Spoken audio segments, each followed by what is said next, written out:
Never can hate it. It's simply what you make it. Gotta stay more righteous than ever. GG's, you heard? That they're actually making jokes. Like my little daughter was smart ass to Lulu. She's like, yo, I saw the picture. We What got was the that? football party. And I'm playing with you, man. You know? But I'm like, well, what you should do is be happy that you don't have to worry about me. That I was in those pictures, I was in that environment at that 100%. I never folded. Because if I would have folded one time, I might have been compromised and ended up in jail. Because if I get up and somebody did some bullshit, not to say I'm tough, I just don't say, I don't know what I would do. But I know what in my mind, I'd be like, I'm just not going to shoot anybody, even if I don't have a gun. You know, but that's what the tough guy in me or the ego in me is saying, like, but you never know what you're going to do. Because I know what I would want myself to do. It would be probably something that would put me in jail if somebody violated me to that level. But I don't advocate that, I don't want that. And I also, if anybody is a real victim, if this shit really happened, I'm sorry. If you're lying, then I'm not. But if you're not lying, this shit is crazy, and I apologize for hip-hop and anyone else that used hip-hop to mislead people, make them think that they're going to have an opportunity to drug them and work and have them wake up and compromise the rest of their life. That shit is disgusting, you know, period. Oh, and as far as Rockefeller goes this week, I always want to give you all an update. So yeah, the state did bring up and bring awareness to the fact that Jay is trying to devalue that asset um, by saying that it goes back in uh, to him in 6 or 7 years. Now, for me, I just wanted the world to see, like, yo, this is what I said we were doing, but y'all be saying I'm bugging. But now the state is noticing it as well. So they made an application to go investigate it. The judge said no. And they did talk about it on the Breakfast Club. And, again, homegirl, a lady to death. But sometimes I just think the way you say things is to make me look weak. But I do appreciate you doing the research. But I'm just kind of curious, do you do so much research for any other headline? But if you do, that's cool. But at the end of the day, what I would appreciate y'all saying, if you're going to speak about it, and the judge, again, the judge said, I don't have time for this right now. Y'all gonna have to sell it and figure that out later. And what she said was, I don't have any standing to sue for it, but after they get sold, I'm not gonna care anyway. I ain't got nothing to do with it. But what I would like to be brought up is the fact that when we're talking about child support, they're not trying to get back child support. They're trying to get $1 million of $1.5 million of future child support. And that means they want to get $1.5 million of my money to give to my children. I would give that to my children regardless. So why would I be mad about that? If my kids get $1 million or 1.5 out of that sale, that means I got 1.5 and gave it to my kids. But it's not because of any backed up child support. Again, if you're going to talk about my child support, talk about how much child support I pay and how long I've been paying. And tell me if what my child support is more than what you get paid as a salary working at IHOP. And then, approach it like that, like, damn, despite the fact that when you're going through all this, he's been paying $250,000, paying colleges up front, schools and everything for his children, never got it down with modification. And that little 120,000 they talk about. That's Jay-Z, the lot of messing with his baby moms. Jay-Z's messing with your baby moms, got on the best toys coming at you. Years worth of child support. So yeah, I have been late on my child support because it's a lot of money. And I never got it down with modification. But at the end of the day, I still pay. So stop trying to make me look weak or like a victim. So as long as my kids get 1.5, I got 1.5 out of that. And that's how I feel. He still got to cut a check for 1.5, and that's exactly what he was offering me in the first place. So again, I appreciate y'all, and then when I do bring up American News, yes, I appreciate the fact that you're saying go to American News YouTube page, but I would like y'all to acknowledge the fact that I have my own network that gets you full CPM, an app, something that most people don't have. A lot of people have YouTube channels, but I got a television network, you know? But that's just my ego, I guess. It's not a big deal. doing and look at the network and be like, yo, how can I work with it? But what I am going to actually ask you, Charlamagne, is let's say these things about they are true. You've been a big advocate when I was on your show, you was wearing a picture of him, his face, the hat, all that. Are you going to admit that you could have been wrong all that time for celebrating someone that may not be so morally correct? If all this comes out to be true. When you was fucking with me at the Breakfast Club and that, to me, that spin that y'all put on things, you know, you just seem to be a person that protects them a lot. That's just how I see it, as far as the headline. No, I don't think so. I'm not mad at you at all. I'm just curious, are you gonna feel stupid if all this evil shit comes out to be true? And are you gonna be like, damn, I do understand why Dame was so defensive, why he went with the pause game, and why he decided to actually pay for all this shit himself? Well, did Dame fight the right fight? Are you gonna learn from, you know, at any point in time celebrating something you thought was perfect that could have been evil? If this is true. And why are you not asking those questions? Like, why y'all not saying, yo, Jay, why you not saying that? Why you not saying that? It's the same reason the way when I asked you my question is when we all did, why I say David's gonna call you a culture vulture? Why don't you call him a culture vulture? And it was funny, not funny, but I did see one of the lawyers calling Vlad a culture vulture on national TV. And I know you got rolled up, but just that instant when we get public, so people can know and coin something and understand what that means.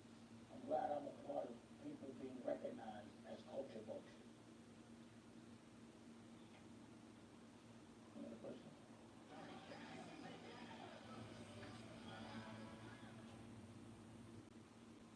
Celebrate and save on top-rated mattresses during Raymore and Flanagan's Anniversary Mattress Sale. Or finance your mattress for as little as $15 a month with no interest for 72 months. Grab these deals while they last, only during Raymore and Flanagan's Anniversary Mattress Sale.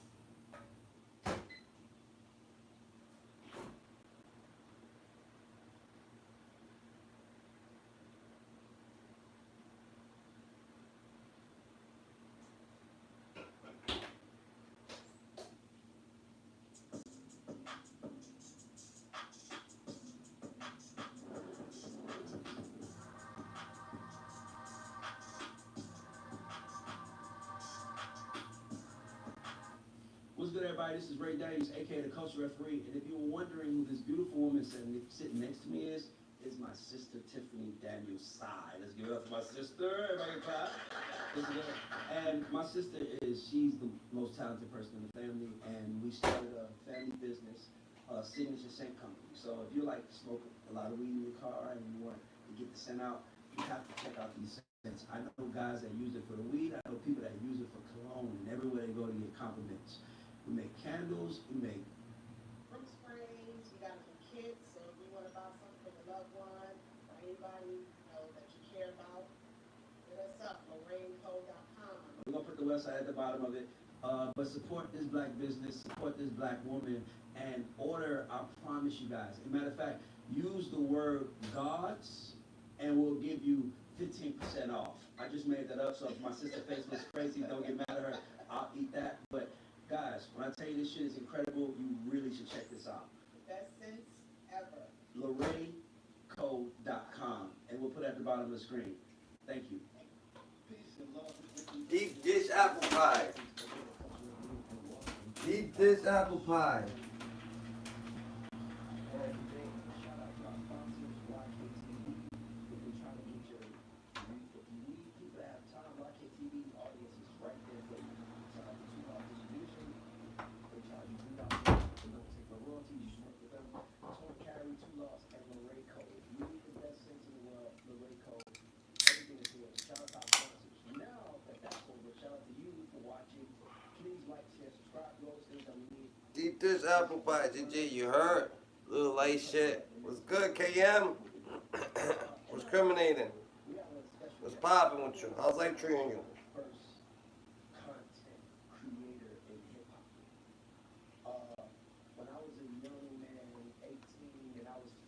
fuck we watching? I don't even know what the fuck is this. Yeah, that was a good episode with Dame Dash, no lie. That was a good episode.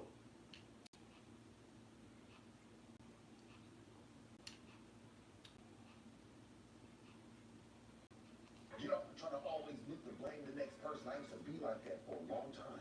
But you want to be a... We don't want to now. One person that's getting overlooked too, Carisha, Young Miami. She was just with him heavy. The Lifetime Achievement Award, she had the whole poster sign. That's my man. I love my man.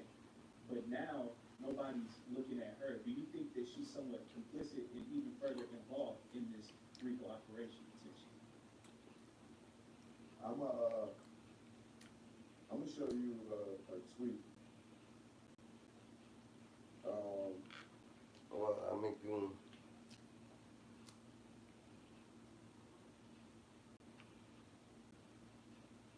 Alright, a liar. Boosie responds. Boosie's on Hills. Boosie's on Hills. And I did one like that. Come on over here, let me show you. I'm saying it in a general statement. I'm giving everybody an invitation. Like, hey, you see Boosie want to do it, you come do it, you come do it. And then another nigga, oh, I would say this, I would say that. I don't know what he say. He say, the black and white ain't gonna lie. You know what I mean? And you know, when, like, this girl came over there simply to get a one. Nigga, I don't need to smoke one. Nigga, I had 1,000 pounds in the car. Why the a girl come over there and get a one? And you see your girl always the person saying get a one real. Man, get out of here, man. He lying. I ain't lying. I be telling the truth. That's why they don't be like it. You saying because I say what the niggas wouldn't say. They just come out, I'm trolling him. But when I was there, he was trolling you. Nobody ain't stopped him. So yeah, I'm out here trolling. I'm doing what I'm doing. So, you know, Boosie responded. He tweeted, like I said, he said he's making $150 a weekend. And, Let's get back to that. 150. You was not making that much. $6,000 a week, crazy man. You heard what you said. it's believable. I can see him doing the show Friday, Saturday, Sunday, some after parties. I can see that. Ain't nobody getting booked Friday, Saturday, Sunday for a whole 20, 30 years. Nobody. I think Boosie's a legend. I think in places like South I Carolina, think he's a great Mississippi. Listen, let me tell you something. Do you know how much? I just got booked at the same one. This is Boosie got booked at. And guess what? They don't, this small. They can't afford to pay him that much money and generate that type of revenue with that go crazy man. I think Boosie has a large range of fans, man, from kids to people in their 50s, man. I think a lot All right, you might make it out you. I'm not You taking got making it out of those stuff, son. I'm gonna say Friday, Saturday, Sunday. A nigga ain't making no 50,000 Friday, 50,000 Saturday, $50,000 Sunday. It's not happening. you don't see him getting 30 a show and then 20 after party. You don't see that? I think it's believable.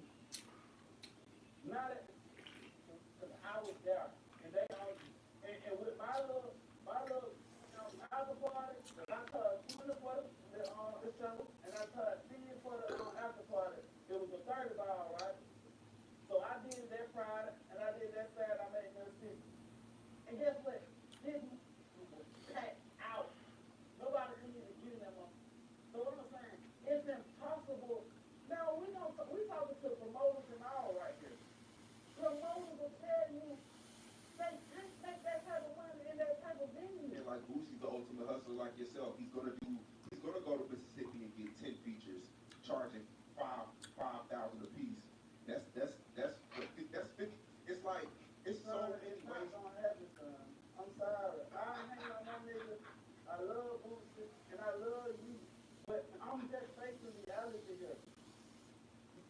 Yo, it's Big Ant, the spokesman, man. We back, another edition of Urban Politicians TV, UP TV. Make sure you stay on your pivot at all times, man. Had to come tap in as we now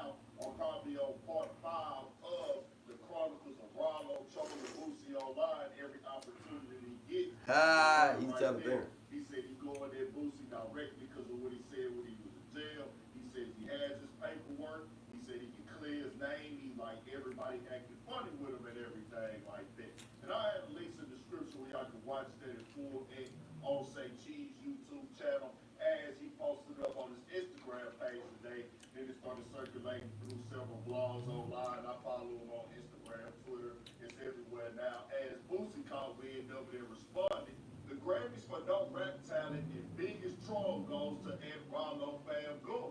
We heard Boosie before make fun of Rollo's rap talent, his career, and now he's just calling him a troll, which Rollo is a self-admitted troll at this point. As Rollo caught wind of that, he came right back and said, I'm your booking agent. I told XH's Digital TV I needed my 10% from that 150K you did a week in his business. Don't take it personal, auntie. And he posted a picture of the selfie up at himself and things like that. And I said, hey, bro, at this point in time, this nigga Rollo just gonna continue to keep this going. Why, I don't know. He said he was gonna stop, but for some reason, he ain't gonna stop. He gonna keep bringing it to the internet at this point. And it's really no concern of mine how much money Boosie does or doesn't make. But with that 150K conversation, when I hear, I most definitely can see Boosie clearing that in the weekend. Even if he can't do it every single weekend, when we touch down in certain cities, he can for sure get it done. He gonna do a few shows out there. He gonna clear the show fee, the walkthrough fee, whatever, the after party fee. Then we know he gonna pop out new features. And Boosie gonna do Instagram promos from the story to the page. He gonna do shout outs. He gonna promote people's dog businesses, cow businesses, or whatever. He gonna go get any type of paper when he touch down in the city. So I can for sure see him make 150 with the way that he get out here and hustle. Now I must say this with this interview right here, so say cheese. I understand I can't tell Rollo how to move when it comes to defending your name. Somebody calling you a snitch on the internet, you feel a way about that, the audio that came out, everything that nature. Rollo has stood on, he has the proof to clear his name, and niggas need to come see it. Instead of acting funny with him, he said he helped a lot. Alright. I guess so.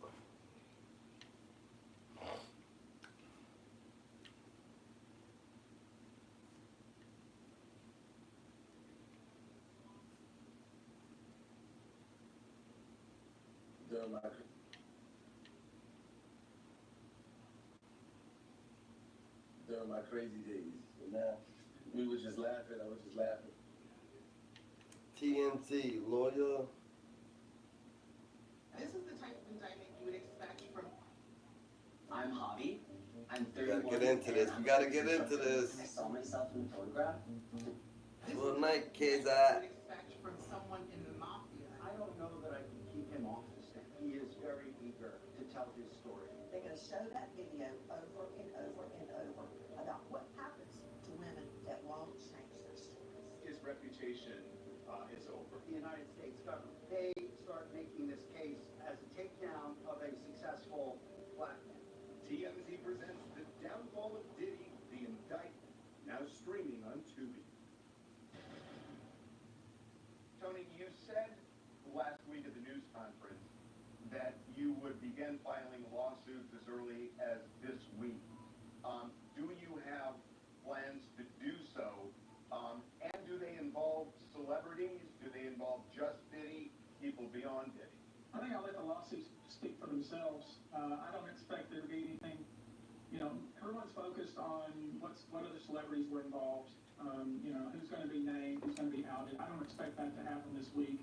I'm hoping to file some lawsuits this week. Of course, we'll include Mr. Combs and some corporate entities. But we want to make sure that if we name individuals beyond Mr. Combs, that we make sure that we've done our homework, because it's going to create a firestorm. We understand that. So we're going to make sure that we dot our I's and cross our T's. Tony, you said something interesting there. You said, I don't expect that to happen this week. So that sounds like there could be other people named, other famous people named down the road. I know you said this is going to be a process over the next 30 days of filing these lawsuits. So are you saying not this week, but maybe in the weeks coming after this one? I would expect so. I really don't want to get into a situation where people are, if I don't file a lawsuit next week, then, there's that creates a media frenzy. The truth is, I want to be clear about something. If you were attending one of these parties, if you will, and you attended before, or you knew what was going to happen, that is, you knew that a particular drug was being used in drinks that was causing people to be coerced and taken advantage of, and you were there in the room, or you participated, or you watched it happen and didn't say anything, or you helped cover it up, in my view, you have a problem. And as we file with each one of these cases, we're going to make an effort to resolve them on the front end. But failing that, we're going to file public lawsuits and pursue these cases aggressively. So who will be named, when they will be named, all that will come out in due course. But the bottom line is, I want to be clear about the scope of this. A lot of people attended these parties. A lot of people saw this activity going on. A lot of people allowed it to go on, said nothing, didn't intervene, maybe benefited from it, profited from it. All of these individuals and entities, in my view, have exposure here. Are we talking about celebrities on the level of Diddy? I would expect so, yes. Have you sent any demand letters out Damn, to you talking about Jay-Z. anybody other than Diddy saying, here's what you've done, we want to settle with you, or we're going to file a lawsuit? Have you sent any to, say, other celebrities beyond Diddy? We have, and I want to explain that process because it's important. In every single case, especially cases like this, we collect our data, collect our evidence, do our due diligence, spend time with the victim, and then, because it's in the best interest of the victim, we attempt to resolve these matters without the filing of a public lawsuit. And we have done that already. We've done that, I would say, with a handful of individuals, many of which you've heard of before, and we'll continue to do that. That's just the standard process that every lawyer in the United States who handles these types of cases uses because it's the right way to do it. But there are also people who want to jump on the gravy train and want to make money, and that's got to be a big slice of what you're getting. I mean, it's not just automatically. That shit crazy, done. He paid for the stacks of cash he has in the hidden room in his bedroom. Big, they gonna have big as, say, damn. As big as Diddy, who is as big as Diddy? Is it Jay-Z? Oh, Justin Bieber? Usher.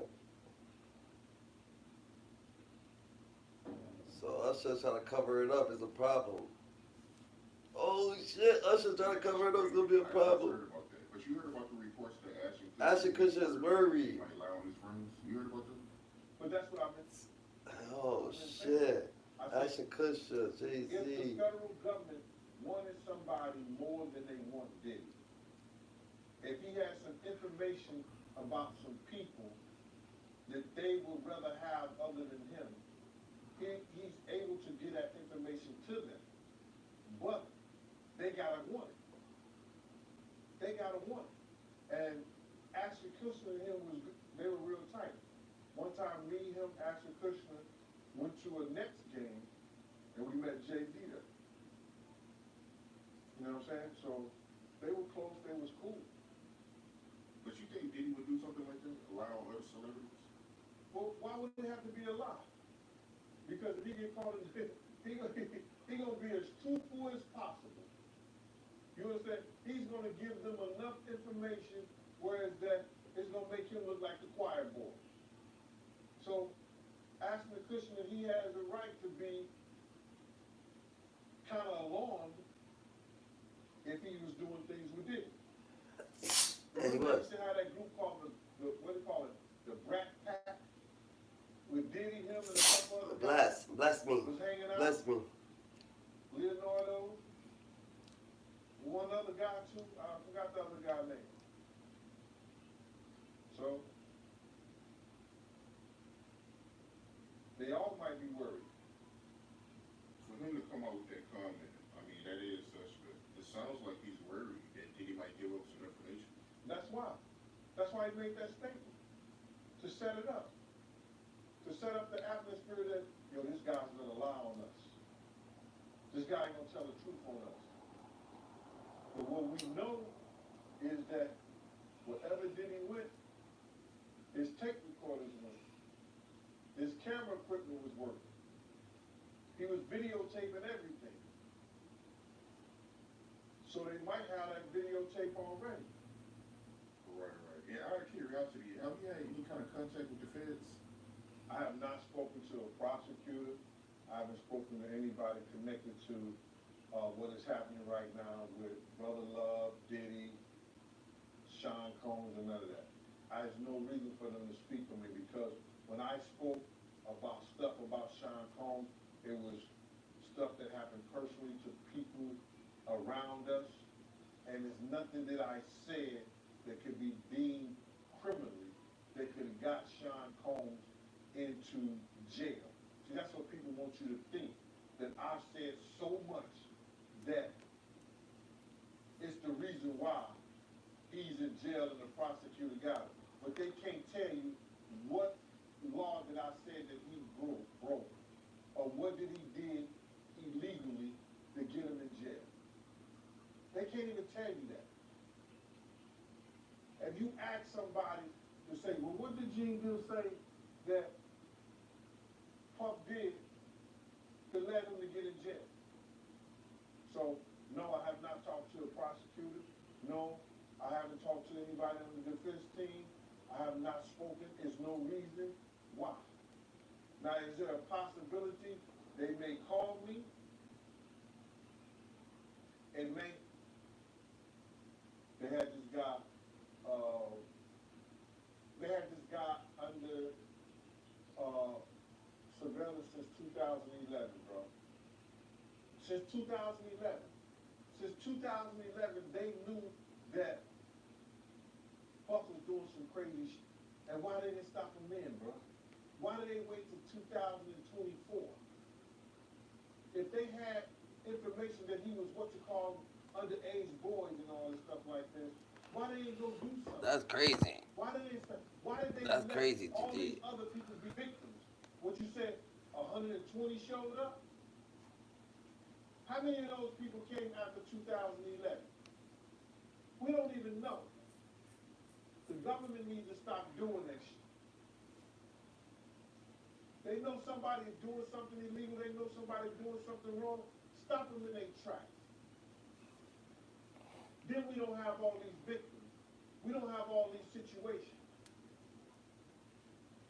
They couldn't stop him though. I think it was, they said he was powerful.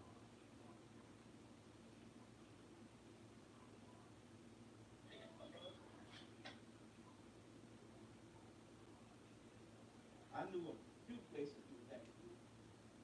I knew a few places do that. I could have pulled up, but I done thought that was gangster. I wanted to come look through your face like a man and tell you how.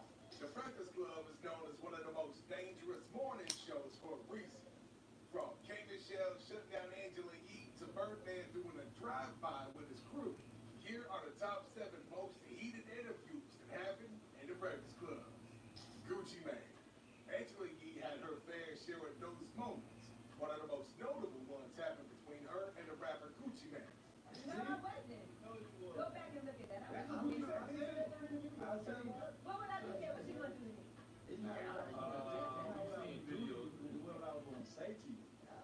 It all started in 2010 when Gucci Mane had an interview with her for the SiriusXM radio show segment called Lip Service. Too many people around me for somebody to take something from me. Maybe it was somebody around you. Man, Damn. can't nobody take shit from me. Ain't nobody know took nothing from me. I just took some. You didn't even feel it. You can take it. Can you take it? Oh my God. I'm sure. You know what they say about little girls, especially Asian ones. Fat puss. Is that what they say? What they say? I was gonna say deep. Sparks was straight flying during this interview. One might even say that it was Angela who was doing most of the flirting. Do you Like women who like me. Yeah, like you read it and then try to change you, in other words. Even if they're not, you know what I'm saying, not necessarily like, you know, like me, or compatible to me, they like what I am, you know. I am who I am. Okay. Pretty damn cool guy at that. So this was all just playful banter, right? Well, not really. Because Angela was getting kind of weird with it. It's like she was almost fishing for some compliments. And what was even crazier, for an invite by Gucci Mane. I have to say I'm so happy to have you here and I'm happy that you're back. And I don't ever want to see you go back to jail again. Ever, okay? Is that a deal? I need somebody like you to keep me out of jail. I think I've been to, actually I've never been to a strip club in New York ever. Well, you ain't never been with me anyway. That's all fun and games until somebody gets hurt. Now leave it up to you to figure out who exactly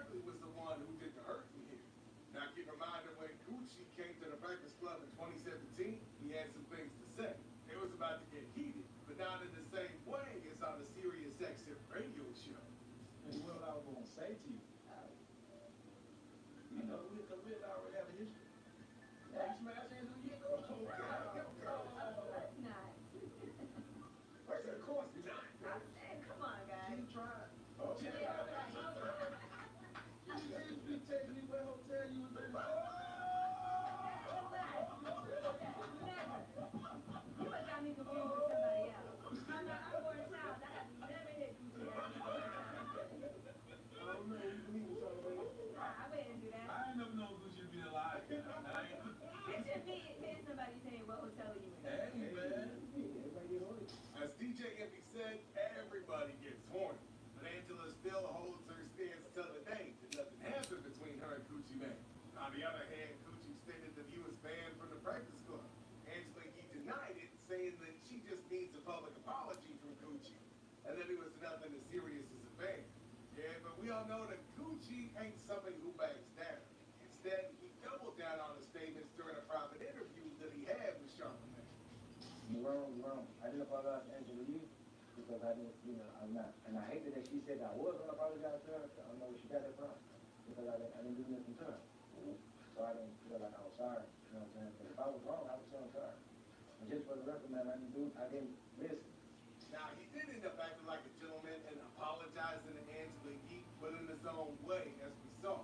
A lot of people speculate that this interview was one of the reasons why Angela left the show. Let's play along and say that she just took a better opportunity that came up in her life. Now, Angela Yee is without a doubt a great interview, but like every single one of us, she's got a bad from time to time. Another one of those things happened to be when Nicki Minaj was in the Breakfast Club. Nicki Minaj. Now, you always do these personal songs that are very much about, I think, kind of inspirational. Like Moment for Life was one of them. Freedom seems like the one on the re-up. That's that personal, inspirational, motivational song that really talks about the struggles that you went through and what you're going through right now. Is that one of your, it feels like that's one of your favorite songs. Yeah, I do love it very much. Like, it kind of puts everything into one little tiny song for me. It's like it describes everything I was feeling, everything that has been said to me, everything that I would like to say to the world. It kind of just puts everything on that one song, and Boy Wonder did an amazing job with that beat. I love it so much. And you did a video for it as well. Yeah, did you see it? No, I haven't seen it. Oh my goodness. So it all started great. Angela asked a great question, and to be fair, y'all can't blame her for being honest. I mean, she didn't see the video, but Nicki likes to see professionalism and manners, as we all know. Just remember that time when she roasted popular screamer Kai Cenat for not offering her a drink when she came to his house. The Pink Queen ain't somebody who's gonna keep quiet and ignore things to give her the ick. Did you see it, Evie? No, I saw the makings of it, and I saw pictures from it. But Nobody would ask me involved if you saw it. We know you saw it. We know you saw it. I don't think I do see it. I don't understand how are y'all on radio, and especially if you know an artist is about to come up to your show, and you know she just put out a video. What would make you not watch it? That's why, like, when I go to the UK, my fans are like, "Oh, you always have the best interviews out there," because it's a knowledgeable interview. Like, they know what they're talking about. They've done the research. Even when I do magazine interviews, it's such a tune-up when people don't even know anything that they're talking to me about. Like, how are you gonna ask me about a video and you haven't even seen it? The video is 4 minutes. we watched all of the E-series. We watched all of that, and we've seen all of your videos before that. We've heard the album. We know the songs on the album. We're familiar But with you it. never saw an album. Charlamagne was the only one who saw the full video, so he was just laughing like crazy, doing his thing and bringing in that chill atmosphere to the show. Now, unfortunately, that wasn't enough for Nicki, who visibly got pissed off and decided to reverse the roles. It was her time to ask some questions. Familiar But with you it. never saw an album. I do like High School. And I like Freedom. And I'm Thank you, not even like the Charlamagne. biggest fan of Sierra. But I'm legit hot. Thank you. But you're on radio, and that's exactly when I would. Son of a Anyway, bitch. I'm not even gonna go there. Especially when somebody's coming up to your station, say, you know what? Let me see what I'm talking. Angela, I'm a female on it. I'm gonna ask Nicki about what she's wearing. Let me watch the video. I don't know what's happening now that you would be boys, but when you and I used to do interviews on your other show, Lip service. you were like, you knew everything. Angela didn't let it in there, though. She wanted to make sure that Nicki knew that she was still awesome at her job. Still, you always gotta remember that you're dealing with the queen and the brat. She ain't somebody who lets you off the hook that easy. now I feel like certain things you don't want to discuss. They don't want to ask you about it, because some things that might be too personal. But that's the whole point. Y'all want to either discuss something personal or not discuss anything that I'm here to talk about. How do you not watch a video of an artist that's coming on your show? Yeah, we can talk about the things you make. I have to read an album. Let's bring a video in here so the Breakfast Club can watch it. But I just shot a video for Freedom. And you should go and watch it. We do know a lot about Nicki Minaj. We have done a lot of research on you. It's one thing that I haven't seen. Did you see the DVD that came with out? Yes, I did. No, you did not, Angela. That's all. I watched it. I'm not lying. 90 minutes. Listen, What you're lying. Oh my God. If y'all want to interview me, at least give me the respect to do some research prior to the interview so I'm not up here like, no, I'm not here for your entertainment. I'm here to talk about something, and you guys know what I'm here to talk about. Nicki ain't here to play. Still, Charlamagne is a funny dude, so he managed to soften her up with his hilarious remarks. Man, who comes up with some of this stuff? All everyone do is have you fart in the chair this morning so Easy could smell it. He didn't think about no damn music. He didn't listen to the re-up. Things got heated, but thankfully everything turned out great in the end. And one thing we can all agree on is that Nicki don't change. Everybody had fun in the end, and that's the most important thing. Dame Dash. Now, something opposite happened when Dame Dash came to the Breakfast Club with his man. Now, the tension was there from the start. Dame was talking about his street cred. Now, DJ Envy tried changing the topic, but what he asked, well, that rubbed Dame the wrong way. Let me ask you, you talk about hard a lot, you know, when you just talk, you know, from a long time. How did you meet up with Jay-Z when you was from Brooklyn? Because you guys, you guys are tight. You really still curious about the past? Absolutely. You don't know the story? Can I ask you a question? Have you never asked this question from me? I have, but I was on a smaller scale. I wasn't as big as the So wait, let me Breakfast ask you a Club. question. Do you think everyone It's not anyway. Not today. You know how when you're living your life, then all of a sudden you're out there helping cops solve crimes? Are you ready to transform your health career? Explore free and low-cost courses, trainings, and certificates. I don't think everybody knows that answer. do you know? Yeah. Let me ask you a question. Okay, well, let's be men, right? If somebody asks you the same question 25 times, maybe 2,500 times, do you still want to talk about the same thing? Yes or no? No. So that's just me being human. So I don't care what platform. I'm sick of talking about it. Let's talk about something else. It's a different platform. I know, but I want to talk about something. I'm sick of that question. I just told you. Next question. No more Jay-Z questions. I answered them. Long story short, all questions after that one felt like the wrong ones. When Charlamagne asked the next question, Dame Dash was still hung up on the Jay-Z one. So I want to talk about another man. I want to talk about other things. Why are men so curious about other men? That makes no sense. I'm never worried about other men that much. Everybody knows my history with Jay. Everybody. I already told you. The reasons why I don't want to talk about that man. You got one of them hairs on right now. You know, I still want to talk about those days. That was 15 years ago. Now, that's still how y'all make money? No, I agree. There ain't no way. Listen, if y'all still making money off of old substance, then how are you going to grow? So this is where things get weird. When Dame started to talk about self-improvement and being your own boss. I mean, the dude, bro, came in mad. I think that he may have been heated before he even got to the show. Stay away for yourself. So how much money can you get paid to not? There's no money in this world for someone to pay me so they can call me, so I can call them a boss. How can a man call another man, well, that's my boss? You don't do that. I mean, everybody at some point. No, not at all. Dame Dash is about his own work. And don't you forget, because if you do, you might need to listen to the whole process of money making. You might be called less of a man because you took money from somebody and don't make it yourself. But DJ Envy had to say something because it seemed like he was the one targeted with his talk. I mean, y'all know, since he doesn't own 100% of the Breakfast Club. Well, you don't get control. Just stay focused. So listen to me. So why don't you listen? Who can work? Would you ever enjoy being a slave? So somebody tell you you're fired, yes or no? Can another man say you're fired? Absolutely. No one can tell me that. Now, that's priceless. I don't care. You enjoy it having a man there, but you're fired. For about half an hour, this was going on, and the temperature was slowly but surely rising. Thankfully, after Dame Dash let us all know that he was the boss, the situation calmed down. From one loudmouth to another, this next interview was heated. Now, it wasn't as confrontational as this one, but things got loud as well. This one is also as delusional as Dame Dash.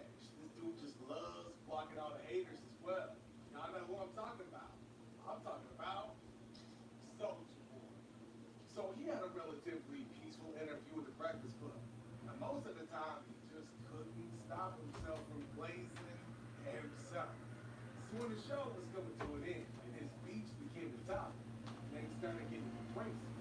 But when DJ Envy and Charlamagne agreed that his beef with Big Bill wasn't really a thing because he had a better comeback to music than him, Soulja Boy decided to act like a boy as well. Had this to say. Oh, me? We talk about the industry, music. Okay. So you're not disrespecting me. You just kicking facts. Is that an opinion or is that a fact? I would think it's a fact.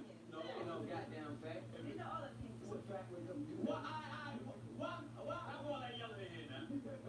Why do you have a big comment? And Charlamagne wanted to keep it calm. And he knows how rowdy Soulja can get when he talks about himself.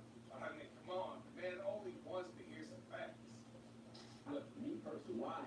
Locked up. Yes. Okay, I was locked up too, nigga. The Drake beef. What record was number one? What record was number one? Dangerous. Yo, Big Bill ain't beef with Chris Brown and was finna box and was Floyd Mayweather. He was beef with Drake, the biggest rapper in the world. The nigga that got bodied by Pusha T? The nigga that hiding his fear from the world, but his world wanna hide from the kid? Harvey Graham in the wheels? Right, yes. Stop telling me like I ain't teach Drake everything you know. Oh, you taught Drake everything you know. So unlike all the other times when Charlamagne made jokes, it turned out that he decided to play the devil's advocate this time. He wanted it to get heated.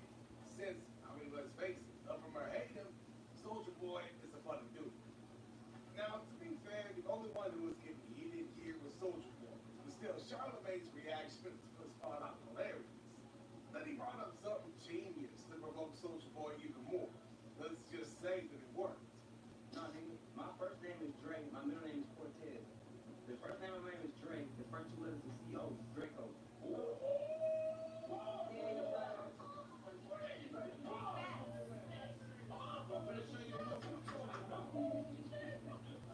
Well, this interview wasn't as serious as the one before. But don't worry, because things is about to start getting serious in the next one.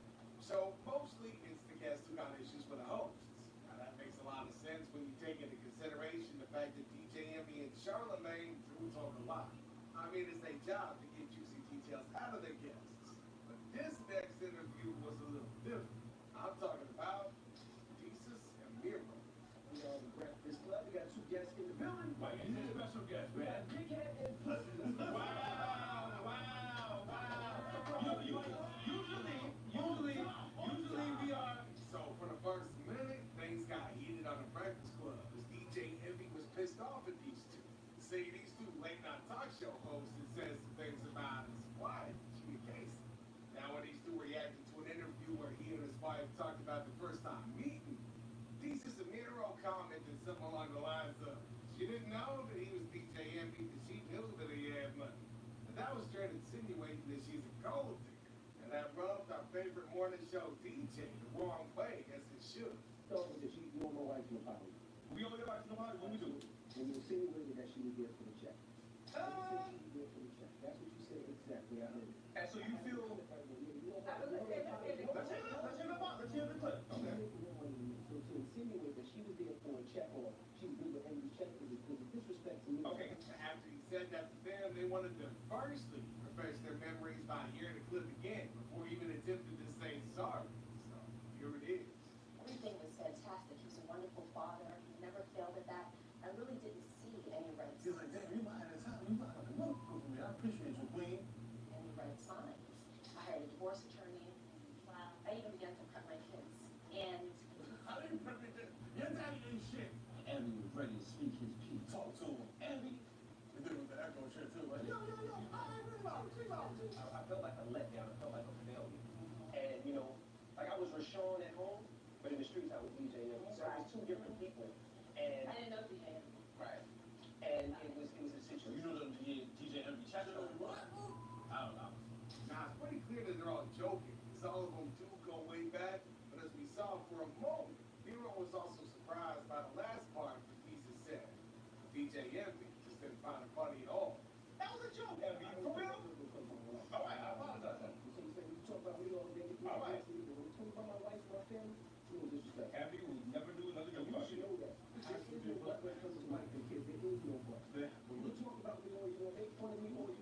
wife and kids, they hit me. Shut up. Answer their comments. It's full of like, I don't look at you. I don't talk about my wife and my kids. You can play with that. I don't play with that. I don't do that either. All right, but it was respectful. Okay, I'm sorry. I thought we was cool. I thought we was cool. How about that? I thought it was like a jokey joke. No, I apologize. It's a jokey thing to joke about. All right. You can joke about it. I did not know that. I did not know that. We've never had this conversation where you were like, your boundaries is here, don't do this, don't do this. You can have the conversation right now, you're telling me, and now I understand, you're telling us you're not joking, you're not having no more jokes about your family, about your kids, about you, and nothing. All right. Sorry, I talk about child, I talk about you. But I'll never bring it to your wife and kids with God. Okay, cool. You established that. We understand. We're claro. Boom.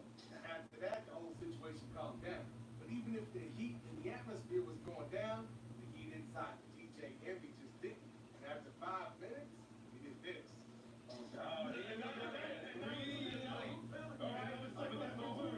It's you. You dig your own grave. You dig your own grave. Every day you dig your own grave. Like you can't. You just don't leave one alone, bro. I mean, did he overreact?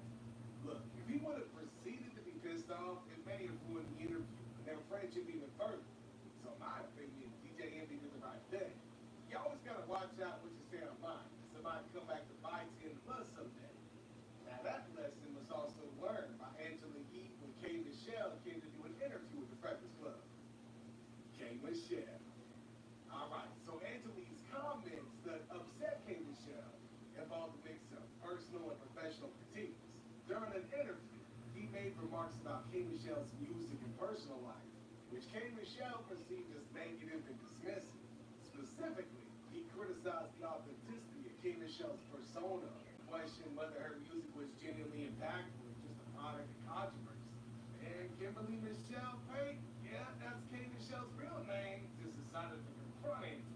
There was no need for you to open your mouth and then you sitting over there giggling and kikiing. I don't know who brought it up. You brought it up. But I feel like I was like, but I did say, the fact that you are friends and family of the label, you have to do a job. About me to overshadow my music is what they do. K. Michelle was pissed at Angela, but after this moment, she didn't even speak to her. After 10 minutes, Angela decided to shift and during Kimberly's reign. Like the morning show, you have a voice and you have people. Not only do you have to be responsible, you are entertainment, but you have to have some responsibility for your actions. And you know, your mouth is off the chain too. No, even me, I have to take responsibility. I have to take responsibility, but there's certain things women don't want to hear. You really don't want to hear it on your album. That interview was over. So if you don't want nobody to do it to you, don't do it to them. So, no. Toya had a book out and he was coming at her when she was playing her. I sure did, and guess what? But that lady said that I don't have custody of my, that's none of your business. Said I don't have custody of my kids. That lady said that my story was a lie. Alright, so Angela basically left some comments that were kind of touchy. Now, of course, any comment targeted at somebody's personal life is going to be like that. She basically did what these interviewers did best. She saw a scoop, an opportunity to get a viral moment, and she jumped on it. Now, since she was quiet for most of the interview, she did seem to regret it. But K. Michelle just didn't care. She wanted to get everything off of her chest. Your little penny about my, and if it smell like a glazed candle or a fish market or not, that little is some penny from a woman. And you said, hey, It was something that was mentioned on there. okay, you already talked to him about it. Why are you talking about it again? I never did. You talked to him about it last time he was here. I wasn't there. Well, if you're gonna be journalist, you need to remember your face. I wasn't there. Oh. I wasn't there when they were doing Uncle Murder. Okay, well, this still your team, so you should watch it. That's still your team. After this exchange, she ignored Angela until the end of the interview. And that's just crazy discipline, man. That was some controlled rage displayed by K. Michelle. But the most popular interview ever was completely the opposite. The guest had no control at all. Now, interestingly, it was the shortest one as well, coming in at 2 minutes and 20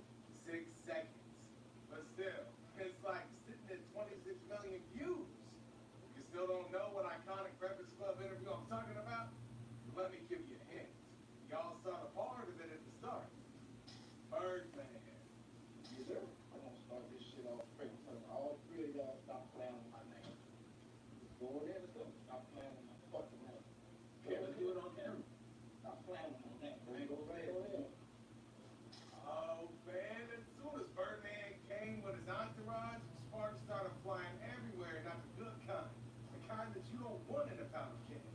Dude, he came to the Breakfast Club and he was pissed.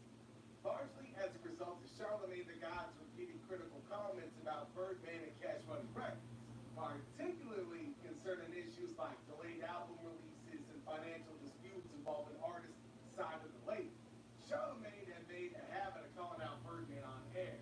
And let's just say that Birdman, well, he watched the show. He came ready to handle the business. Nigga, when my name come up, respect me. No, stop playing with my fucking name. All three of y'all, stop playing with my name. I ain't gonna say it no more. Angela Yee was visibly scared. Charlamagne kept quiet. What did DJ Envy do? He tried to play it off. Morning, everybody. It's DJ MV Angela Yee, Charlamagne the Guy. We are the Breakfast Club. We got a special guest in the building. You done crossed us out. Tell him, get it off your chest, Birdman. Cause I don't understand the angle. Like what? So I come here. I'm here. So what's that? I mean, it's all good. What I'm saying, why I'm here. What's that? I'm all good, but I'm saying, why come here and just curl us up? I want to see you. I want to talk to you, man, in the face. Absolutely. You understand me? I knew a few places to do that. I could have pulled up, but I thought that was bad. Birdman was saying that he had some intel on Charlamagne and that he could have come to confront him there. Who knows?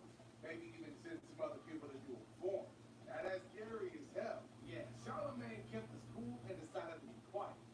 Because Birdman is definitely an OG, and y'all shouldn't mess with OGs. I'm looking in your face like a man. Face high. Okay. Straight up like a man. So what's the issue? Ain't no issue. There was an issue. You don't feel feeling. I just want to let y'all know, stop. Put some respect on my name. You understand me? You understand my name? Put some respect. Did you pull up on Ross that way? Or that? I'm putting up on you, nigga. Yeah, but I'm the radio guy. Why pull up on the radio guy? Why not come with the radio guy? I ain't my nigga. Y'all finish or y'all done? I ain't got no more talking.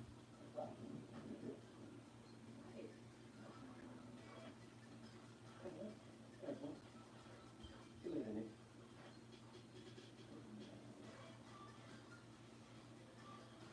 Yeah. Grand opening, grand closing. All right, well, there you have it. Nah, we good. We good. Ain't nothing here. Hey, what is that on my notes? We good. That's it. Quick breakfast go there. Then up there.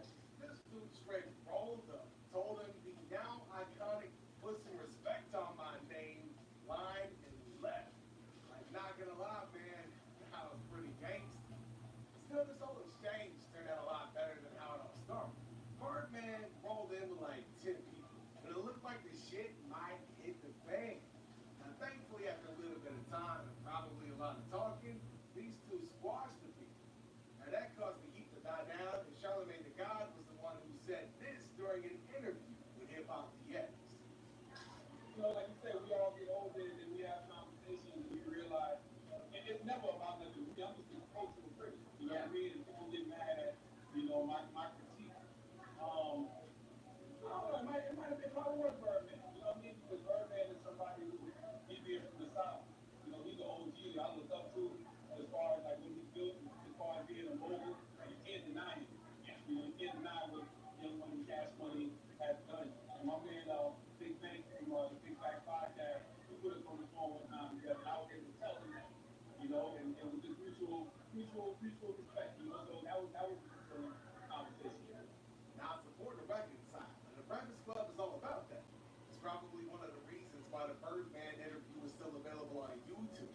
I mean, just imagine if they didn't, we would have had a situation like the one with Pedro Starr. This your radio station. You know why? This your block, nigga. You know why? Because I know it was an You gotta error. ran up your own I don't know block. what them guys got planned. So I had to get out the way. You gotta ran up your own block and that's something. It happened. And that's what they're about to do. Pussy sometimes. Man, why we got an issue, bro? Because you brought some shit up that I ain't like, nigga, and I don't like that, nigga. I ain't no bitch ass nigga. Nah, I ain't say you was, but you Oh, said I ain't like that, nigga. I don't know what you want me to do. You can't do nothing, nigga.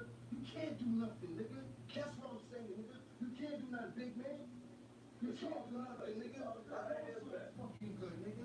I ain't here for that. Playing the garbage, nigga. Don't play me, nigga. My name is Pedro Starr. Do your approvals, nigga. What the fuck you gonna do, nigga? This was one of the times when the heat got so high that even Charlamagne got scared. y'all keep up with the beat, the drama, and the best moments with us. How you ask? Well, just smack that like sub button, baby. Peace out. See you want?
Y'all was Big Ant, the spokesman, man, back another edition of.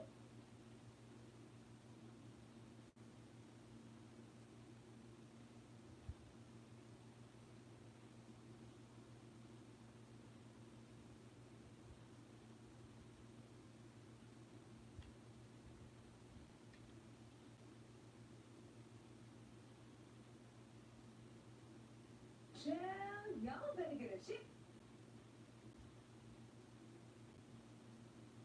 Chill, y'all better get a chip.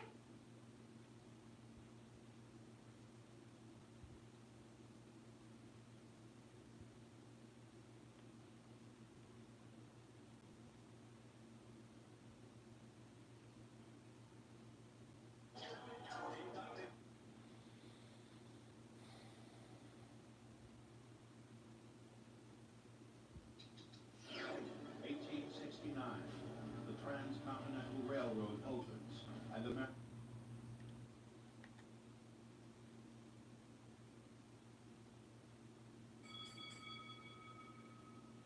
The year is 2013, and it's the night of the MTV. The year is 2013, and it's the night of the MTV Video Music Awards.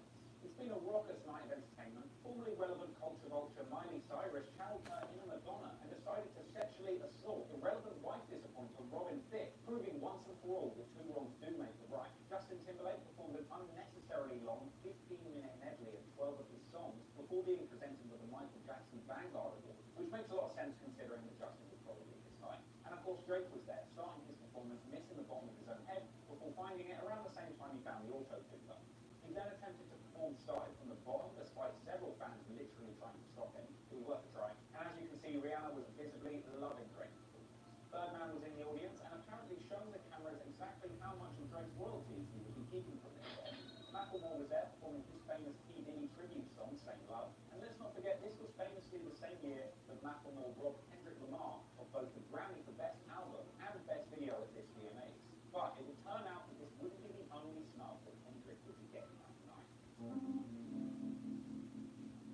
In the famous words of R. Kelly, after the party, it's the after party. And after the after party, it's being impregnated by sex dungeon. I mean, it's the hotel lobby. And when it comes to after party, what could possibly be more lit than a P. Diddy Ciroc party? Well, the joint party between P. Diddy and Jay-Z, sponsored by Ciroc and Goose.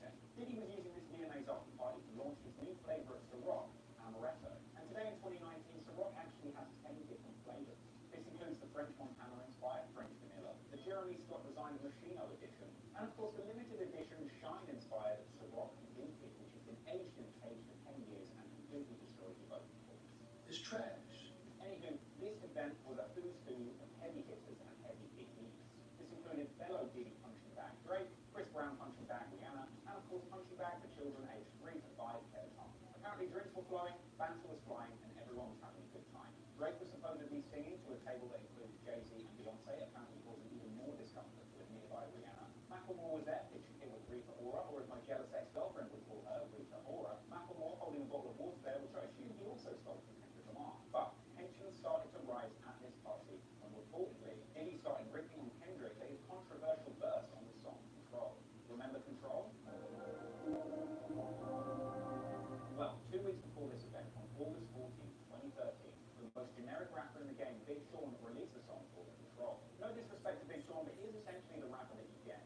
play Def Jam icon and create a character leaving all of the settings on default. Anyway, I'm hesitant to call this Big Sean song because despite the fact that Big Sean was the headline artist featuring Jay Electronica and Kendrick, Kendrick basically took over the whole show with an incredible 3-minute verse. Big Sean actually removed this song from his album partly because he didn't want to be overshadowed by Kendrick and also partly because of some unfair sample issues. But to be fair, if Big Sean's worried about his career being overshadowed by Kendrick Lamar, he should have quit rapping 10 years ago and taken that job as Kanye's executive control. So unless you've been living under a rock for the past 10 years, you all know that Kendrick Lamar used his verse on Control to basically call out 11 of the biggest rappers in the game and basically say that he's out to destroy their careers and make them irrelevant. And whilst doing this, he essentially puts himself up there with the greats alongside Jay-Z, Nas, Eminem, and Andre 3000. So in case you didn't actually catch that verse, let's do a quick roll call of everybody that can call that. Big Sean? Yeah. J. Cole? Yeah. Big Crit? Crit is here. Wale? You know what I'm saying? Pusha T? Out here. Mac Miller? It's just me and Mac when we're out here. Alright, Mac, save the attitude. Meek Mill? Tyler, the Creator? Alright, Tyler, sit down. Jay Electronica. Drake? I know you've been here for ages. I was here when there were no walls. A$AP Rocky? Now this verse basically set the hip hop scene on fire. Kendrick Lamar's social media following increased fivefold in the days following, and many rappers, including those mentioned, as well as those that didn't but just wanted some clout, pulled out of the woodwork and started giving their responses. Now I could waste your time and compile all of the responses to this verse, but I think it's a lot easier to just let Kendrick sum it up for you. How you feeling about the comeback lately from your Control verse? But in addition to all of these name drops, Kendrick Lamar also dropped a line in the song where he claimed to be the King of New York, despite being from California. Now the crown of King of New York has always been a contentious issue amongst friends. The idea of there being a King of New York was immortalized forever by the 1990 film of the same name, which starred Christopher Walken as Frank White, a name that has been used by several rappers, including the notorious B.I.G. over the years. In fact, many rappers have claimed to be the king of their respective territory and often faced violent retribution as a result. Jay-Z and Nas famously fought over the crown of King of New York for many years in a beef that a lot of people thought would end in bloodshed. Young Dolph was famously shot at 100 times after claiming to be the king of Memphis, but he eventually settled for the Goldland. And of course, young DiCaprio was famously killed by an iceberg after claiming to be king of the world aboard the Titanic. Diddy and Jay-Z had quite a classy response to these claims of being king of New York, essentially sharing this image and completely moving, and even paid off New York's next to the big ones. But jump from here 2 weeks into the future, back to the VMA party, and we'll see that it's not all love between Kendrick and Diddy. So we're back in the club, VMA's after party, 2 weeks after Kendrick dropped his controversial Control verse and tensions continued are high. We're a few hours into Diddy's after party and bottles of Ciroc and Douce are flowing. Diddy's girlfriend Cassie is front and center with a massive golden goblet of Ciroc with her name on it. Guess that was a good investment, eh, Diddy? So legend has it that at some point the drunken P. Diddy got close to Kendrick while on the phone. And at this point, Diddy confronted Kendrick about his King of New York line. If you remember, in 2012, exiled rapper Shine famously said that Kendrick Lamar's Good Kid, Mad City album was trash. That classic first-timers. They don't know that nearly half of all used cars have been in an accident. But Carfax shows how accident... It's trash. Kendrick actually responded to this comment on the J. Cole produced track The Jig Is Up by also channeling his inner Shine and saying, J. Cole, your shit is trash! Sorry, I just like doing the voice. Anyway, this confrontation developed, and apparently Diddy tried to force it off on Kendrick's head. Now, I'm not sure if this was a joke or a provocation, but I don't know why Kendrick got so mad. I mean, we all know from the song 24 that he loves headshots. So at some point, after Diddy tried to mix a buck fight, J. Cole decided to step in and have some stern words with Diddy. Now, it's unclear exactly what J. Cole said to Diddy, but according to media outlets, 2 things were said. Firstly, apparently J. Cole said something disrespectful about Cassie. Secondly, apparently J. Cole made a comment that seemed to suggest that Diddy was responsible for the murders of Biggie and Tupac, and essentially saying that the reason rappers can't be competitive now is because if they are, Diddy will have them killed. Yeah, you don't want to do that. Now, I can't confirm whether any of that's true, whether some of it is partly true, or whether the entire thing is fake news. But what is corroborated by several different stories is that this confrontation and this scuffle did indeed go down. One of the more credible sources is the appropriately named Punch, who is the president of Kendrick Lamar's TDE record label. But he doesn't say exactly what went down or who it went down between, but it does corroborate that something that we all know went down happened at this time. Now, according to the many sources out there, it didn't take long for these disrespectful words to turn into this. And boy, howdy, does it sound like this fight was a fight for the whole. Apparently, for a while, J. Cole was actually getting the better of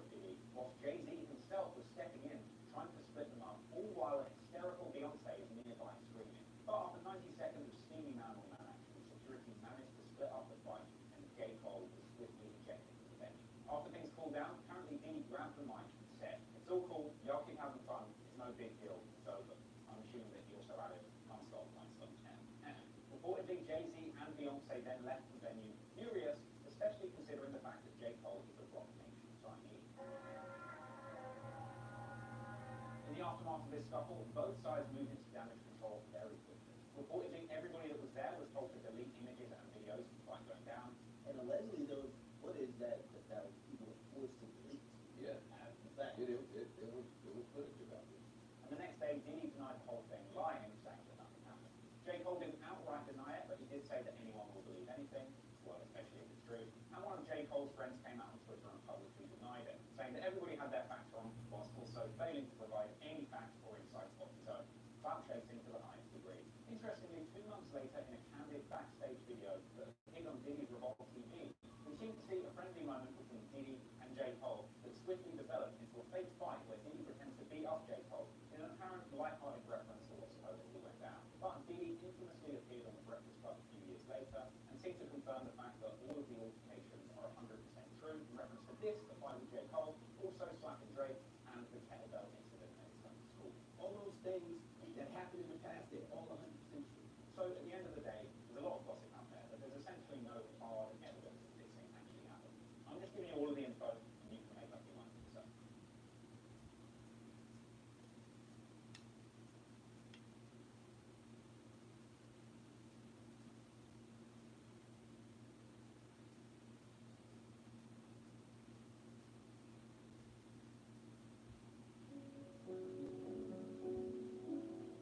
Think of nothing.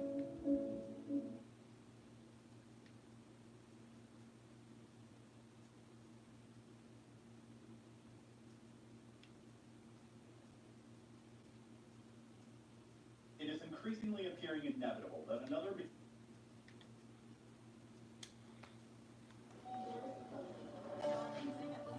Oh dang, I need to go. I need to take my daughter to school.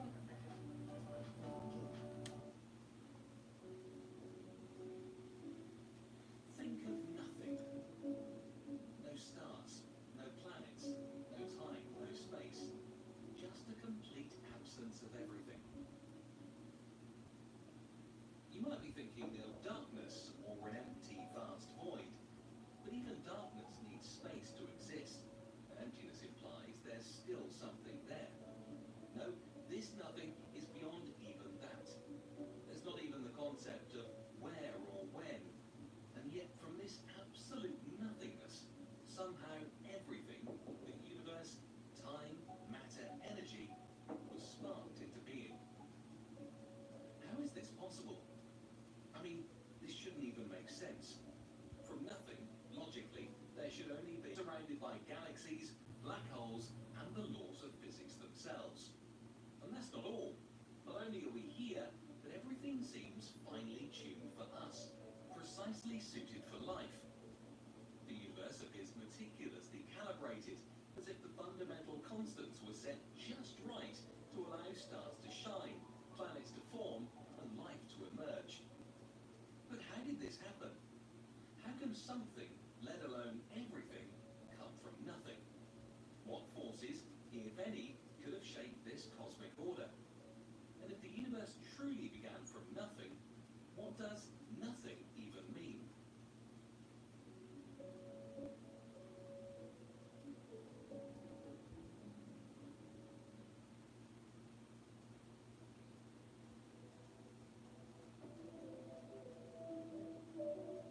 Let's begin from the beginning, or at least what scientists tell us is the beginning. Around 13.8 billion years ago, all of existence, the universe, space, time, and every speck of matter erupted from a single, infinitely dense point. This monumental event, known as the Big Bang, was not just the birth of stars and galaxies, but the creation of space and time itself. Before this moment, there was no before as we understand it, because time, as a concept, didn't exist. In an instant, this initial singularity expanded at an unimaginable rate, forming the building blocks of the universe. Yeah, I'm sure many of us have heard this same story countless times, and if you're anything like me, you might feel like there's something missing here, like this explanation isn't quite enough.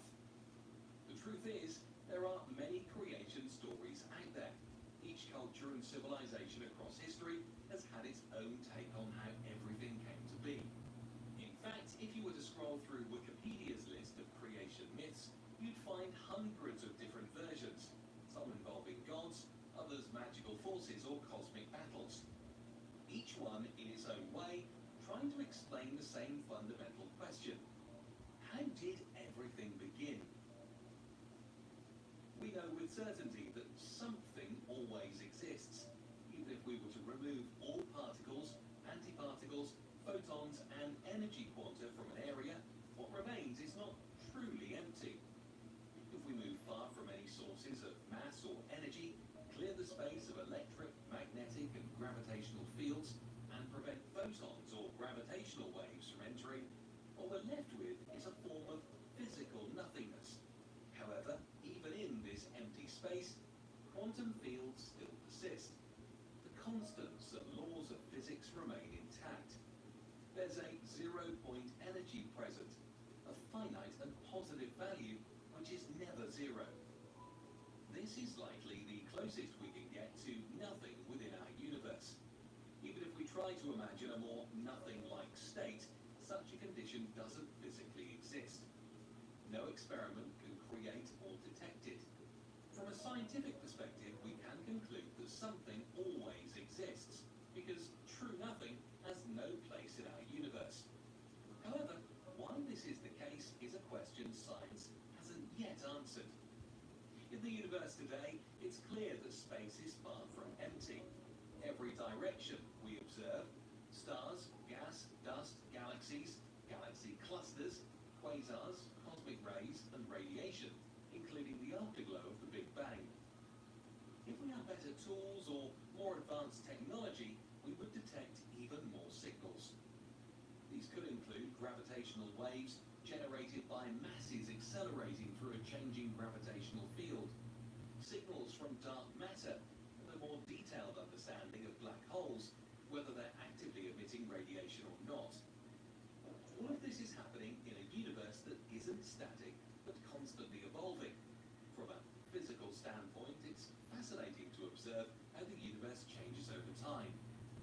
On a large scale, space-time itself is expanding. This expansion means that the proper distance between two distant points increases.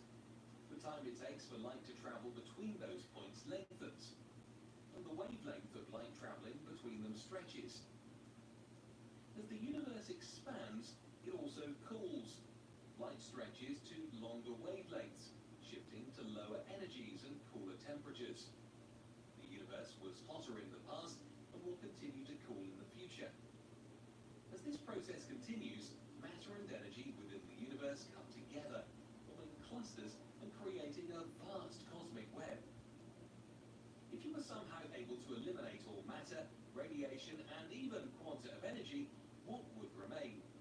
In essence, you'd be left with empty space itself, still expanding, still governed by the laws of physics, and still influenced by the quantum fields that permeate the universe. This is the closest physical approximation to nothingness, yet even this state obeys specific physical rules.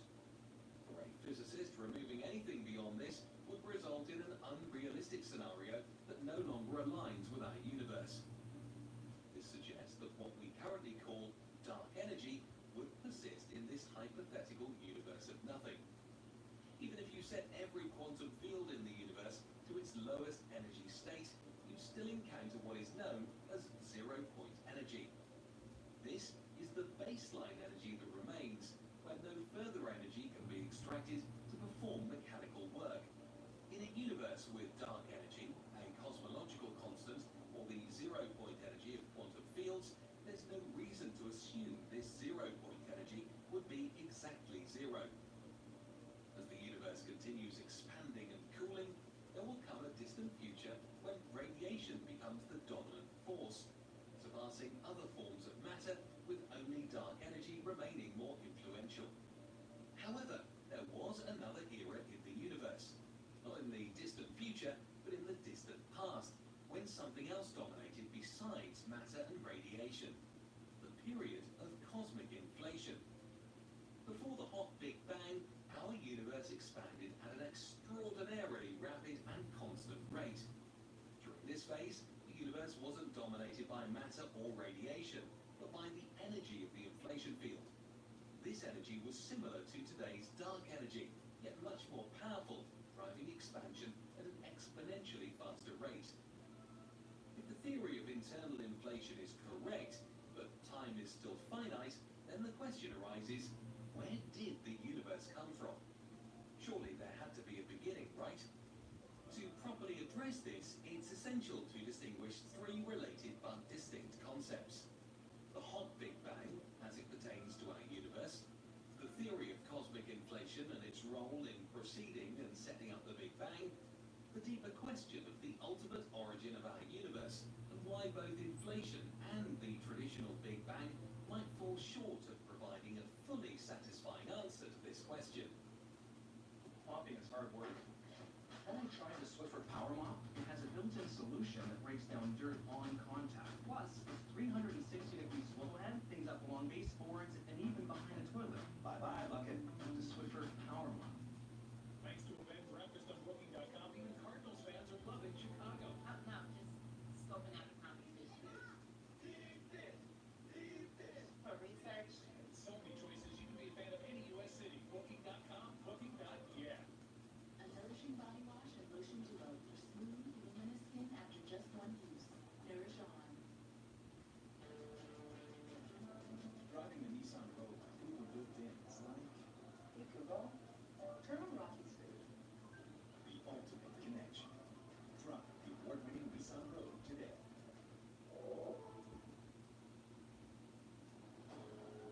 So what you're saying is, no, up on the mountain? Anyone there? Hello?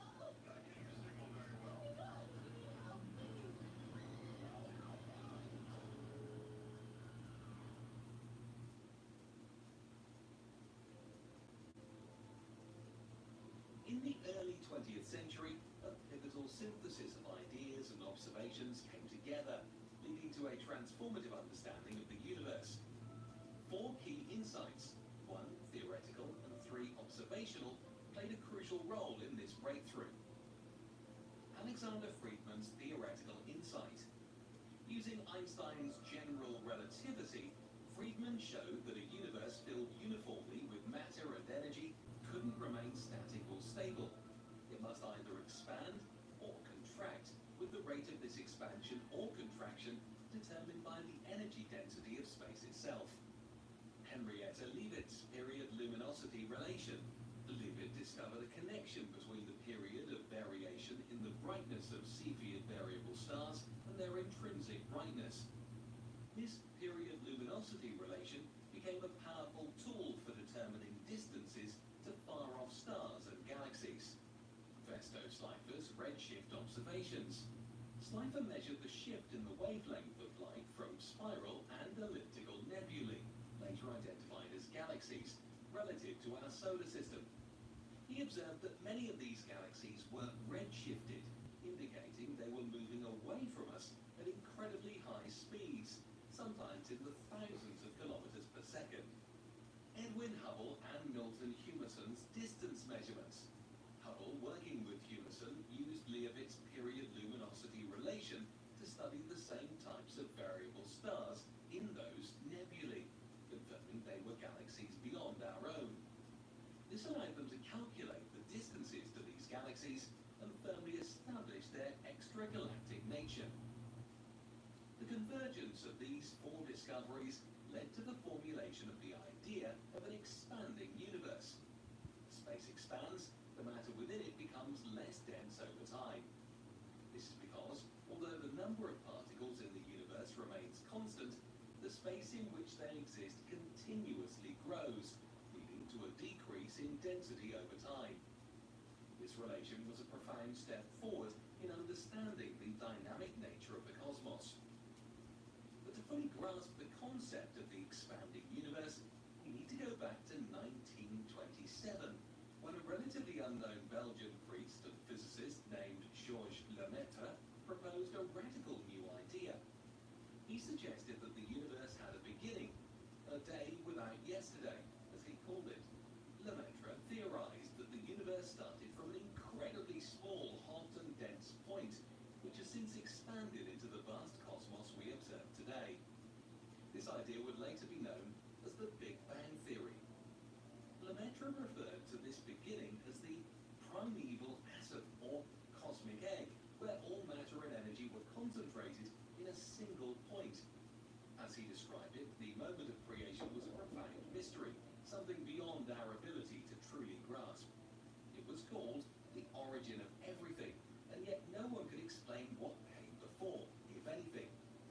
He famously called it the day without yesterday to emphasize that time itself didn't exist before this cosmic moment. After Georges Lemaitre proposed his groundbreaking idea in 1927, the scientific community didn't immediately embrace it. While his theory was intriguing, it lacked direct observational evidence, and the prevailing view at the time leaned more toward a steady-state universe, one that had no beginning or end, always existed as it was. Even renowned physicists like Albert Einstein were initially skeptical. In fact, Einstein famously dismissed Lemaitre's idea, saying, "Your calculations are correct, but your physics is atrocious." However, everything changed in 1929, when American astronomer Edwin Hubble observed that galaxies were moving away from each other. And the further away a galaxy was, the faster it seemed to be proceeding. This phenomenon, known as the redshift, provided strong evidence that the universe was expanding. And if it was expanding, then at some point in the distant past it must have been much smaller, just as Lemaitre had suggested. Hubble's observations gave Lemaitre's theory the support it needed, and slowly the idea of a universe with a definite beginning began to gain traction. Over time, more and more evidence emerged, and by the mid-20th century, the Big Bang theory became the leading explanation for the origin of the universe. The discovery of the cosmic microwave background radiation in 1965 by Arno Penzias and Robert Wilson provided the most definitive proof yet. This faint glow of radiation left over from the Big Bang confirmed that the universe had indeed started in a hot, dense state and has been expanding ever since. This discovery wasn't just a lucky find, it was the cornerstone that supported several major predictions about the early universe. Predictions that go far deeper than just the universe is expanding. You see, radiation, like photons or light waves, does more than just spread out and thin as the universe expands. As space itself stretches, the energy in each light wave stretches too. This is what causes the universe not only to expand and dilute, but to cool as well. It's like watching a rubber band being pulled. Its length stretches, and in the same way, the energy of these light waves stretches as the universe expands, cooling everything down in the process. But now, let's do something fun. Imagine we hit the rewind button on time itself. What would happen? The exact opposite of what we see today. If we go backward, the universe won't be cooling and expanding. It will be getting hotter and denser. The further back in time we go, the more compact the universe becomes. All the matter, all the radiation, will be squeezed into a smaller and smaller space. The light waves that were stretched by cosmic expansion would get shorter and shorter. As we rewind far enough, the universe becomes so dense and hot that we reach a point where all the matter and radiation are contained within a singularity. An infinitely dense, incredibly hot point. This idea isn't just theoretical. This singularity and the conditions it implies gave rise to 5 major predictions about the early universe. And these aren't minor footnotes. These predictions laid the groundwork for what we now understand about how the cosmos began. First, the universe should be expanding. This is confirmed by the redshift of distant galaxies, which we observe as they move away from us. It's like a cosmic Doppler effect, with the wavelengths of light stretching as galaxies get further apart, showing us that the universe is expanding. Second, the universe should have begun in a relatively smooth, uniform state, but over time, this uniformity would break down, and structures like stars, galaxies, clusters of galaxies, and the large-scale cosmic web would form and evolve.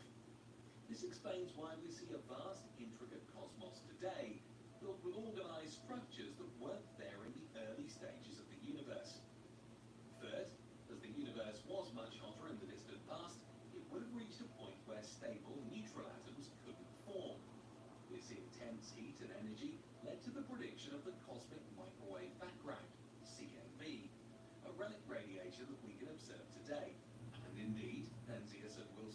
discovery confirmed this prediction. The CMB is essentially the afterglow of the Big Bang, a snapshot of the universe when it was just 380,000 years old and had finally cooled enough for atoms to form.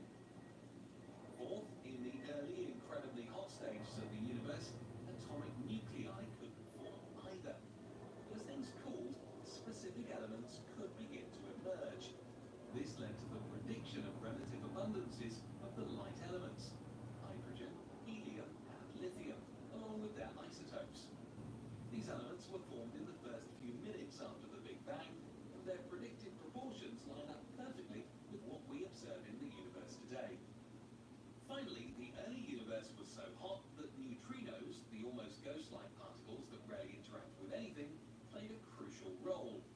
They influenced the large-scale structure of the universe and left detectable imprints in the cosmic microwave background. This prediction, too, has been confirmed in recent studies. So, when Penzias and Wilson found that faint microwave glow in 1965, they were confirming not just one theory, but a whole framework of ideas that explain how the universe began, expanded, and cooled to form the cosmos we see today. With all 5 predictions lining up with what we observe, the Big Bang Theory has become the bedrock of modern cosmology, standing unchallenged since the mid-1960s. But let's take a closer look at what this expansion truly means and how it unfolded. Since scientists tell us the universe began with a bang, it's worth understanding what this expansion really involved. We've all heard about the Big Bang countless times, but here's the thing. It wasn't an explosion as we might picture it. It wasn't like a bomb going off in space. Instead, it was something far more extraordinary. The Big Bang was the rapid expansion of space itself, where everything, from time to matter and energy, emerged from an infinitely small, dense point to create the universe we know today.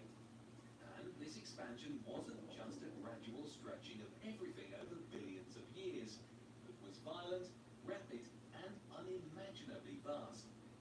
The universe went from the size of a tiny subatomic particle to something about the size of a grapefruit in less than a second. Just think about that. Space itself stretching out, taking time and matter along for the ride. While the evidence supporting the hot Big Bang theory was piling up in the 1960s and 1970s, some perplexing issues emerged that the Big Bang model couldn't quite resolve on its own. There were a few notable observations that didn't entirely fit the narrative of the universe originating from a singular state of extremely high temperature and density. These contradictions gave rise to 3 significant problems: the horizon problem, the flatness problem, and the monopole problem. First, let's talk about the horizon problem. When we look at the universe, no matter which direction we observe, it appears to have the same temperature and density. The issue here is that regions in opposite directions of the sky should never have had enough time to communicate or exchange information since the Big Bang began. So how is it that these far-flung regions managed to reach the same temperature and conditions everywhere? Start your day with Nature Me, the #1 pharmacy-recommended vitamin and supplement brand. When softness and freshness matter, Downy breathes life into your laundry.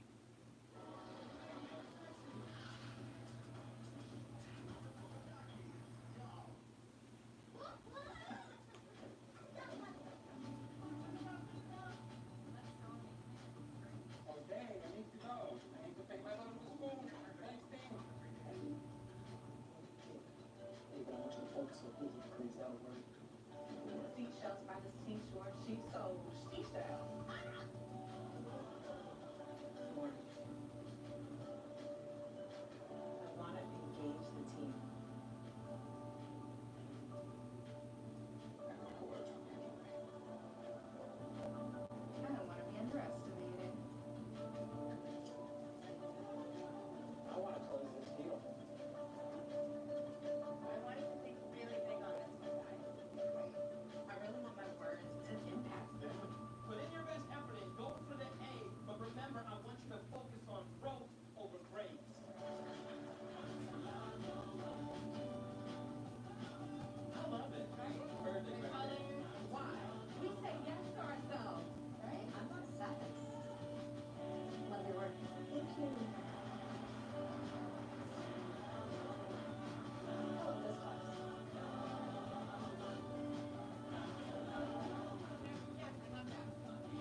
there's a delicate balance between the forces pushing everything apart and gravity pulling everything back together.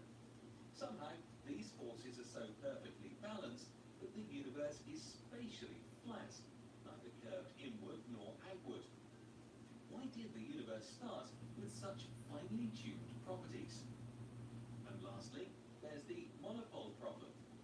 If the universe reached extremely high temperatures and energies in its early stages, why don't we see exotic relic particles today, like right-handed neutrinos or magnetic monopoles?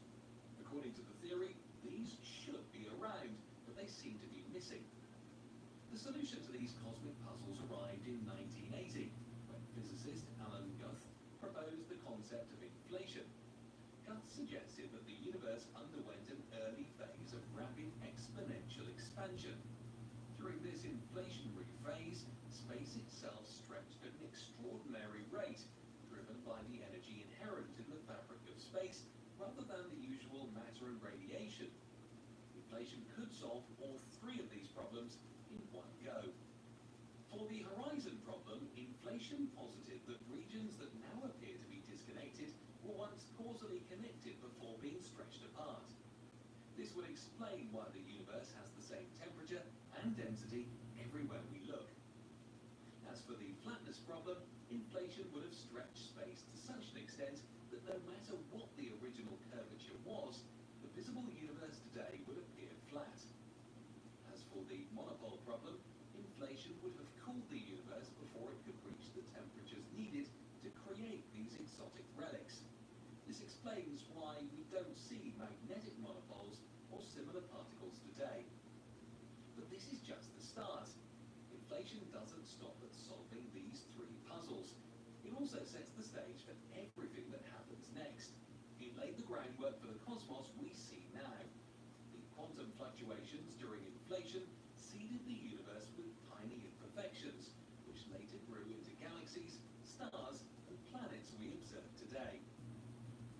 Now let's fast forward a bit to the first few seconds after inflation ended.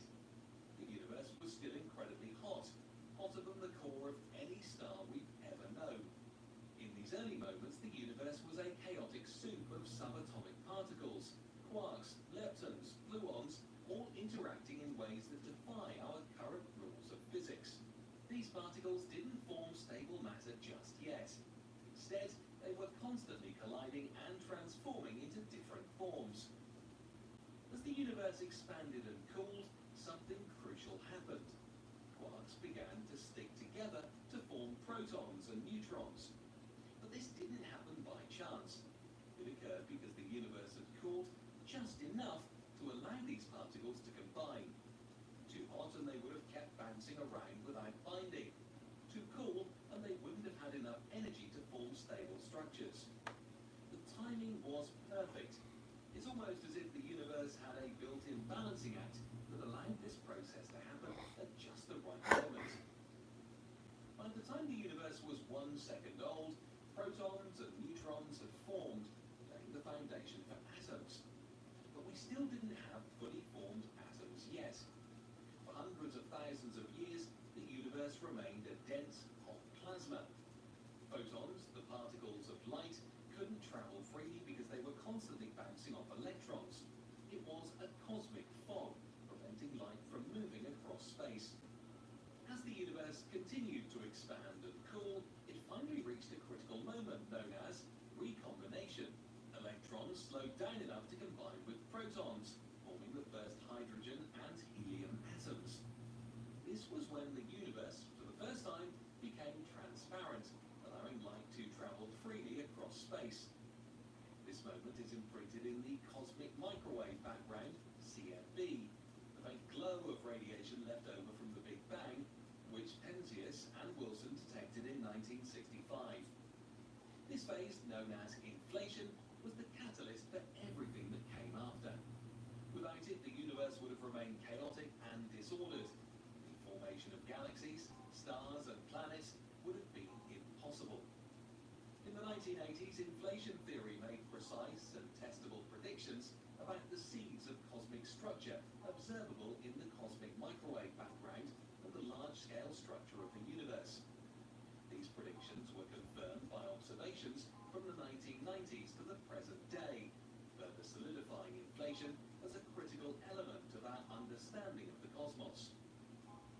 Inflation also redefines how we think of the Big Bang itself.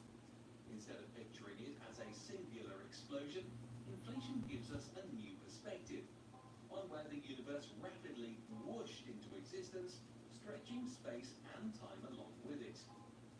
This phase of rapid expansion not only shaped the universe as we know it, but it also gave us a clearer understanding of how the universe cooled, expanded, and laid the groundwork for everything that would come next.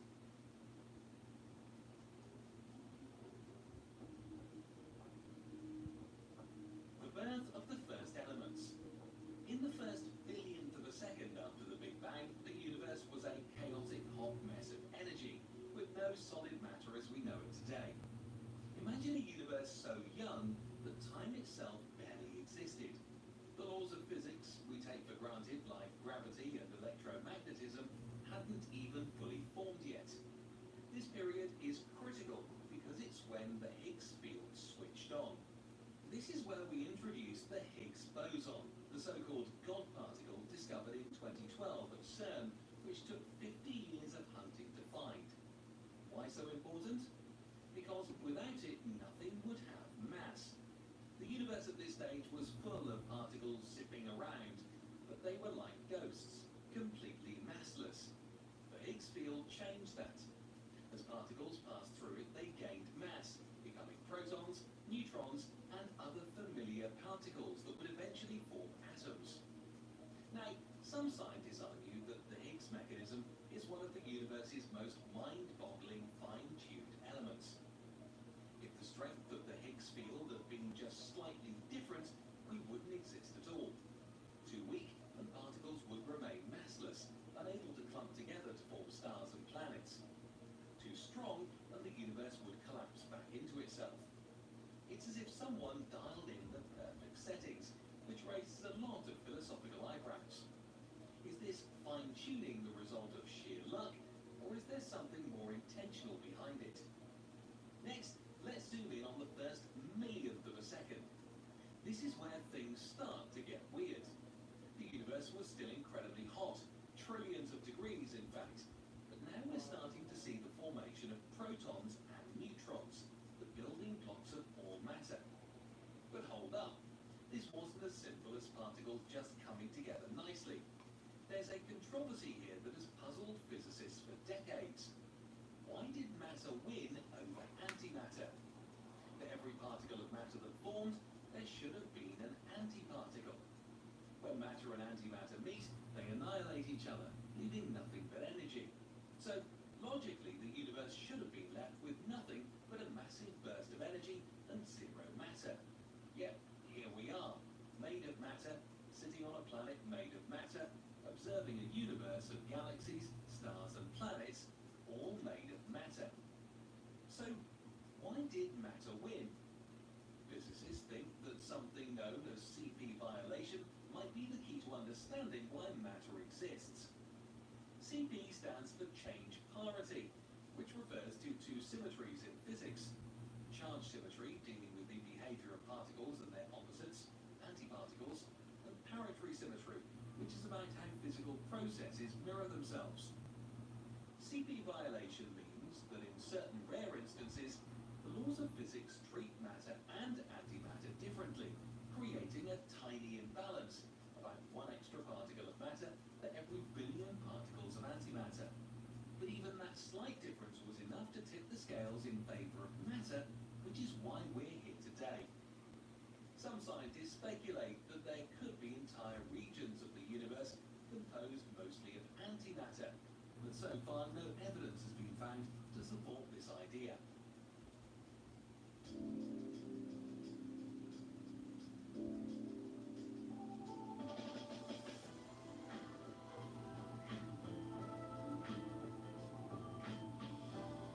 S.C. Johnson.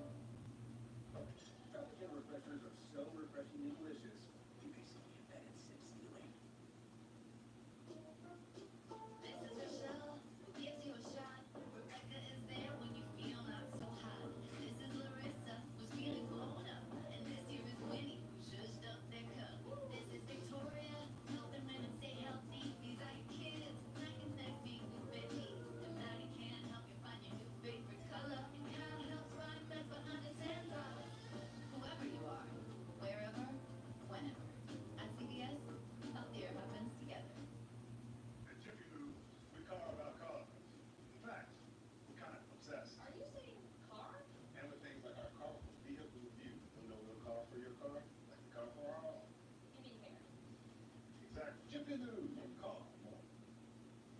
forward to the first second after the Big Bang.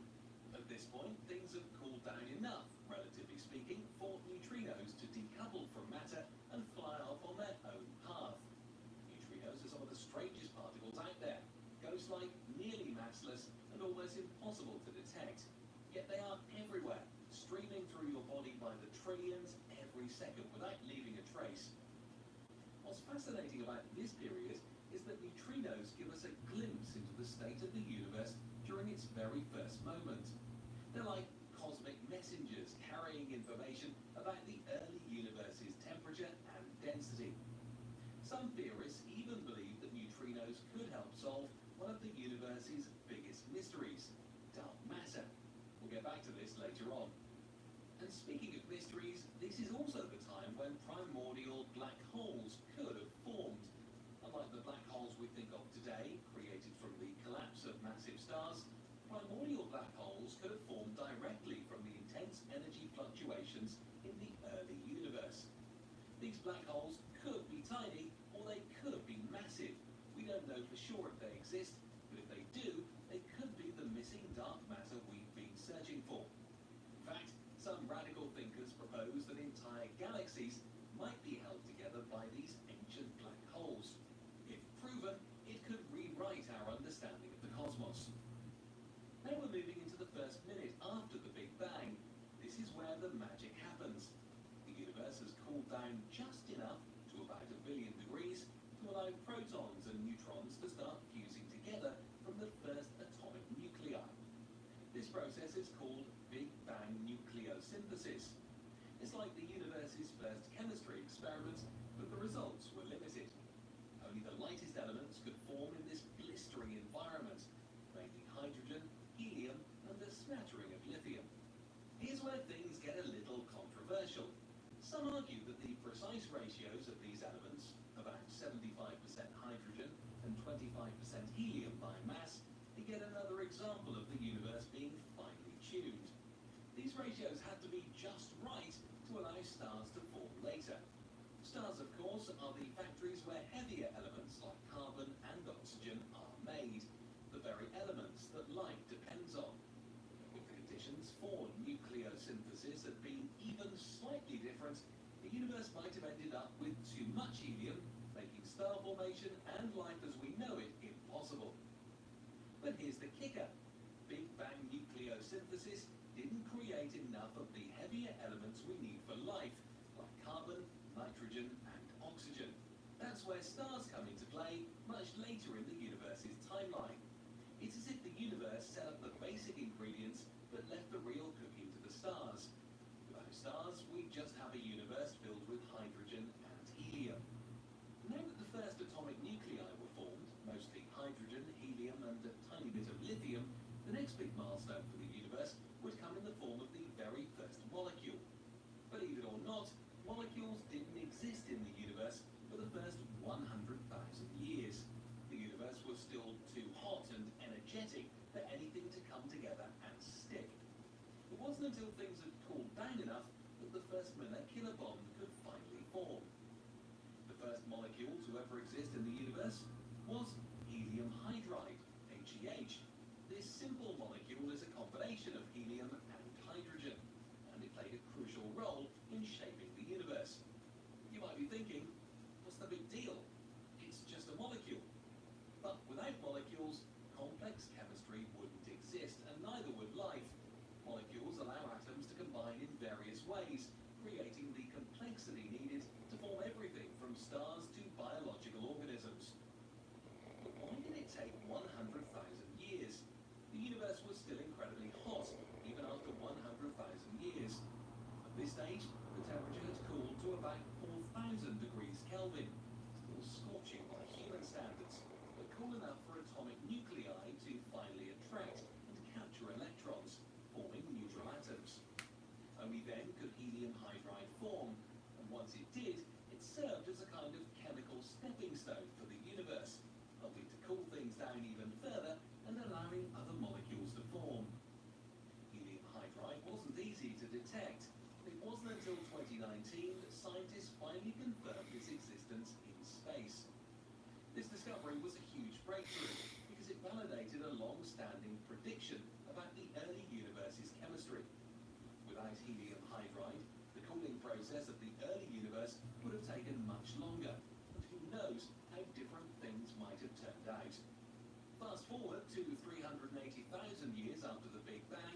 This is one of the most significant moments in cosmic history. Recombination. We already touched on this earlier, but it's worth revisiting because this moment was truly a game changer. At this point, the universe had cooled down just enough for the first neutral atoms to form. Before this, the universe was an opaque, dense fog of charged particles, where photons, particles of light, were trapped and couldn't move freely. But when electrons finally combined with protons to create neutral hydrogen atoms, the universe became transparent for the very first time. The formation of these first atoms had a profound effect. The universe became transparent. For the first time in cosmic history, light could travel freely. The photons, which had been bouncing around aimlessly for hundreds of thousands of years, were finally unleashed into the vastness of space. This first light is what we now observe as the cosmic microwave background, CMB, the faint glow of radiation that is still detectable across the universe today, serving as evidence of those first photons breaking free after being trapped for so long. The CMB is often called the afterglow of the Big Bang and is one of the most crucial pieces of evidence we have for the universe's hot, dense origins. When we observe the CMB today, we're essentially looking back in time, seeing the universe as it was 380,000 years after the Big Bang. It's like a cosmic snapshot, capturing the moment when light was finally free to roam the universe. What's fascinating is that this light holds clues about the universe's conditions back then, its temperature, density, and even those tiny fluctuations that would later grow into galaxies and stars. Some scientists argue that the formation of atoms and the release of the CMB was the universe's first moment of clarity. This raises deeper, more profound questions. Why did the universe become transparent when it did? Was this another example of fine-tuning? If the universe had stayed opaque for just a little longer, would stars and galaxies have formed in the same way? It's one of those cosmic what-ifs that keep astrophysicists up at night. Those tiny fluctuations that we now see in the CMB were the seeds from which galaxies, stars, and eventually planets and life would grow. But without that critical moment of recombination, without the universe becoming transparent when it did, our cosmic history could have taken a vastly different turn. Think about it. If the balance of cooling and expansion had been just a bit off, we might be looking at a universe filled with nothing more than diffused gas, with no stars, no planets, and no life. The universe's evolution could have been stalled in this early, dense and chaotic phase. Was this moment of transparency and clarity simply a stroke of luck, or was something more deliberate at play? It's one of those questions that ties right back into the larger mystery of fine-tuning. Everything in the cosmos seems to have aligned perfectly to allow for the universe we see today. Yet, we're still left wondering, was it all a coincidence, or is there something deeper we have yet to uncover? After the release of the cosmic microwave background, the universe entered a quiet yet crucial phase called the Dark Ages. For hundreds of millions of years, the universe was a vast, cold and dark expanse. The light that had just been free during recombination faded, and no new sources of light existed because stars had yet to form.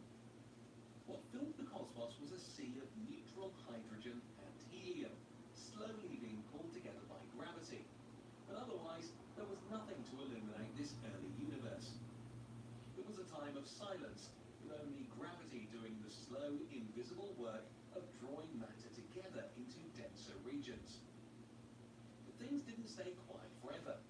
About 150 million years after the Big Bang, the first stars began to form, marking one of the most transformative moments in cosmic history. Gravity continued to pull hydrogen and helium into dense pockets, eventually igniting nuclear fusion at their cores. These stars were different from those we see today, far more massive, incredibly bright and short-lived. Their light was the first to shine through the darkness, reionizing the neutral hydrogen that had dominated the cosmos since the CMB. This reionization allowed light to travel freely again, lifting the universe out of its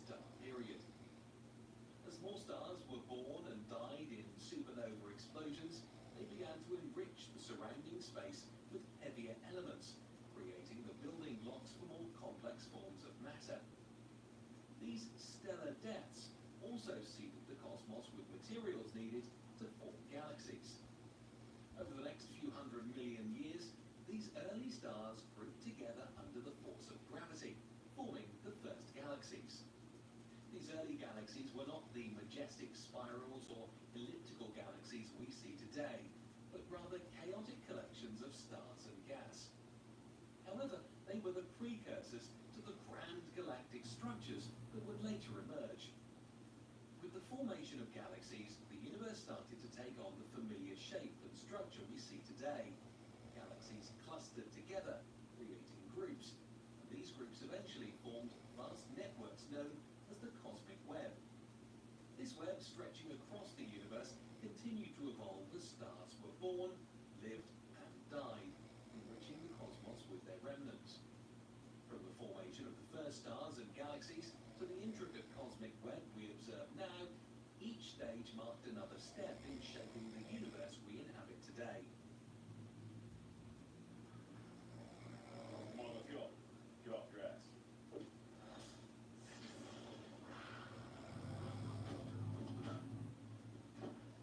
Touchdown! Adavino Balm Aquaman's moisturize to help clean dry, itchy skin with power banks.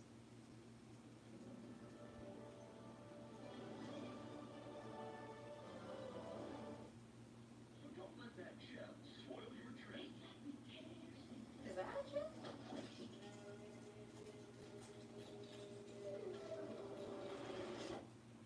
That happens a lot, but Safeway could have helped.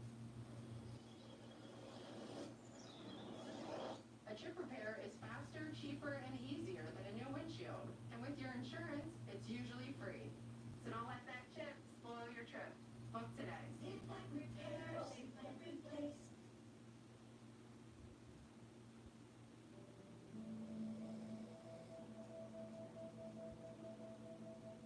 We don't live in a universe where matter floats around in empty space. We live in a universe of energy fields that spread throughout the universe and interact with one another, creating everything we see in the process. Up until now, you might have been picturing the universe as a vast void, sprinkled with stars, planets, and galaxies. But that image leaves out something essential, something that's woven into every corner of existence. The truth is, there is no such thing as nothing. What we think of as empty space is far from empty. Instead, it's buzzing with activity, filled with invisible fields of energy that are constantly interacting, fluctuating, and giving rise to everything we know. These fields shape the very fabric of reality, creating the particles, forces, and structures that make up the universe. Even in the most barren stretches of space where there's seemingly nothing, no stars, no matter, no light, there are still energy fields, like the electromagnetic field or the quantum field.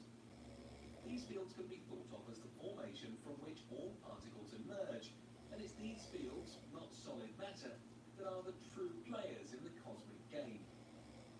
Even if we wanted to divide particles down to their most basic components in search of nothing, we would still run into a fundamental truth.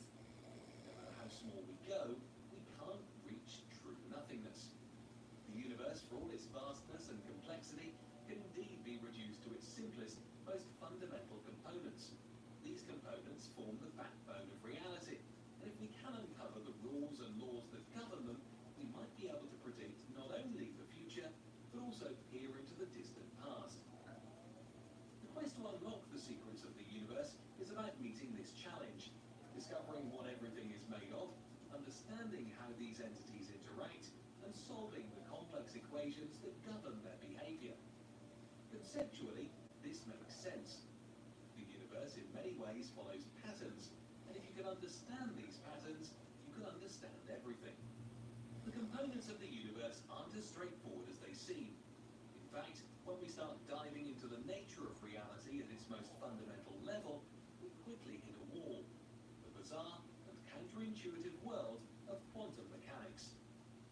In our universe, the idea of creating or finding nothing is impossible. Everything, no matter how small, is made up of individual entities,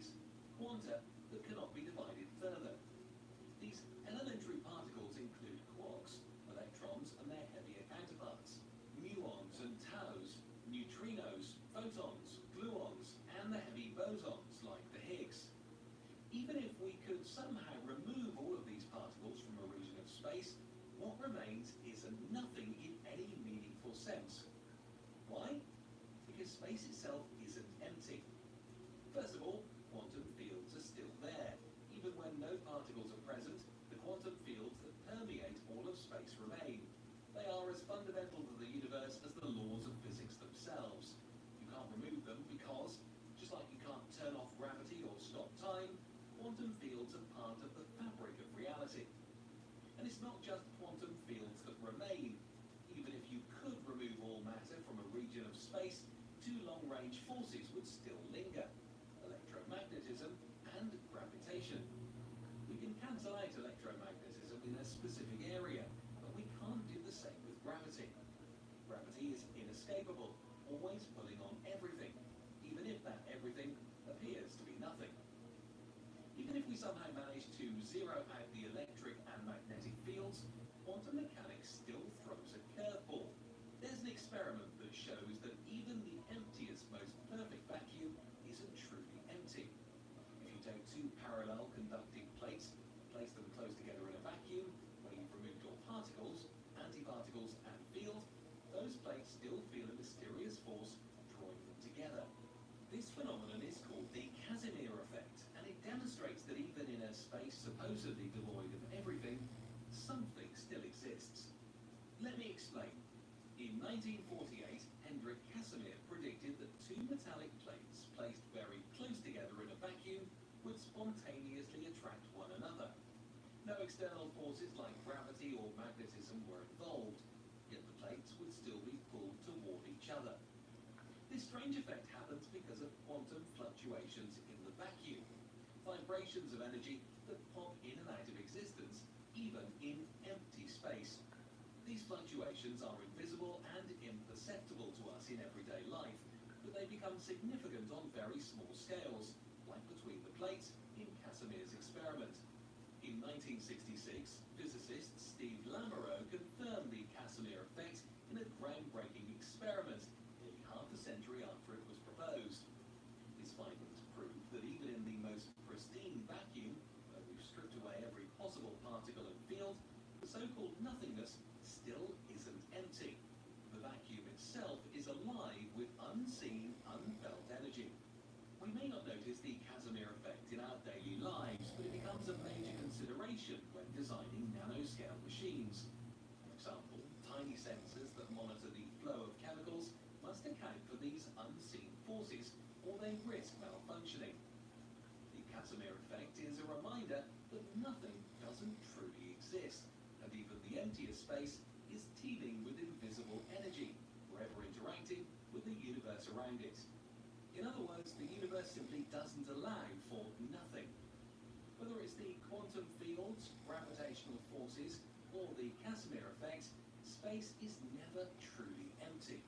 There's always something lurking beneath the surface, reminding us that nothingness is far from simple. It's the most complex something we could ever imagine. Moving on, in 1951, Julian Schwinger, a co-founder of the quantum field theory that describes electrons and electromagnetic force, provided a complete theoretical description of how matter could be created from nothing by applying a strong electric field. Although Fritz Sauter, Werner Heisenberg, and Hans Bühler had proposed the idea in the 1930s, Schwinger did the detailed work to specify the conditions under which this effect would emerge. As a result, it's primarily known as the Schwinger effect. Normally, we expect quantum fluctuations in empty space, excitations of any and all quantum fields present. The Heisenberg uncertainty principle dictates that certain quantities cannot be known simultaneously with arbitrary precision. These quantities include energy and time, position and momentum, orientation and angular momentum, voltage and free electric charge, electric field and electric polarization density. While the uncertainty principle is usually expressed in terms of the first two pairs, its other applications can have equally profound consequences. Remember that any force in existence, we can define it in terms of a field. The force acting on a particle equals its charge multiplied by a property of the field.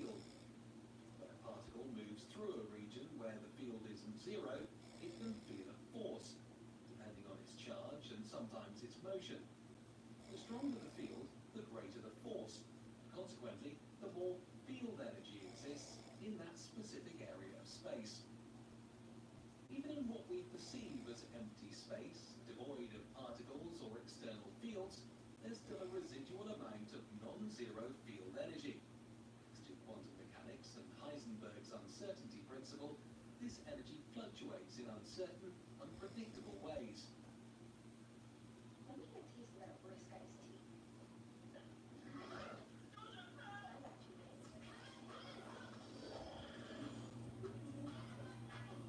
Thank you, animals. That's brisk, baby. Bounty Megawatt, 4 rolls in 1. The key to great skin is exfoliating and moisturizing. Old Spice gives me both. The shorter the period we observe, the more uncertain the energy becomes, leading to the quantum phenomena of fluctuating fields and the spontaneous emergence of particle-antiparticle pairs. These pairs flash into existence and vanish just as quickly due to the inherent properties of quantum fields. Now, imagine a scenario where we take an electric field and continuously increase its strength. What happens next? To understand this, let's consider a simpler example. A meson, which consists of a quark and antiquark held together by the strong force, mediated by gluons. Quarks, as you may know, come in 6 types or flavors: up, down, strange, charm, bottom, and top. While antiquarks are their opposite counterparts with opposite charges.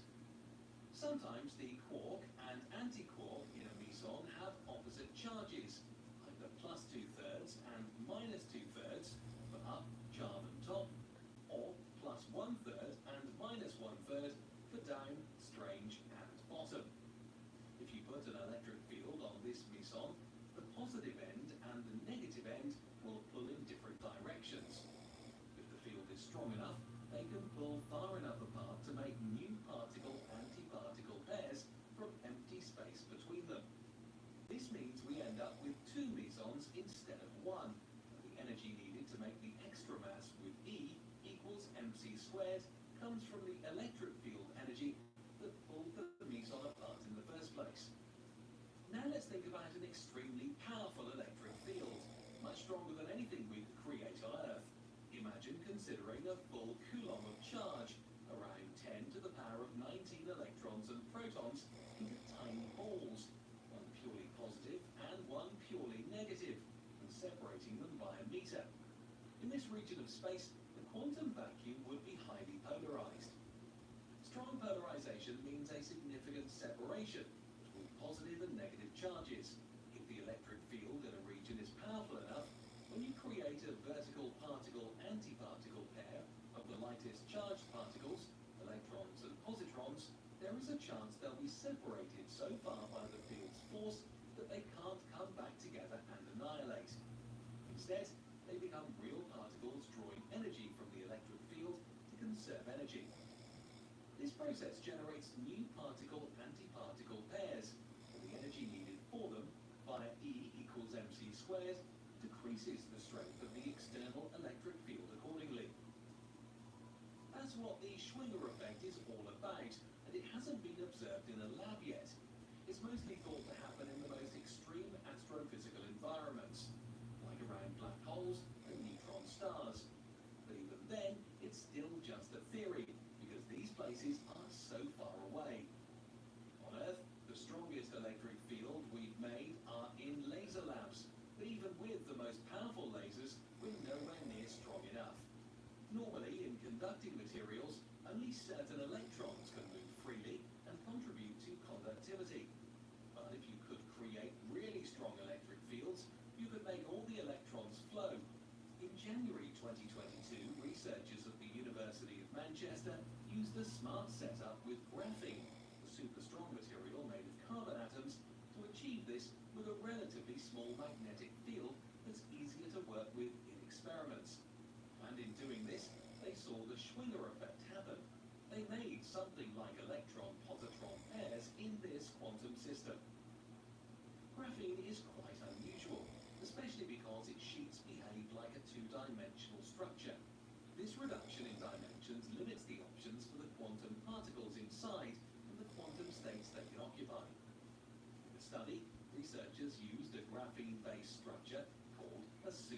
lattice made of multiple layers of materials arranged in periodic patterns.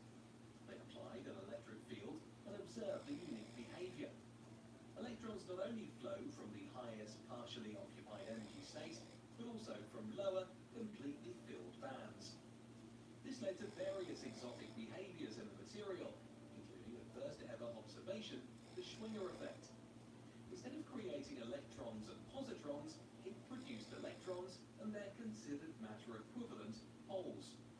Holes are where an electron is missing from a lattice and flows in the opposite direction to the electrons.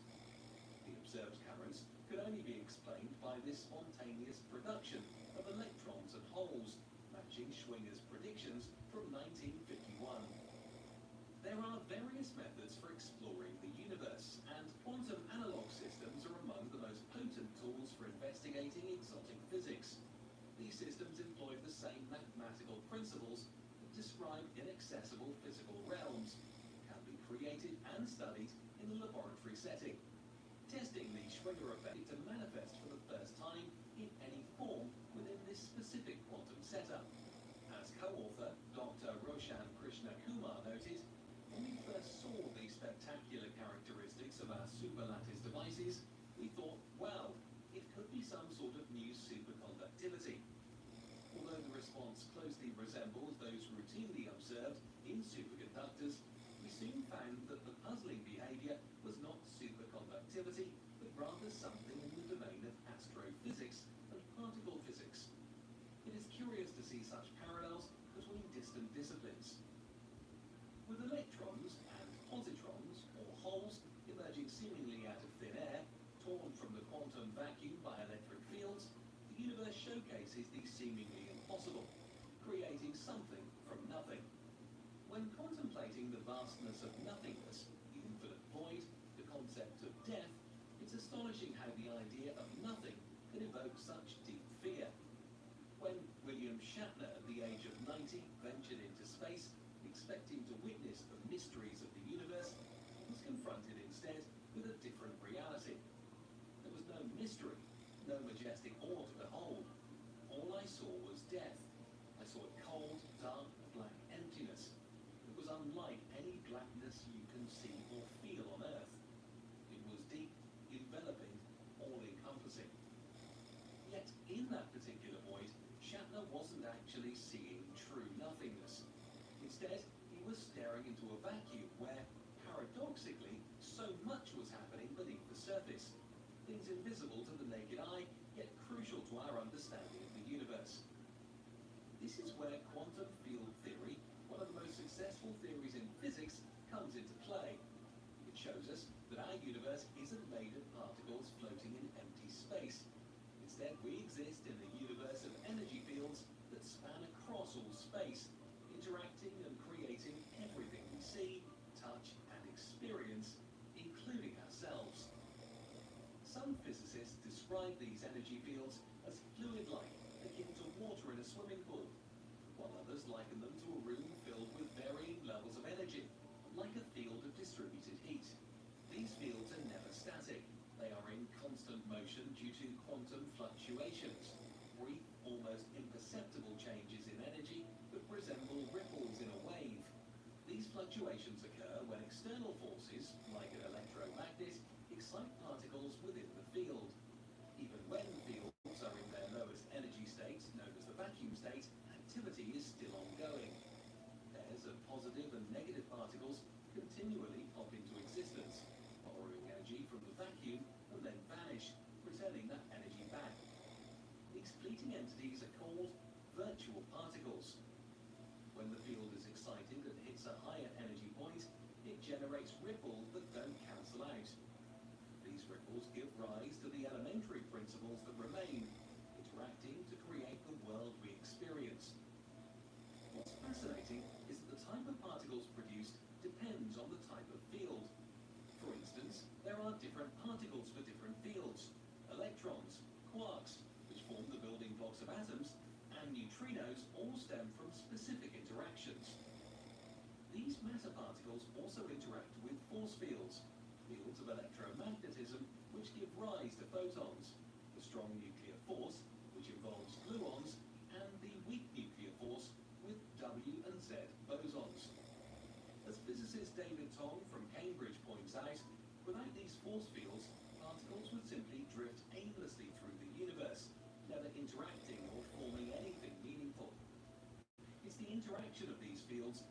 makes the universe dynamic and full of complexity.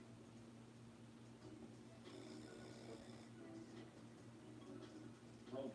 Keep your head in the game. Try crunchy, melty, rich toasted chips. Well, dang, I need to go. I need to take my daughter to school. Hey, but I'm the folks so cool to crease down the road.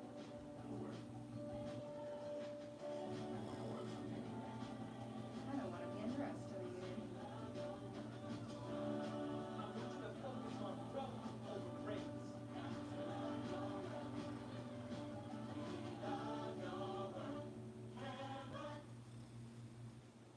Then there's the Higgs field, which is often compared to molasses spread across the universe. The Higgs field gives mass to particles, slowing them down and preventing them from moving at the speed of light. This process is subtle, but it's essential. Without the Higgs field, the universe would be an entirely different place, with particles zipping around too fast to interact meaningfully. However, not all particles interact with the Higgs field the same way, and this nuance adds another layer to the mystery. Despite all this activity, there's still an element of unpredictability. The particles that make up matter are exceptions, surviving a chaotic dance of creation and destruction. For example, protons form when gluons, particles of the strong force, bind quarks together. Then, through more interactions, protons and neutrons come together to form the nucleus of atoms. It's a delicate balance of forces and particles, and we still don't fully understand why some particles endure while others don't. Even though our universe is filled with virtual particles and fields, the concept of nothingness remains elusive. First, there's the enigma of what came before the Big Bang, a realm that we don't yet comprehend. But beyond that, the nothing we talk about, a vacuum, a space free from matter, isn't truly empty. Quantum energy fields persist, continuously interacting and creating a universe out of what we once thought was nothing. This mysterious nothing may be what gave birth to matter and forces, shaping the universe as we know it. Lawrence Krauss, in his book A Universe from Nothing, suggests that this inherently unstable nature of nothingness is what produces elementary particles.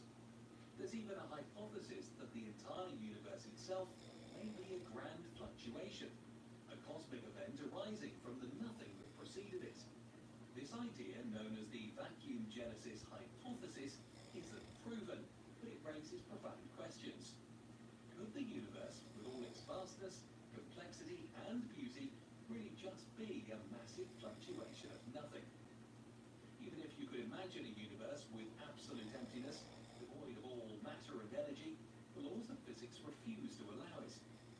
As long as there is energy, be it in the form of quantum vacuum fluctuations or dark energy, there will always be some form of radiation, some trace of something. The universe, in all its phases, has never been truly empty. And as long as dark energy doesn't decay, it never will be. The universe, with all its mystery, is what it is. As we strive to understand it, we must remain humble in the face of the unknown. Our quest for understanding is ongoing, and the more we learn, the more we realize how much there is to uncover. Embrace the curiosity, for it is that drive to explore, question, and discover that pushes us to the edge of knowledge, allowing us to peer deeper into the mysteries that still unfold. This video would not be complete without delving into the philosophical side of the topic.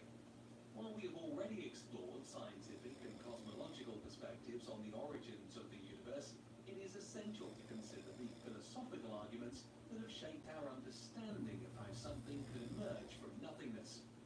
After all, science and philosophy have long been intertwined in the quest to answer the ultimate questions about existence, reality, and the nature of being. Philosophically, the concept of nothingness has perplexed thinkers for millennia. The ancient Greek philosopher Parmenides, for instance, famously claimed that nothing comes from nothing. According to him, the very idea of nothing was a contradiction. If something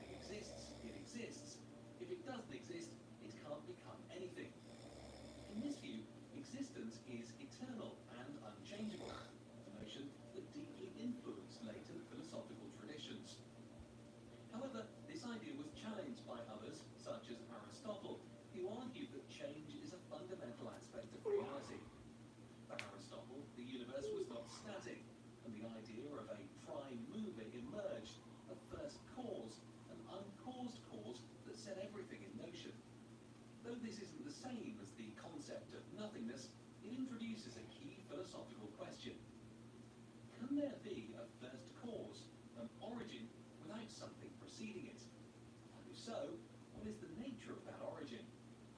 Fast forward to modern philosophy, and we encounter existentialists like Jean-Paul Sartre, who grapple with the nature of nothingness as it relates to human consciousness. Sartre believed that nothingness isn't just an absence, but rather a fundamental feature of being. According to Sartre, we are constantly confronted with nothing in our choices, our freedom, and our future possibilities. In other words, nothingness is the backdrop against which all human action takes place. This view takes the concept of nothingness from a purely cosmological or physical plane to a deeply personal and existential one. The tension between nothing as a physical reality and nothing as a philosophical concept leads to profound questions. Is the nothingness before the universe truly an absolute void, or is it simply the absence of things as we understand them? Can there be such a thing as absolute nothingness, or is nothing simply the potential for everything? Even in the realm of quantum physics, where empty space is teeming with virtual particles, nothing turns out to be something. Could it be that, philosophically speaking, nothingness is simply the fertile ground for everything that could possibly exist? Philosophy also forces us to question the limits of human understanding. Are we even capable of comprehending nothingness? Our minds are wired to think in terms of things, objects, events, and processes. The concept of nothing is inherently counterintuitive, and some might argue that the human brain cannot truly conceive of absolute nothingness. Instead, we can only imagine the absence of things we know, space, matter, and time, but not the absence of existence itself. So where does that leave us? The philosophical exploration of nothingness reveals more questions than answers. What was there before the universe? Can something truly come from nothing? Is nothingness merely a human construct, a way for us to make sense of the limits of our understanding? These questions are not merely academic, they are fundamental to how we understand the universe and our place within it. In the end, philosophy doesn't necessarily provide us with definitive answers, but it does offer us a way to think deeply about the mysteries of existence. The idea that everything came from nothing, that the universe emerged out of a void, challenges not only our scientific understanding, but also our deeper metaphysical assumptions. The universe, as vast and incomprehensible as it is, might not have a single explanation that satisfies both science and philosophy. But the beauty lies in the exploration, in the unending search for meaning in a universe that may have sprung from nothing, and in contemplating what that might mean for us as conscious beings. Perhaps the most valuable lesson philosophy offers is this. In the face of cosmic mystery, we must embrace both wonder and humility. For all the progress we've made, the question of why there is something rather than nothing remains one of the most profound and elusive challenges that both science and philosophy will continue to grapple with.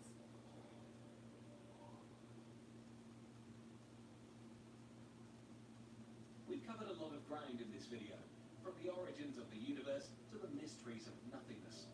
It's been quite the journey, diving into the depths of cosmology, quantum mechanics, and even philosophy.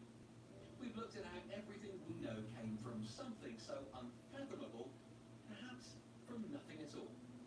The universe, with all its complexity, emerged from an explosive beginning, yet that beginning is still shrouded in more questions than answers. It's not just about the Big Bang, particles, or the cosmic microwave background. We've also taken a step back to contemplate the deeper philosophical side of things. What does it mean for something to come from nothing? Is there truly such a thing as nothingness? And how do we even begin to grasp these concepts that defy human logic and intuition? As we near the end of this exploration, it's clear that while we've learned so much, the universe still holds countless mysteries. For every answer, there seems to be a new question that arises. Why does the universe seem so finely tuned for life? Why did it unfold in exactly the way it did? And what does it all mean for us, here and now? These questions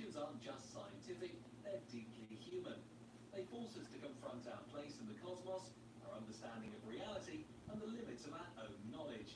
And while we may never fully grasp the answers, the pursuit of them is what drives us forward. So, as we wrap up this long and thought-provoking journey, remember this. The universe is vast, mysterious, and often beyond our comprehension. But that's exactly what makes it so fascinating.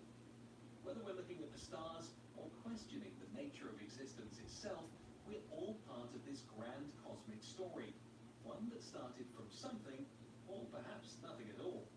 And the curiosity to keep searching is, in many ways, just as important as the answers themselves.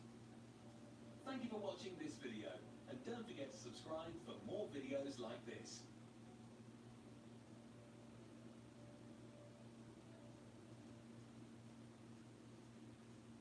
Try Cascade Platinum Plus. It removes up to 100% of food residue, even in older dishwashers.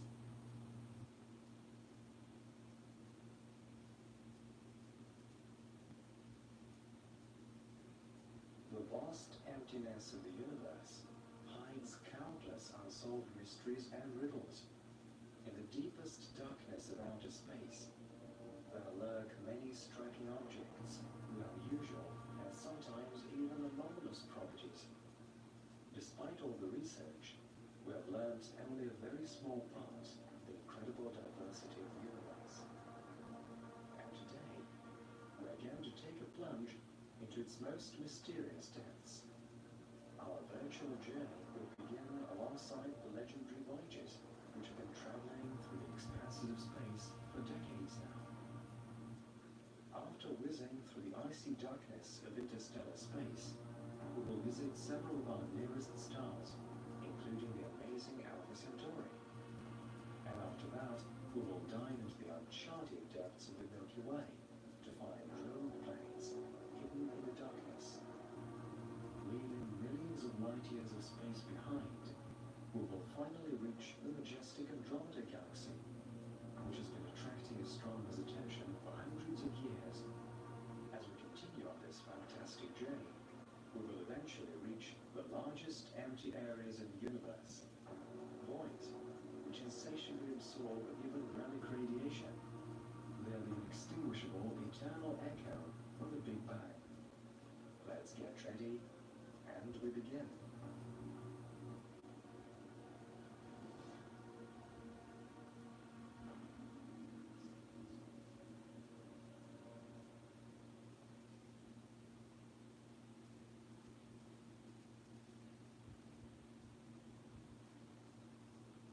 On the 15th of April 2021, the automatic space probe New Horizons became the fifth spacecraft in the history of humanity to go beyond the point of 50 astronomical units from the Sun. It was the Voyagers that had crossed this mark before, with the probes Pioneer 10 and Pioneer 11 the first ever to do so. None of these space wanderers are likely to ever return to the Earth. With some of them still active on their missions, others have gone quiet forever. Spacecraft, New Horizons. Start of mission, 19th of January 2006. Distance to Earth, 52 astronomical units. Speed, 14 kilometers per second or 3 astronomical units per year. Main goal, Pluto and Charon. Mission status, successfully completed. Condition, operational. Just like most other interplanetary space probes, New Horizons performed a gravity assist maneuver near Jupiter before setting out to its target. Not only did it greatly boost the spacecraft's speed, but also allowed it to capture high-quality images of the largest planet in the solar system alongside its satellites. Besides, the probe's cameras captured the first video ever of an erupting volcano on the surface of Jupiter's satellite Io. After the gravity boost had been completed, the probe made for the main target, Pluto. The spacecraft reached the planetoid's environs in January 2015. The mission's main goal was to explore Pluto and Charon from different perspectives that involved taking photos of and mapping these remote space object surfaces. In addition, the probe estimated the magnetic fields values and solar wind activity close to the objects and collected information about their atmospheres and surface reflection properties. announced saying that the program also involved search for Pluto's as yet undetected satellites and more accurate measurements of Pluto's orbit's parameters. Having completed the main mission, the probe continued to be useful. It flew beyond Pluto's orbit and went on to explore objects in the Kuiper belt. That is how images of Quaoar, R1 and Arrokoth were produced. Thanks to the probe's cameras, the distances to the stars Proxima Centauri and Wolf 359 were measured. Unfortunately, the radioisotope generator on board the spacecraft is expected to start running low from 2026, and eventually all the meters will switch off one after another.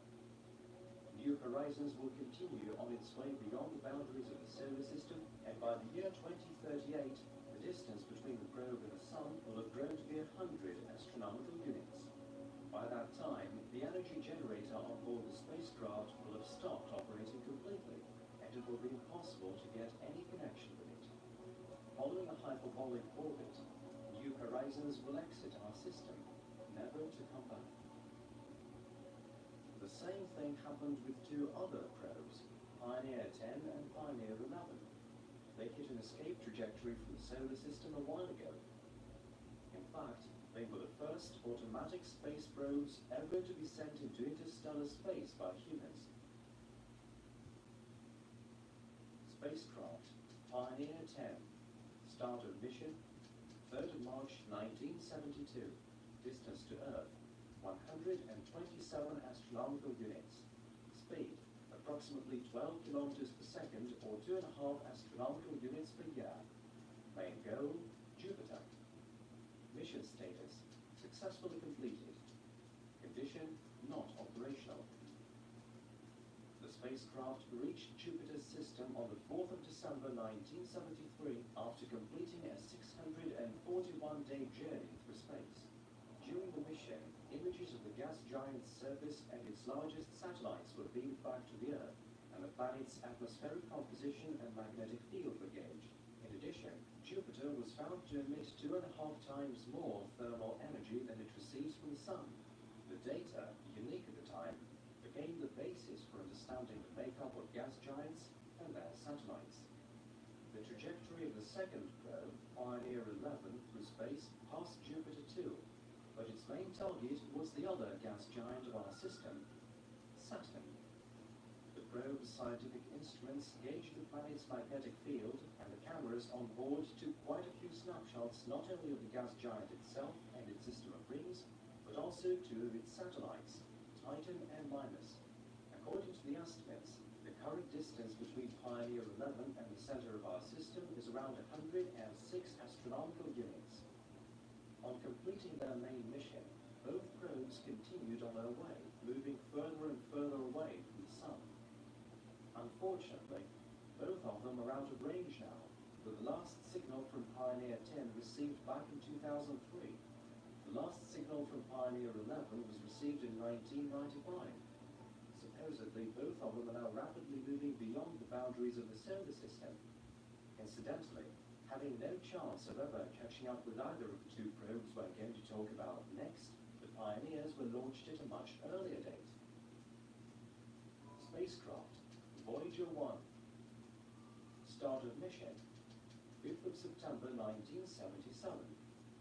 Distance to Earth 154 astronomical units. Speed around 17 kilometers per second or 3.6 astronomical units per year. Main goal, Jupiter and Saturn. Mission status, successfully completed. Condition, not fully operational. The contribution of Voyager 1 to the solar system's exploration can hardly be overestimated. It is thanks to this probe that several new Jupiter satellites were discovered, alongside its ring system, which was big news. The Voyager's cameras captured volcano eruptions on Io, and provided hard evidence that Jupiter's Great Red Spot is an enormous storm. The probe beamed back hundreds of photos of the largest planet of our solar system and its satellites. After the spacecraft crossed Neptune's orbit, the meters on board sent back a great amount of valuable data about interstellar plasma. The Voyager 1 left both the Kuiper Belt and the heliopause behind a long while ago, and is now rapidly crossing the area of the solar system's scattered disk, making for the inner boundary of the hypothetical Oort cloud. It is not only the remotest man-made object in space, but also the fastest of all the spacecraft on their way to exit our system, being the first space probe to have traveled that far from the center of the solar system. Voyager 1 offered scientists a unique opportunity to study the heliopause. This is the area around our sun where solar wind pressure and interstellar gas pressure balance. When the charged particles emitted by the star collide with rarefied plasma, elaborate structures form out of elementary particles and magnetic fields. Studying them is crucial for understanding processes taking place in the universe. Unfortunately, by around the year 2025, the power of the radioisotope thermoelectric generators on board the probe will have run out completely, and the connection will have been lost. In 300 years, Voyager 1 is estimated to reach the inner boundary of the hypothetical Oort cloud. It will take the spacecraft approximately 30,000 years to go clean through, and after that, it will fly beyond the boundaries of the solar system. 10,000 years later still, the probe will fly by the star Gliese 445 at a distance of 1.6 light years, and then it will eventually get lost in the infinite depths of outer space. Speaking about Voyager 1, we can't but mention its twin, launched from the Earth on the 20th of August 1977. Voyager 2 had Saturn, Uranus, and Neptune for its targets, but it also approached Jupiter for a gravity boost. It's the images taken by this probe that allowed scientists to assume that there are subsurface oceans on Ganymede and Europa. On reaching Saturn, Voyager 2 gauged the gas giant's temperature and magnetic field and discovered several new satellites. It goes without saying that lots of snapshots were taken of both Saturn's surface and its rings. Next in line on the probe's way were Uranus and Neptune. The flyby yielded a great number of unique snapshots, and in total 17 of the two planets' satellites were discovered. Also, it was found that both Uranus and Neptune have ring systems. Under Neptune's gravitational influence, the spacecraft changed its trajectory and left the ecliptic plane. This meant that Voyager 2 wouldn't be able to approach the other objects in the solar system, but it still had other exciting things to look forward to. Thus, the probe was to collect valuable data about interstellar plasma and cosmic wind, as well as to measure distances to stars and explore the heliosphere. The probe is currently as far as 128 astronomical units away from the center of our system, with the distance growing by 15.37 kilometers every second. It's going to take it around 42,000 years to approach Ross 248, a dim red dwarf in the constellation Andromeda. The minimal distance between Voyager 2 and the star will be about 1.7 light years, and around 300,000 years since its launch, chances are it will fly by Sirius at a distance of 4.3 light years. Unfortunately, it is impossible to distinguish such a tiny object from the Earth that far away. Volkswagen engineers look at safety from many perspectives, including this one. The Volkswagen Tiguan. Visit your Volkswagen dealer today. Get 0% APR financing or a $2,000 customer bonus on a new 2024 Tiguan.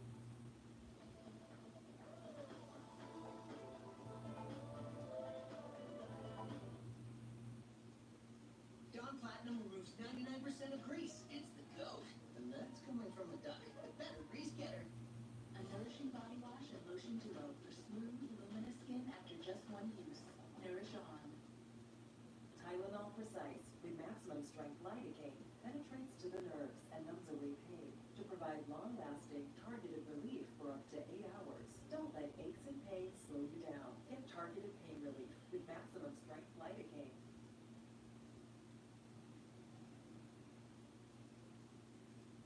It's hardly a secret that distances in the universe are mind-boggling. Even with the best modern engines, a journey to the moon is going to take several weeks, and more than 6 months to reach Mars by the most optimal trajectory. If we think about the legendary Voyagers, after 45 years of traveling through space, they managed to leave only the inner part of the solar system, they're destined to spend several of the next millennia drifting through the scattered disk and the hypothetical Oort cloud. The fastest spacecraft at the moment is the Parker Solar Probe, whose speed in 2025 will reach a record-breaking 194 kilometers per second. However, this will happen only due to the sun's gravity, which will never allow it to leave the environs of our star, and so the probe is doomed to soon burn up in its photosphere. Apparently, chemical jet engines, which are currently so widespread, have exhausted their development potential and are hardly suitable for interstellar travel. Of course, there are various alternative concepts, such as nuclear pulse propulsion or solar sails, but implementation of either of these is hampered by a number of serious issues. It is highly likely that sooner or later, most of these difficulties will be overcome. Another important task crucial for long-distance travel should be taken into account, namely the creation of a stable and powerful source of energy. All modern spacecraft are relatively small in size and are equipped with reliable but low-power power sources. For example, autonomous research probes are usually powered by isotope batteries, which inevitably degrade over time. If we revisit the legendary Voyagers, it turns out that almost all of their systems have long since been de-energized, and the spacecraft themselves have been moving by inertia for many years. The ISS and other orbiting space stations combine solar panels and radioisotope thermal generators, but most of their power is consumed by life support systems, and the ion drives serve only to adjust the orbit. In the case of an extended manned mission to a remote planet or star, however, a spacecraft would need much more power. Meanwhile, 99% of the way to another star inevitably passes through interstellar space, devoid of obvious energy sources. Even radiation of the brightest stars is noticeably weaker here and dissipates in the vast expanses of space. Therefore, to travel to other worlds, we need an autonomous, powerful, and preferably inexhaustible source of energy. To figure out a potential way of solving this problem, we have to take a closer look at the universe's structure. It is there that a number of amazing physical processes can be observed, which might prove to contain a key to stars' secrets. To do this, we have to take a slight detour. In 2017, a collaborative effort of scientists from Princeton and Hong Kong yielded an incredible device that at first glance violates the fundamental laws of physics. A microscopic mechanism consisting of two toothed silicon plates spaced 100 nanometers apart was able to generate a small amount of energy, literally, from nothing. It would seem that such a phenomenon should grossly violate the law of conservation of energy, one of the fundamental principles of the universe's makeup. However, in fact, it is not as simple as that. The amazing device is based on the Casimir-Boulder effect, discovered back in the middle of last century. Putting it simply, it boils down to this. If two thin plates are placed in a vacuum a very small distance apart, they will begin to be mutually attracted. The phenomenon is closely related to Heisenberg's uncertainty principle, from which follows the existence of the so-called zero-point vacuum fluctuations. They are pairs of virtual particles that constantly appear at any point of the universe, by and large out of nowhere. However, their lifetime is only 10 to the power of minus 24 seconds, after which the particles disappear back into nothingness and the global balance is restored. At the same time, if virtual particles with any parameters are generated in open space, only those that have strictly defined wavelengths can be generated between the plates. Consequently, more numerous external particles press on the plates harder than internal ones. Just to illustrate, one can imagine that the space between the plates has a negative pressure. It's as if a little more substance were pumped out of the vacuum. The resulting mechanical tension can be transformed into an electric current, which is exactly what the Princeton and Hong Kong researchers did, and although the current was quite weak, it's the principle itself that matters, because this way our world receives energy virtually from nothing. Even a low-power source of inexhaustible energy is of enormous practical value. For example, as an autonomous power supply for microprocessors and other high-precision equipment. For example, the Voyagers equipped with such a hypothetical battery could still transmit data from their instruments to Earth. This opens up promising vistas for exploring deep space. Many interesting physical phenomena follow from the Casimir effect, one of which is the so-called Scharnhorst effect. According to calculations, the speed of light in the space between the plates should exceed the standard value of 300,000 kilometers per second because there are no collisions of photons with virtual particles. Although modern technology does not yet allow this experiment to be carried out, its mathematical justification leads to far-reaching conclusions. For example, the widely known project of the hypothetical superluminal engine known as Alcubierre's bubble was proven to be potentially feasible by scientists from Baylor University, Gerald Cleaver and Richard Abusi. They combined the equations of quantum field theory and the general theory of relativity, producing a complex but clear rationale for a bold concept.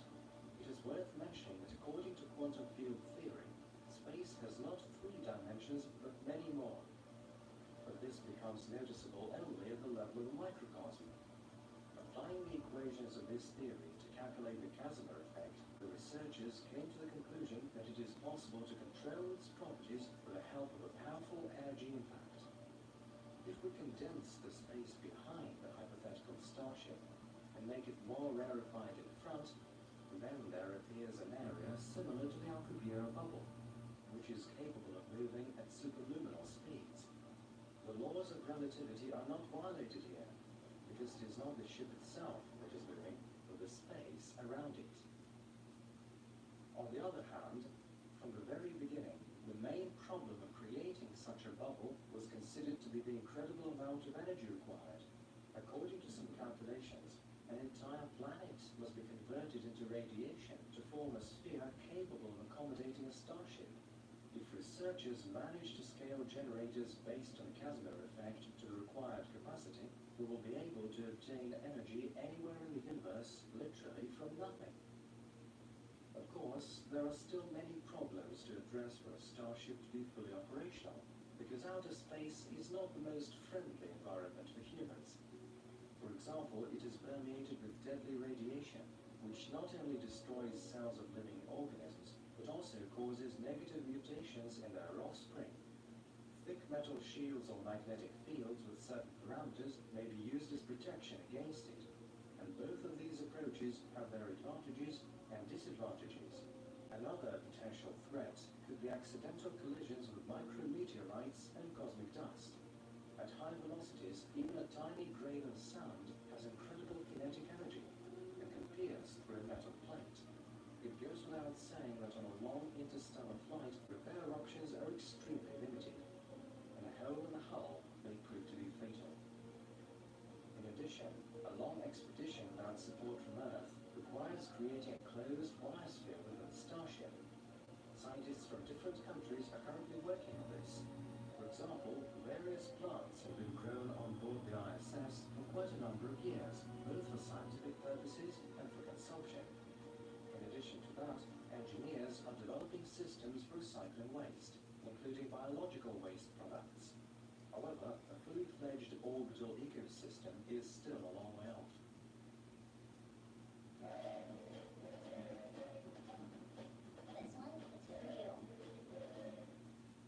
Try Plus Plus lotion for noses that are sore and red and make cold and flu season a soothing time instead. That's the great part that they may not know. That's incredible.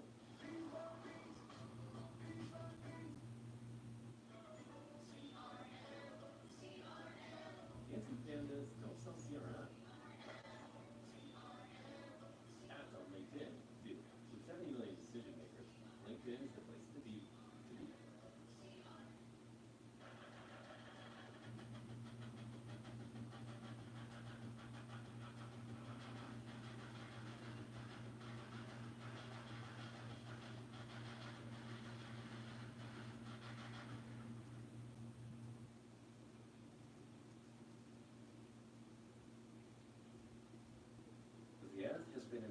structured radio signals into space for around 100 years now. The radio noise from the Earth reached dozens of other stellar systems long ago, including Arcturus, lying 37 light-years away from us, and Aldebaran, which is roughly 65 light-years away.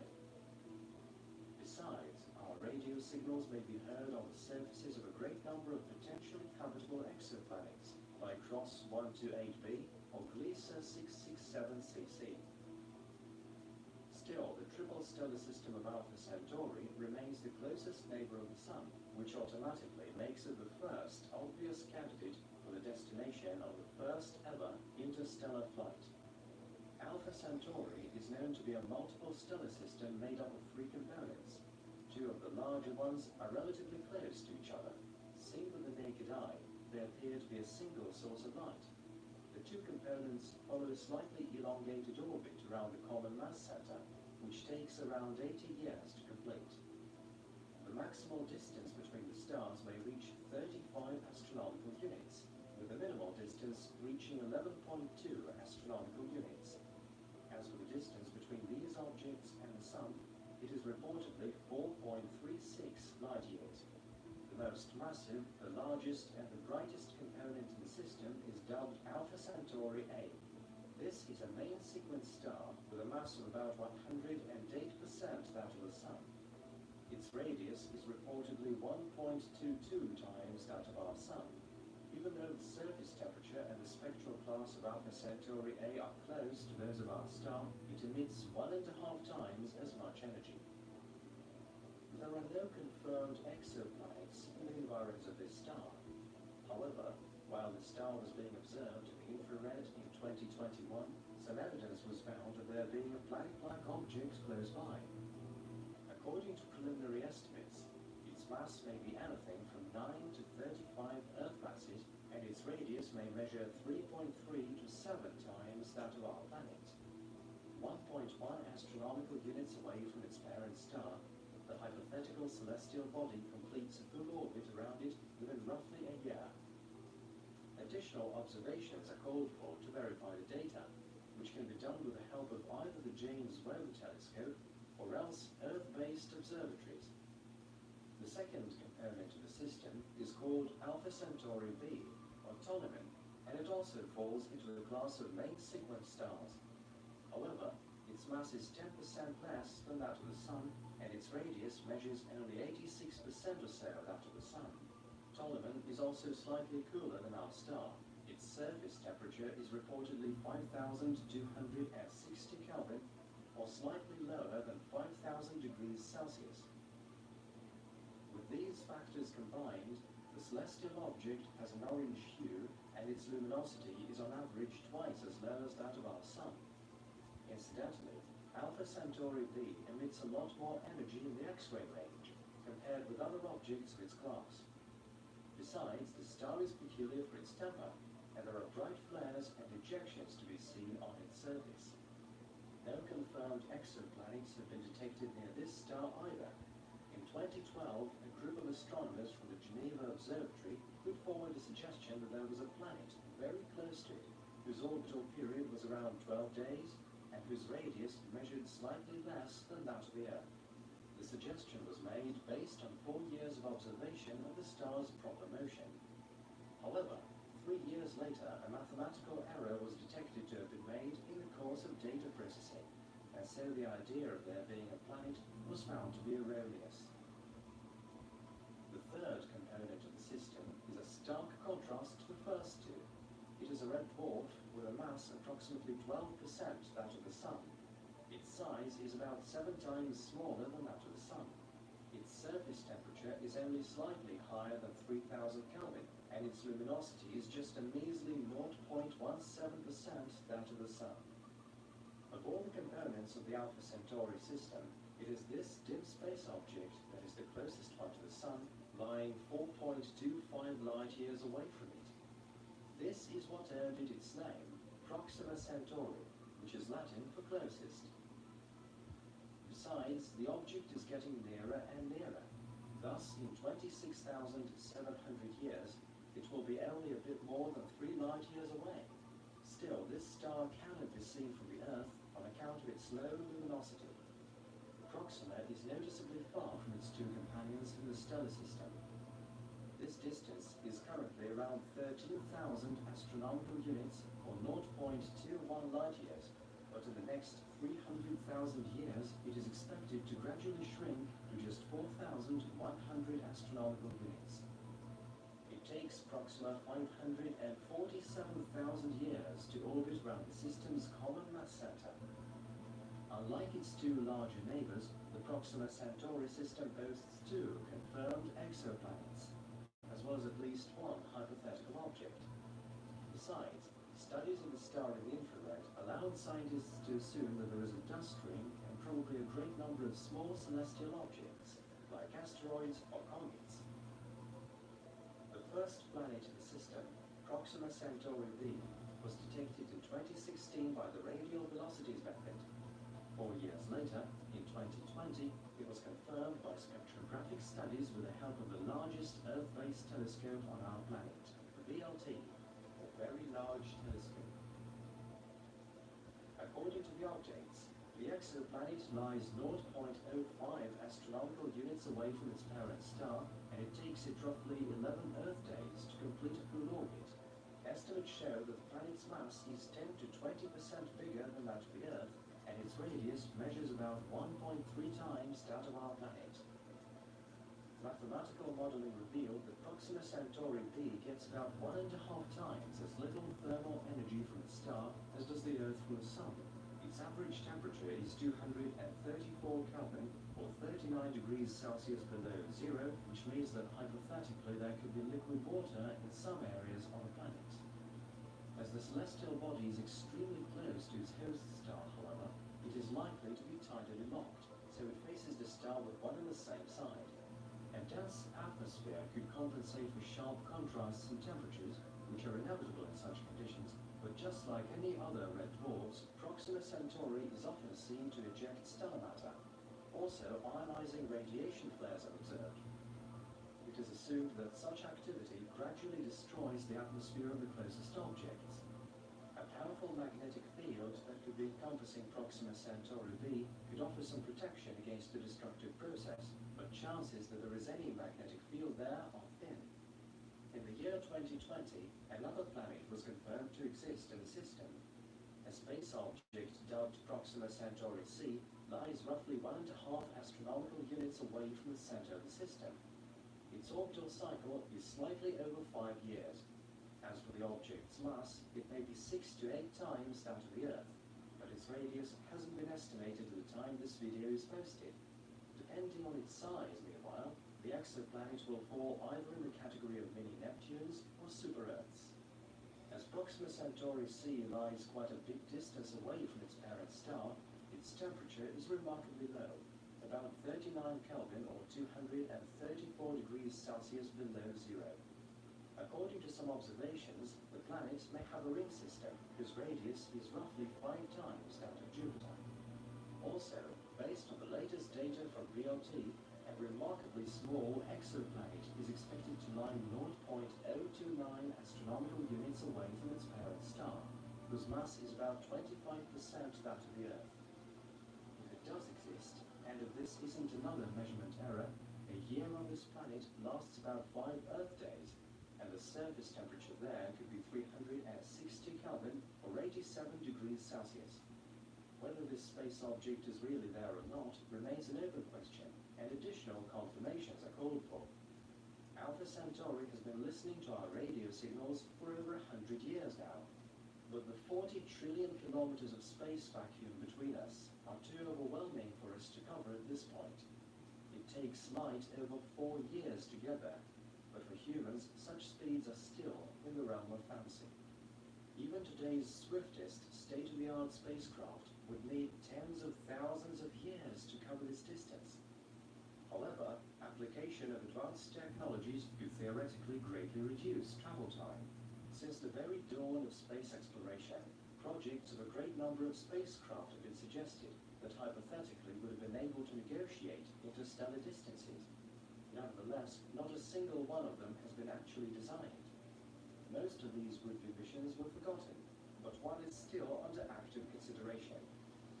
This Breakthrough Starshot program, which implies sending as many as 1,000 microprobes to Proxima Centauri as soon as in the first half of this century. They will not measure over a centimetre in size, as special thin and durable sails are planned to be created to aid the probes along. The sails will be blown out, as it were, by impulses of a highly powerful Earth-based laser. Estimates show that an interstellar probe like that is going to be leaving the solar system at a speed roughly 20% that of the speed of light, with the overall travel time around 20 years. After that, it will take another 5 years or so for the data collected by the mission to reach the Earth. Volkswagen engineers look at safety from many perspectives, including this one. The Volkswagen Tiguan. Visit your Volkswagen dealer today. Get 0% APR financing or a $2,000 customer bonus on a new 2024 Tiguan.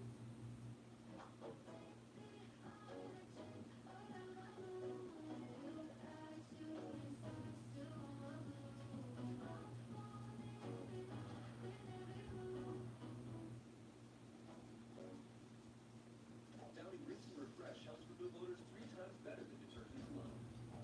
Rinse odor away.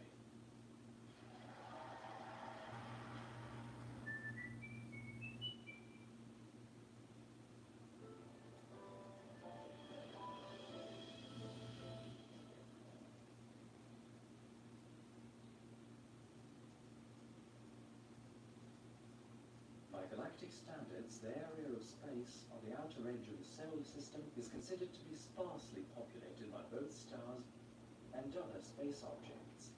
Still, approximately 50 stellar systems are known to be located within the radius of 15 light-years from the Earth. Some of them are single stars, while others contain 2 components and more, which is why the total number of stars in this area reaches 65. Many of them have exoplanets and protoplanetary disks made up of gas and dust, where celestial body formation processes are still in progress. In order to analyze this great variety, we'll have to map out the environment.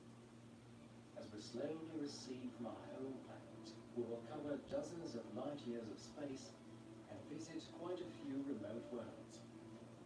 It is time to set out to the stars. Having travelled 6 light-years away from the Sun, we will reach our first star, a small red dwarf, designation GJ699, also known as Barnard's star. It is remarkable for its incredible travel speed across the sky, and also for the fact that it's capable of crossing the lunar disk in the course of 180 years. This is due not only to its close proximity to us, but also to its great proper motion.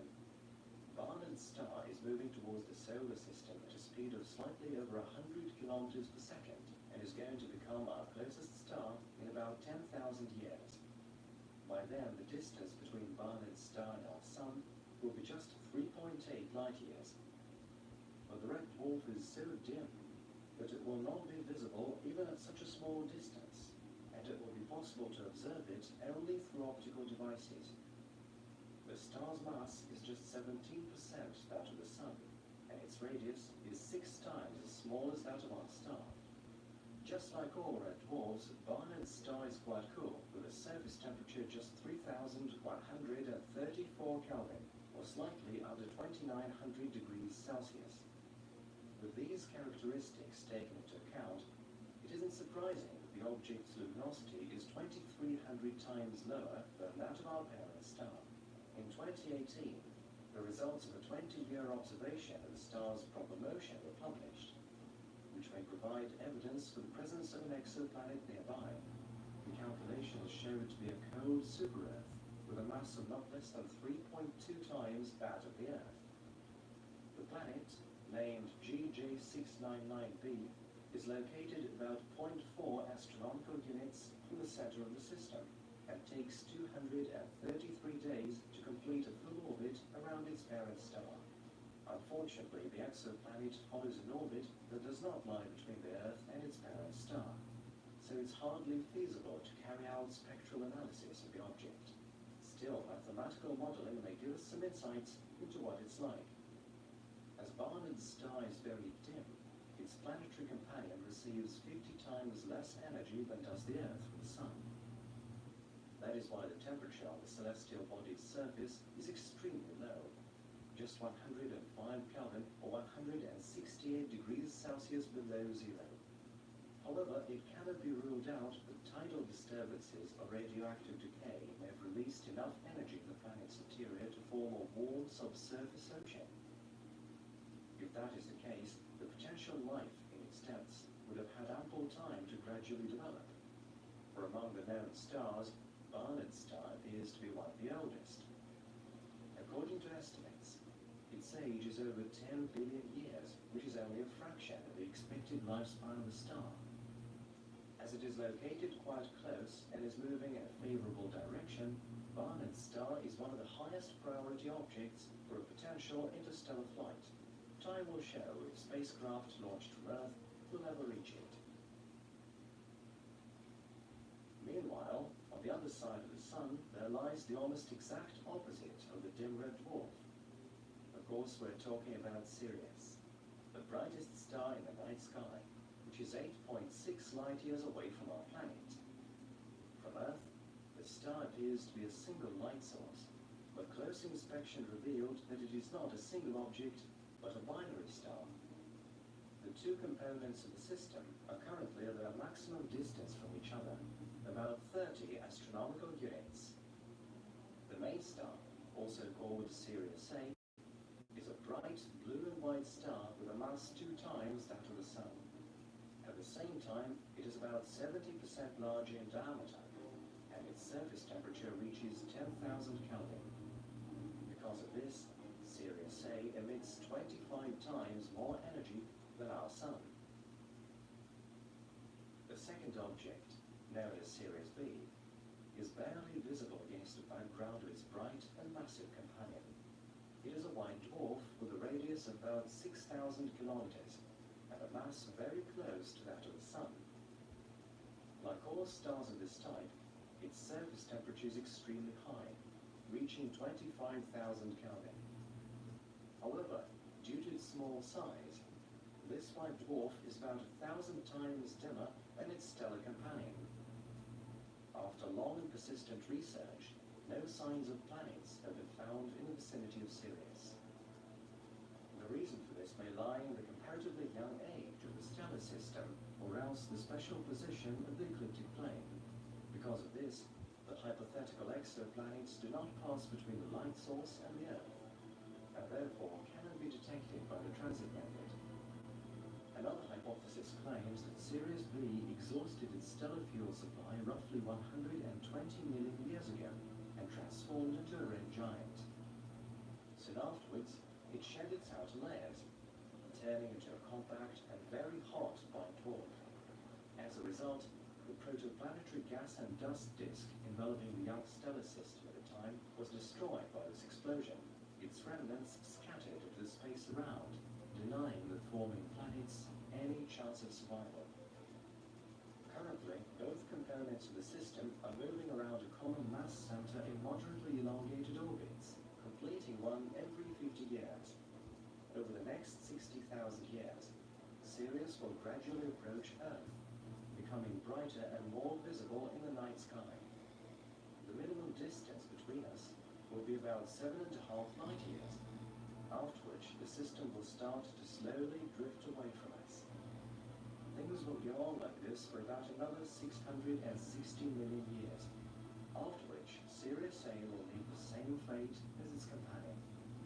For a brief moment, a massive flare will boost its luminosity by a factor of thousands, but within a few months, the star will fade completely, vanishing from the sky forever. Leaving the vicinity of Sirius, permeated by lethal ultraviolet radiation and stellar wind, we will perform a maneuver near the solar system to reach a small star 14 light-years from the Earth. It is designated differently in different catalogs, and one of its names is Wolf 1061. The star is a red dwarf with a radius of about 30% that of the Sun. Its mass is about 4 times smaller than that of our star, and its surface temperature is 3,272 52 Kelvin, or about 3000 degrees Celsius. Like all objects in its class, Wolf 1061 is extremely dim. Its luminosity is only 0.14% that of the Sun, so the star is not visible to the naked eye from Earth. However, this red dwarf has one of the most abundant and diverse planetary environments of any stellar system near us. As many as 3 exoplanets have been discovered in its vicinity, all of them rocky and similar in composition to Earth. But still, conditions on each of the 3 celestial bodies differ considerably. The first and closest exoplanet to the parent star is called Wolf 1061b. It is located 0.038 astronomical units from the center of the system and completes a full orbit around it roughly every 5 days. The object has a mass in the range of 1.5 to 2 Earths and a radius 20% greater than that of our planet. It is likely that the celestial body is tidally locked and faces the star with one side at all times. For this reason, the temperature on the day side of the planet is extremely high.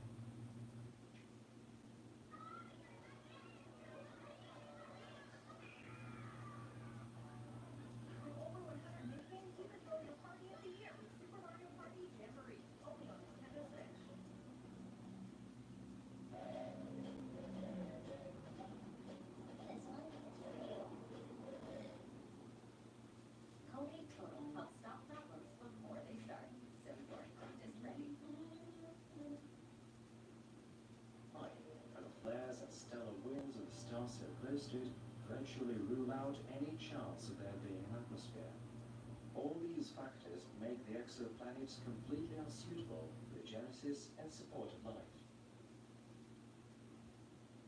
The second object in the system, Wolf 1061c, is located 0.089 astronomical units from its star and completes a full orbit around it roughly every 18 days. Thus, it is within the habitable zone of the star and can be considered a potentially habitable celestial body. Wolf 1061c is about 3 to 4 times more massive than our planet and belongs to the class of super-Earths. Observations show that its radius is about 1.6 times that of Earth, while the gravity on its surface is calculated to be 60% higher than what we're used to. The exoplanet receives noticeably less energy from its star than the Earth does from the Sun, so its temperature equilibrium is much lower. It is 223 Kelvin, or about 50 degrees Celsius below zero, which is slightly higher than on Mars. Nevertheless, given variations in temperature during the day and from season to season, liquid water may well exist on the surface of the celestial body. With a dense atmosphere with a pronounced greenhouse effect, this probability is even higher, and conditions on a planet could approach favorable ones. Of all the potentially habitable exoplanets known to date, Wolf 1061c is one of the closest, ranking 5th on the list. The third object in the system is called Wolf 1061d. It follows a clearly elongated orbit, with a distance between the parent star and the aphelion reaching 0.73 astronomical units.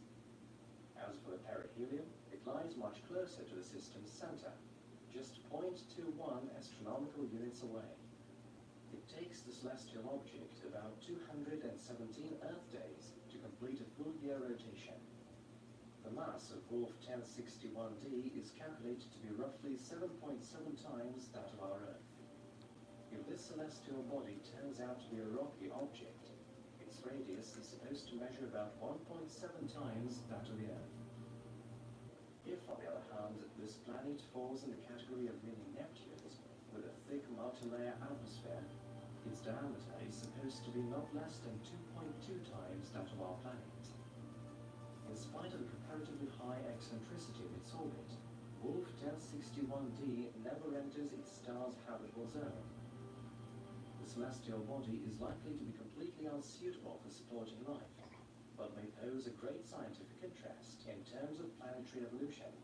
This system is one of top priority destinations for future explorations, and it is highly probable that there are new discoveries to be soon made in it. In addition to everything else, the star Wolf 1061 is also remarkable for its position, which is virtually at the very edge of the so-called local interstellar cloud. It is an area in space filled with hot but extremely rarefied hydrogen. Its temperature measures about 7,000 Kelvin, and on average there is just 0.3 of an atom to be found in 1 cubic centimeter of space here. It is about twice as little as the average value in the Milky Way. The solar system has been moving through the local cloud for the past 10,000 years. Its average diameter is about 30 light years, but our system is almost at its very edge. Alpha Centauri, for example, is already in the neighboring so-called G cloud. We, on the other hand, will spend about another 2,000 years within our cloud, after which we will enter an even thinner and hotter region. The local interstellar cloud was formed by the collision of two giant bubbles of hot cosmic gas. It has a momentum of its own, which is perpendicular to the direction of the solar system's motion, and also has a magnetic field and radiation. Fortunately, despite the high energy of the interstellar gas particles that make up the cloud, there is no threat to organisms on Earth. The solar wind is a reliable protection against cosmic hydrogen, and the Earth's dense atmosphere takes the hit of particles that do break through the heliosphere. Still, traces of the isotope iron-60, also called interstellar iron, have been found in the ice of Antarctica. It is thought to have arrived to Earth from no other place with a local interstellar cloud.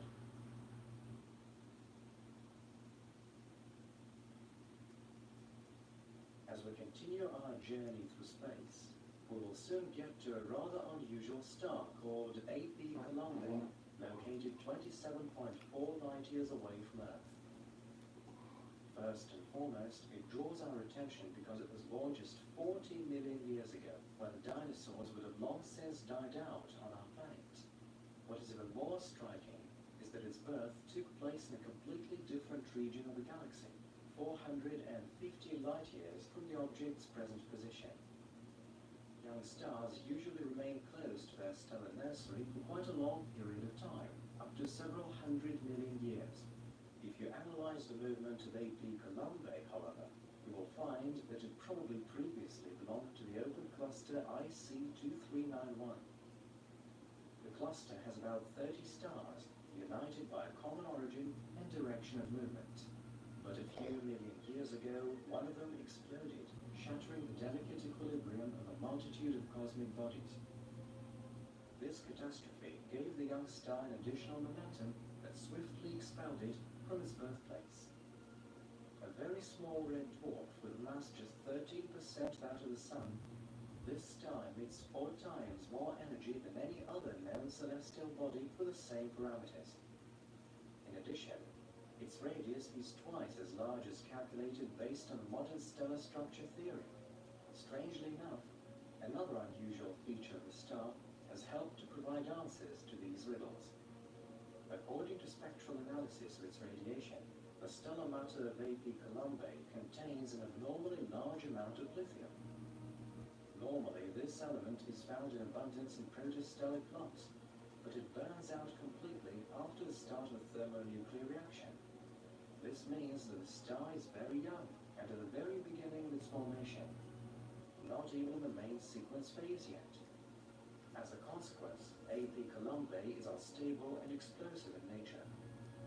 It is prone to violent outbursts and stellar matter injections, during which its luminosity may increase by up to 10 times for a short while.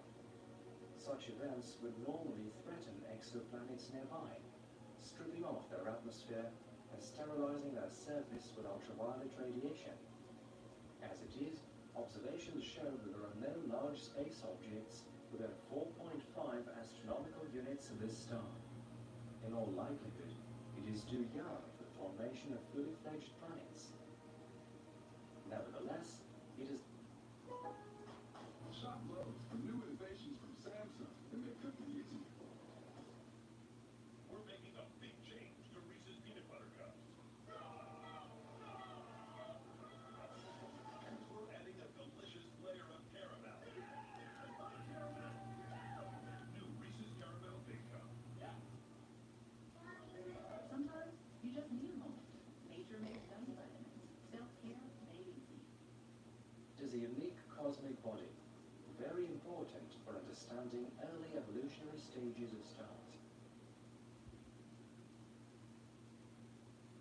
we've seen, not every star has a planetary system. So our next stop is near the orange dwarf Gliese 370, 37 light-years from Earth. In 2011, a single exoplanet was discovered near it, designated Gliese 370b. The object was discovered with the use of the radial velocity method and has a mass of 3 to 4 Earths. According to current understanding of the formation of celestial bodies, the discovered world is most likely a rocky planet, with a radius about 30% larger than the Earth's. Under such conditions, the gravity on its surface may be at least 40% higher than what we're used to. Gliese 370b is located at a distance of 0.26 astronomical units from its parent star and completes an annual rotation in 54.4 Earth days. Thus, the exoplanet is in the habitable zone of its star. If the albedo value of its surface is close to that of the Earth, then the average temperature of the celestial body should be about 25 degrees Celsius, which is a few degrees higher than on our Earth. The fact that an exoplanet is located quite far from its parent star suggests that it is not tidally locked and has its own diurnal cycle. This contributes to an even distribution of heat over the surface of the celestial body, which as a consequence may create a milder climate. A moderately high gravity should smooth out the planet's terrain, which combined with an abundance of liquid water may cause vast seas to form, both warm and shallow. Such places have traditionally been considered the most comfortable for the genesis and support of life. At the time of its discovery, Gliese 370b was considered one of the most favorable exoplanets for potential biological life. However, more recent research has suggested that conditions on its surface are somewhat less attractive than previously thought. In particular, the atmosphere of the celestial body may be too dense and have a pronounced greenhouse effect. Still, even according to the most pessimistic predictions, the average temperature on the surface of the object does not exceed 78 degrees Celsius, which corresponds to a temperature range of about 30 to 100 degrees Celsius. Given that our planet's climate was about the same during the Archean period, Gliese 370b remains a very promising exoplanet for the search for extraterrestrial life, which means that its exploration must continue. If we stop and look around for a while, we will find that we have already traveled more than 50 light-years away from our solar system. There are over 1,000 stars within its radius, most of them single stars. Others are binary stars or even groups of stars. The most striking example is Castor, a complex and surprising system of as many as 6 components. This stellar system is located 50 light-years away from Earth and is visible to the naked eye as a single source of light. As the second brightest object in the constellation Gemini and the 23rd brightest in the night sky in general, Castor has been known to humans since ancient times. As the system has as many as 6 components, it has a rather complex structure. The two brightest of these, Castor A and B, are bluish-white Sirius-like stars, each with a red dwarf companion nearby. The distance between the mass centers of these binaries is about 110 astronomical units, and it takes them 445 years to complete a full orbit. About 600 astronomical units from Castor A and B, there is another compact binary system, consisting of a pair of almost identical red dwarfs. Each has a mass of about 0.6 times that of the Sun and has a surface temperature of about 3,900 Kelvin. The two stars are so close together that they take less than 20 hours to complete a rotation. They move around the system's common mass center, following a very oblong elliptical orbit with an orbital period of about 14,000 years. So far, no confirmed exoplanets have been found in the Castor system. But if they do exist, they're most likely to be located here, near the faintest component of the system. In 2018, for example, astronomers detected variations in the orbital period of Castor C, which implies there may be a brown dwarf nearby, a about 49 times more massive than Jupiter. According to calculations, it is located 14 astronomical units from the parent star and completes a full orbit around it every 54 years. It is possible that, like many red dwarfs, Castor-C has rocky exoplanets close by. In this case, the skyline of such a hypothetical object must present a truly incredible spectacle. On one side, a considerable part of it is occupied by two crimson stars circling the sky without stopping, while on the other side, the eternal twilight is diffused by the light of a pair of stars, either of them hundreds of times brighter than the Earth's moon. Whether this is actually the case cannot yet be verified at this point.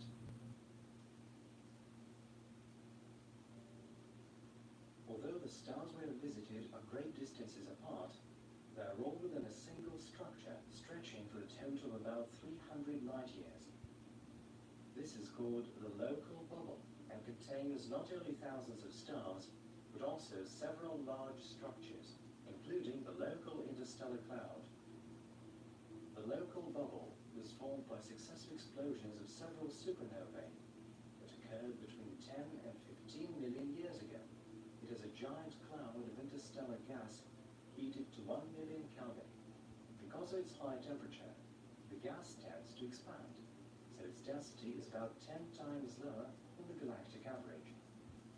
In addition, the hot ionized hydrogen constantly emits X-rays. Fortunately, the magnetic fields of the Sun and the Earth, as well as the atmosphere of the planet, successfully protect us from the harmful radiation. The local bubble is bordered by other similar formations. For example, slightly away from the direction of the solar system's motion is the so-called Bubble 1, formed by supernova explosions in the vicinity of Antares. This giant cosmic structure has been actively interacting with our bubble for a long time, which has caused the formation of tremendous compactions located in the region at the edge. The center of the neighboring bubble is about 500 light years from us, and the solar system will reach its margins in a few tens of millions of years. Welcome to Maison Perrier. Feel elevated. Maison Perrier. There's one of those for you.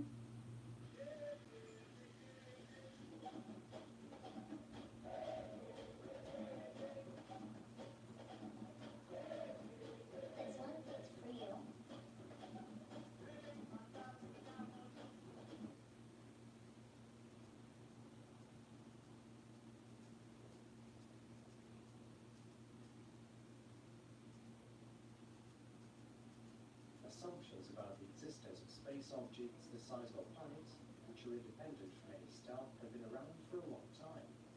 Such celestial objects, freely drifting around interstellar space, are referred to as orphan, free-floating, or rogue planets. Astronomical bodies of this kind emit very little thermal and light energy into space around them. It is suggested that there are no bodies in their close proximity that could clearly interact with or be bound to. That is why it is hardly surprising that these objects are so difficult to detect. The first potential representatives of this class of planets were spotted as recently as in the early 21st century. The warmest rogue planets can be detected with infrared telescopes, and others thanks to something called the gravitational microlensing effect.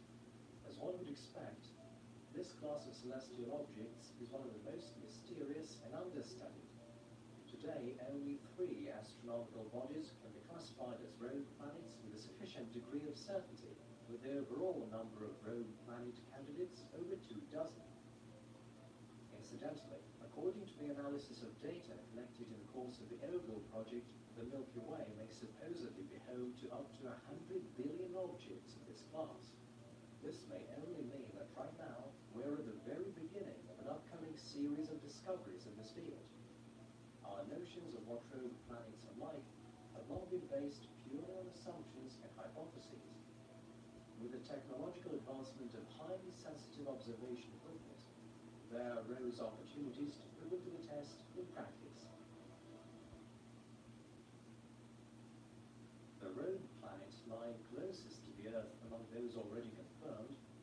known as WISE 0855-0714. 7.27 light-years away from the Sun, it was detected in 2014 with the WISE Orbital Infrared Telescope. The astronomical body cannot be seen through optical telescopes, as it emits no visible light to speak of. The reason for this is its extremely low temperature, from 225 to 260 Kelvin, or 48 to 13 degrees Celsius below zero. In terms of its parameters, it resembles a cooled-off gas giant, and its age cannot be under 1 billion years. The rogue planet is mostly made up of hydrogen. However, in 2016, the Gemini Observatory produced evidence of the presence of large amounts of water in its atmosphere. It is suggested that water is condensed into clouds made up of tiniest particles of ice. Today, it hasn't been established for certain how this object came to be. There are currently two versions suggested by researchers. According to the first one, a celestial object like that starts its life cycle with a protoplanetary disk of a regular planetary system. Mathematical modeling of this process shows that if the original cloud of gas and dust is heavy enough, it is highly likely that at least one planet will be ejected beyond the system. The celestial object may also be forced out of its star's environs if another massive star passes it by, or else if its planetary system collides with another system. The chances of events like that are admittedly comparatively small. The other version has it that the space object was born just like any other star of compression of interstellar gas. At the same time, the mass of the object proved to be too small to unleash any thermonuclear reactions in its interior. It goes without saying that in this manner, it may turn out only as a gas giant or a brown dwarf, but not a rocky planet similar to the Earth. Some researchers don't agree that these objects should be seen as rogue planets and classify them as sub-brown dwarfs instead. Others suggest using the term planemo for all interstellar wanderers that don't show any thermonuclear activity. Bearing in mind today's notions of the makeup of brown dwarfs and gas giants, we may estimate the mass of WISE 0855-0714 at anything from 3 to 10 Jupiter masses. This rather falls short of starting a thermonuclear reaction, but quite enough to keep the heat effectively trapped inside the planet. Taking into account our knowledge about natural laws, we can predict weather conditions on the astronomical body's surface are like. For example, according to research by David John Stevenson from the University of California in the US, gas giants similar to Jupiter don't cool off instantly after receding from their star. Their thick hydrogen atmosphere is quite reliable thermal isolation, while the dense and hot nucleus made up of metallic hydrogen can keep the planet heated for a considerable time. Estimates show that the temperature of the lowest stratum of a hypothetical celestial object's atmosphere may be high enough for liquid water to be around. It is likely to be present in the atmosphere as giant clouds made up of tiniest droplets. These deductions agree with the results of mathematical modeling of WISE 0855-0714 carried out by a team of scientists from the University of Edinburgh. It showed that the most likely temperature value of the planet's surface is 250 Kelvin or 23 degrees Celsius below zero. The celestial body's atmosphere also has a comparatively warm layer around 100 kilometers thick, whose density fluctuates from 0.4 to 1.2 milligrams per cubic centimeter. It is comparable with the conditions on the Earth, and so it is thought that this environment should be favorable for potential organic life. Incidentally, a planet doesn't have to be a massive gas giant to avoid freezing in the cosmos. In 2020, a rogue planet candidate was detected using gravitational microlensing techniques. And here is the long designation it got. It is still awaiting confirmation of the rogue planet status, and its parameters have been defined only generally so far. According to preliminary data, however, the object is comparable to the Earth in terms of its mass, and is anything from 30 to 180,000 light-years away. According to our current scientific notions, an object with a mass like that is not supposed to be a gas giant, and is more likely to be a rocky planet. turn offers good grounds to believe that the object formed in the protoplanetary disk of a planetary system as the latter was forming. It may have been ejected from the system as a result of a cataclysm in space, or alternatively under the influence of a larger neighbor. After that, it was left to its own devices and soon became a free-floating planet. What will happen to it next is predefined by a combination of several factors. Provided the object's atmosphere is sufficiently dense, it will be reliably thermally isolated. Potentially, a layer of ice on its surface could produce the same isolating effect. In addition, with the object's interior scorching hot and with radioactive elements undergoing decay, most of the hypothetical ocean will remain in a liquid state. If the planet happened to have a moon, it may have retained it on ejection. If this is the case, tidal forces are likely to continue to perform and warm up the lithosphere. Theoretically, with any luck, primitive anaerobic life forms may have stayed around, although of course it would be next to impossible to discover their traces now. Most of the data about the rogue planets we know today were arrived out following mathematical modeling and complex calculations.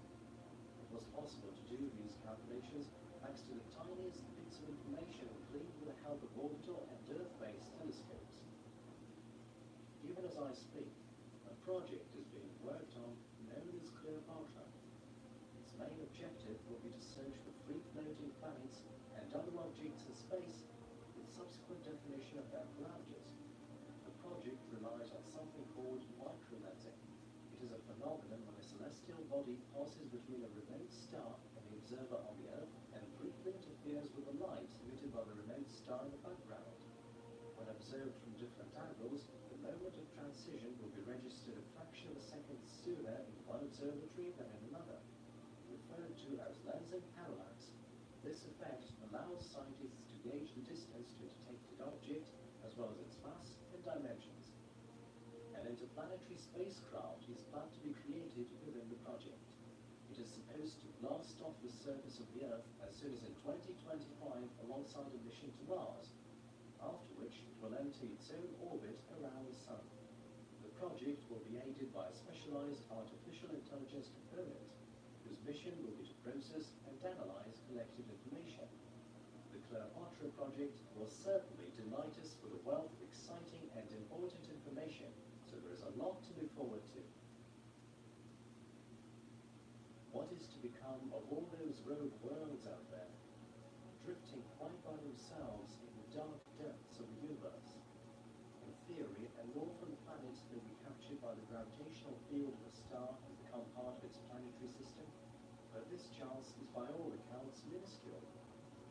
Most objects like that are destined to wander for billions of years through endless expanses of space, while slowly and inevitably cooling off. Eventually, they're to be swallowed up by black holes, or else destroyed as a result of a cataclysm in space, never to reveal their secrets to mankind.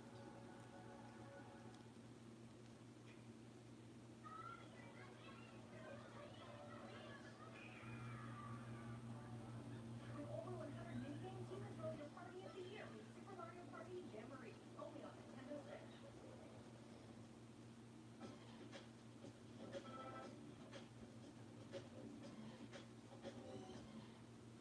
Making faves with Bistro favorites. Pretzel rolls, how I Roll pesto, and it can't be a fave without my favorite. yeah, we like to load up on turkey. This looks phenomenal. Bistro favorites. Find it in the lunch meat aisle. Three things in a song is really just common, and took me a long time to realize that.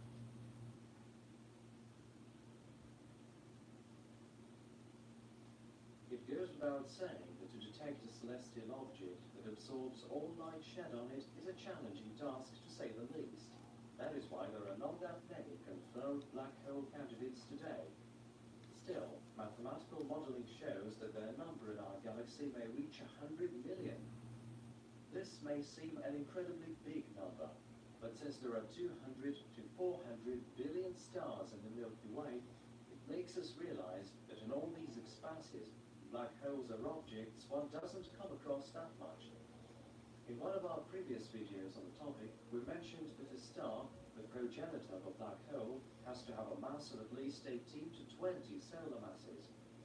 Only this will ensure a powerful enough supernova to compress the scorching hot core of the star to an exceptionally dense clump of material. After this has occurred, nothing will be able to stand up to the object's gravity force and escape beyond the boundaries of a conventional sphere predefined by the so-called Schwarzschild radius. What used to be a star transforms into a bizarre object with an inner makeup that would defy description by the physical laws we're familiar with. The object referred to as A0620-00 or V616 is one of the black holes closest to our Earth that we know of. It lies 3,300 light years away from our planet and forms part of a binary star in the constellation Monoceros. The other object in the system is an orange dwarf with a mass half that of the Sun. Every 7.75 hours, it completes a full orbit around an invisible object of unknown nature. Estimates show the mass of this invisible object to be around 6.6 times that of the Sun. It is admittedly too much for a neutron star. This leads one to believe that the bizarre invisible object is more likely than not a black hole.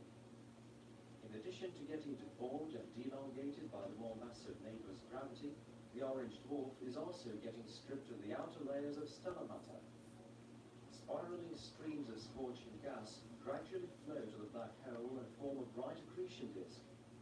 It is thanks to this dazzling disk that the black hole was detected. There are at least several dozen stars in the environs of V616, some of which almost certainly have their own planetary systems. It is highly likely that in the future, one of these stars will get dangerously close to the black hole and as a result will be sucked in by the object's insane gravity. This unfortunate star will have no choice, and in this case, the same slow demise is eventually awaiting the black hole's new companion as that of its current one. The process of interaction of a black hole with other objects largely depends on their mass ratio. The smaller the distance between them, and the more massive the black hole, the stronger the influence of its tidal forces over its companion. The star may be deformed by them and get stretched towards the system's common mass center. They can also form channels that would carry stellar matter closer to the black hole, adding up its accretion disk. If the tidal forces happen to be strong enough, they may well destroy the object that is being sucked in by turning it into a fiery ring. It is assumed that there may be planets orbiting a black hole, just as if it were a regular star. In contrast to a widespread opinion, black holes are actually not able to suck in all objects around them indiscriminately. From the point of view of gravitation, in astronomical terms, they behave just like any star with the same mass. That is why, incredibly though it may seem, a black hole may well have a stable planetary system. There are several ways for them to form. Firstly, few celestial objects may originate in a nebula of gas and dust that is formed after a supernova. Influenced by gravitation, they'll first form clumps of material that collide with each other and attract cosmic dust. As a result, they eventually turn into planets and satellites, as well as large numbers of small celestial objects, like asteroids and comets. The radiation of the black hole's accretion disk may be powerful enough to warm them, and even melt ice on their surfaces. Hypothetically, a planetary system like that could be favorable enough for life to originate, and with any luck, evolve. Secondly, when a black hole captures and destroys another planetary system, some of its objects may choose to take up stable orbital positions around their new host. Of course, this makeover would bring about dramatic changes on the celestial object's surfaces. Thus, an ice giant may transform into an ocean planet, and a gas giant may lose almost all of its hydrogen and turn into a Thonian planet. Thirdly, space wanderers like rogue planets or interstellar asteroids may also be ensnared by the massive object's gravity. Even though systems like that have not yet been discovered in practice, there is no reason to suppose they're non-existent.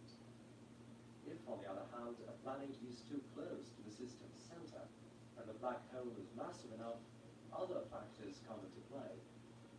scorching hot stream of material forming the accretion disk will strip the celestial object of its atmosphere, and its friction will slow it down and pull it still closer to the black hole. Eventually, extremely powerful tidal forces will rip the planet to tiny shreds. The debris will be pulled into the accretion disk and gradually melt in the hot gas around. In the end, it will inevitably get swallowed up by the black hole and in essence become part of it. It is posited that there are three main types of black holes to be found in the universe, that are different first and foremost in terms of their mass. The first type can be found in the center of most spiral galaxies. These are gargantuan black holes with masses reaching several billion solar masses. The density of matter in the central part of a galaxy is generally extremely high, which is the reason why there originate a big number of large and bright stars quite closely packed. As they rapidly burn out, they transform into black holes, which in their turn rapidly grow and often merge with each other. As a result, supermassive objects are born, which are surrounded with giant accretion disks made of scorching hot material. They illumine space so brightly that it makes them seem from billions of light years away, even if their galaxy is completely unobservable to us. These objects are known as quasars. The second type is much more widespread, but at the same time, black holes like these are not that easily detectable. Their masses are close to those of stars, and they form out of large stars at the end of the latter's life cycle. By devouring other celestial bodies and interstellar gas, these objects gradually gain in size and eventually turn into intermediate mass black holes. They can also merge together, which generates gravity waves that distort space many light years around. The third type is the hypothetical primary black holes. Their existence has been inferred from today's theory of universe's origins and evolution. Fluctuations in matter that filled space in its early stages of evolution may have been favorable for black holes of infinitely small size to originate. It should be mentioned that according to estimates, the smaller an object of this type, the faster it evaporates, and at the end of its life cycle, it turns into a tremendously powerful electromagnetic impulse. Modeling shows that primary black holes with masses around 10 to the power of 12 kilograms are supposed to be flaring up sometime around now, but to date, no such event has been registered yet. According to a certain hypothesis, a microscopic black hole may form on collision of extra high energy elementary particles. This variety is referred to as quantum black holes. Still, the conditions necessary for such an event to happen are impossible to be reproduced in lab conditions, and estimated life expectancy of these hypothetical objects is so small that it can hardly be measured with today's latest and most advanced methods. That is why quantum black holes still officially exist only in theory. Of course, it is extremely difficult to detect such dark and compact objects. Some of them happen to have a star companion, whose anomalous trajectory of movement gives telltale prompts of there being an invisible thing in close proximity. Another popular method of detection is observational accretion disks. These object spectra have some typical features that allow telling them from other sources of light in space. Sometimes we're lucky enough to get a snapshot of a disk with a black spot in it that is evidence that the observed object's structure is quite unusual. A black hole may also be detected thanks to the gravitational microlensing effect. This involves detecting the massive invisible object as it transits between the Earth and a remote star. This changes the star's spectrum in a special way. But admittedly, this method requires a number of rare factors to successfully work. There is hardly any doubt that space is filled with great numbers of objects that are dark and not easily noticeable. There may be wandering black holes among them.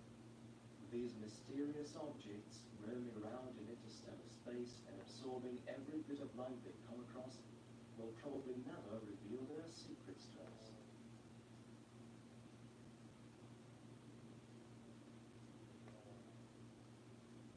Long before telescopes had been invented, people could observe a light strip crossing the heavens. The fascinating and mysterious phenomenon prompted a multitude of legends, but it took thousands of years of scientific progress to finally account for it. It turned out that the Milky Way wasn't a part of God's.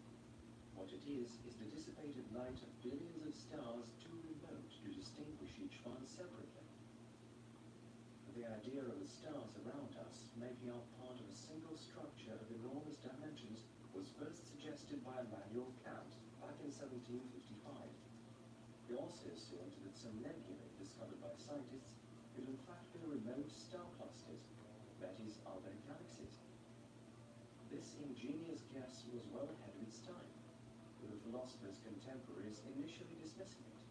Only in the early 20th century did the progress of observation equipment enable scientists to confirm the existence of other galaxies, and in 1936, Edwin Hubble devised a classification system. Many of its principles are still referred to by scientists today. According to the system, the Milky Way falls into the category of barred spiral galaxies, although it took a long while before it had assumed its today's looks. Our galaxy is quite a known one, since the stars in its central globular clusters were born as far back as around 13 billion years ago. At the same time, there are some areas in the Milky Way where stars are actively born, which means that there is always a fresh supply of young stars. The collected data points to the fact that the Milky Way is a comparatively large galaxy in astronomical terms. The diameter of its disk measures as much as 200,000 light-years, with a halo reaching out into space much deeper yet. Our galaxy is home to at least 200 billion various stars, as well as 25 to 100 billion brown holes. In addition, it contains over 1 trillion planets, countless small celestial objects, as well as clouds of cosmic dust and interstellar gas, which may reach gigantic dimensions.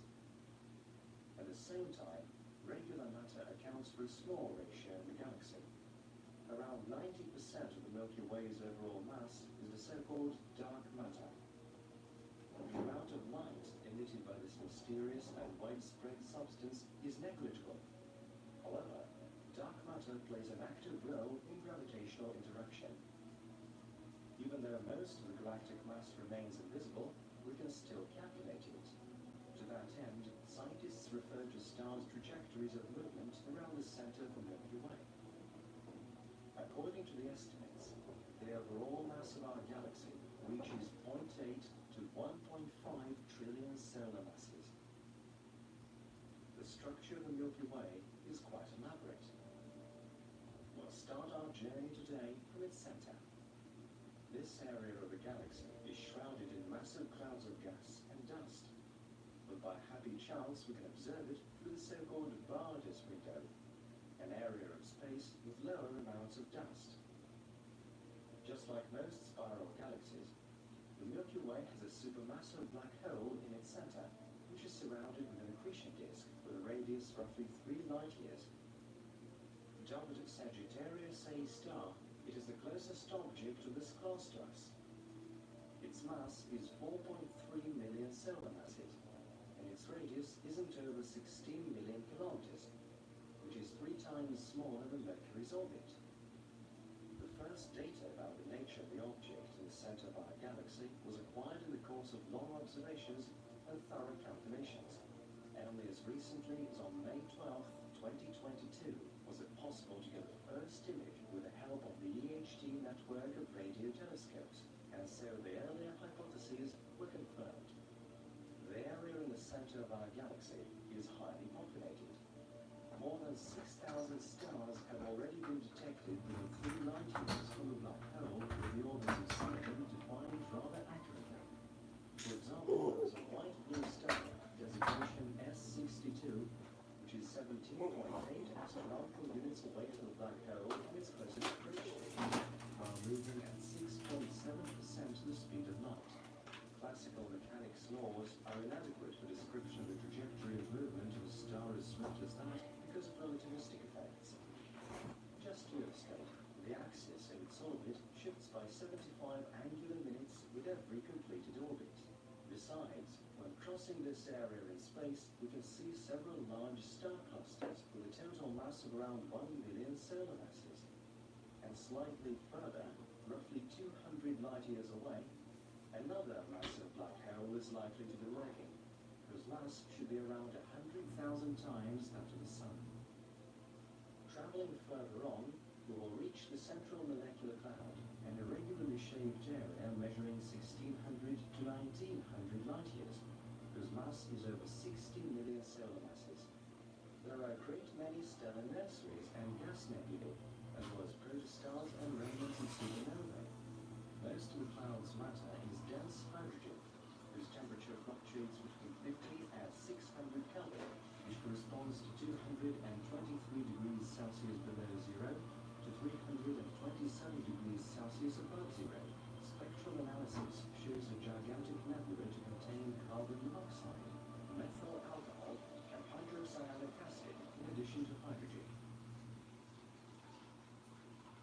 Having receded from the Milky Way's center a bit, we will see that it is encompassed by a bulge, a bright and massive formation of an elliptical shape.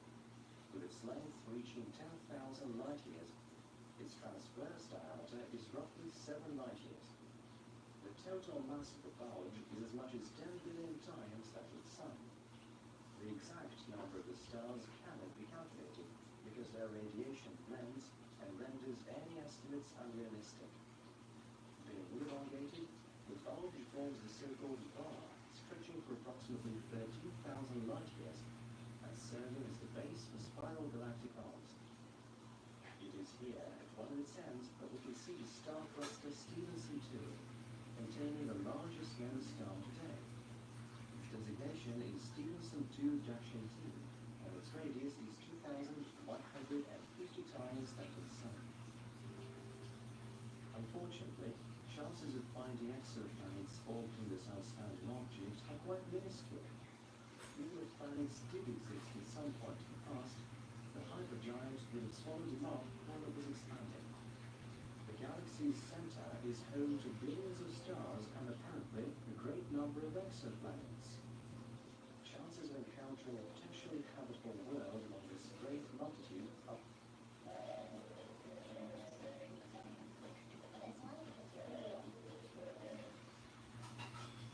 We like to keep the temperature set to a cool 37 degrees. That's the same temperature days English muffins except in the dairy kingdom. Roasted bugs. They're chilled perfection. But it's gotta be delicious. It's gotta be days English muffins. Find us chilling in the dairy, please.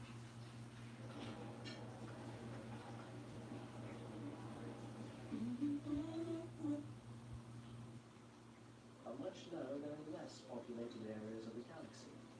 This is due to the fact that when a big number of stars are located close together, they destabilize exoplanet orbits, while their powerful radiation is lethal to all living things.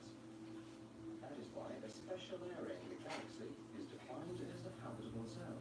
It looks like a ring, with a radius measuring 22 to 29,000 light years, and contains star systems with the most favorable conditions for the genesis of biological life. Worlds encompassed by the ring languish in exposure to excessive radiation, while beyond the ring there's a lack of heavy elements. However, mathematical modeling shows that stars within galaxies are able to migrate thousands of light years away, thus either leaving the habitable zone or entering it. Consequently, with an exoplanet lying within the zone, it does not automatically suggest favorable conditions on it.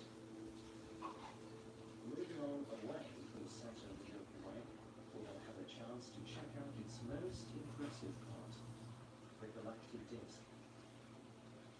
It is made up of two components with different properties. The first one, known as the thin disk, measures 1,000 to 1,800 light years in thickness, and its visible radius measures as much as 50,000 light years. On the edge, it gradually dissipates, with the outermost stars lying up to 100,000 light years away from the galaxy's center. This part of the Milky Way contains around 80% of the galaxy's visible mass, and in fact, it was the last component to form. As with thick disk, its diameter is comparable to that of a thin disk, but it's 4 times as thick and is much more rarefied.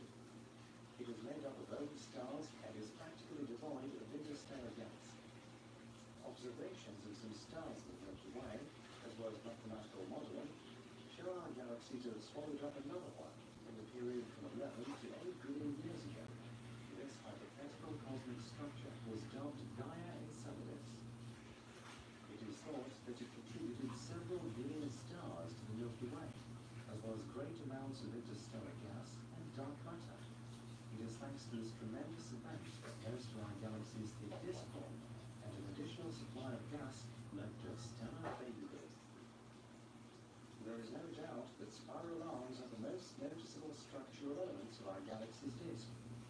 Usually two major ones are singled out, the Sputum Centaurus arm and the Perseus arm, and two minor ones, the Norma arm and the Carina Sagittarius arm. Sometimes a fifth large arm is taken into account, named after the Cygnus constellation. Galactic arms are areas of especially high star count. Most of interstellar gas is also concentrated here, which is why the rate of star formation in arms is 3 to 5 times higher than in the galaxy on average. They spend the first millions of their lives in open clusters, but gravity forces are too weak to hold the stars close together for a long time. This destabilizes the clusters, and young stars gradually drift away from each other.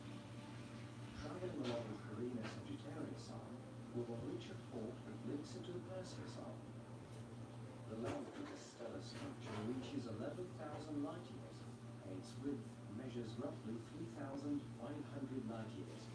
It is referred to as the Orion arm, and it is here, 27,000 light years away from the galaxy's center, that the solar system is located.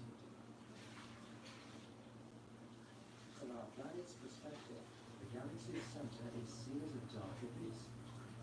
This is the Great Rift, an area of space that shuts out the greater part of the Milky Way from our gaze.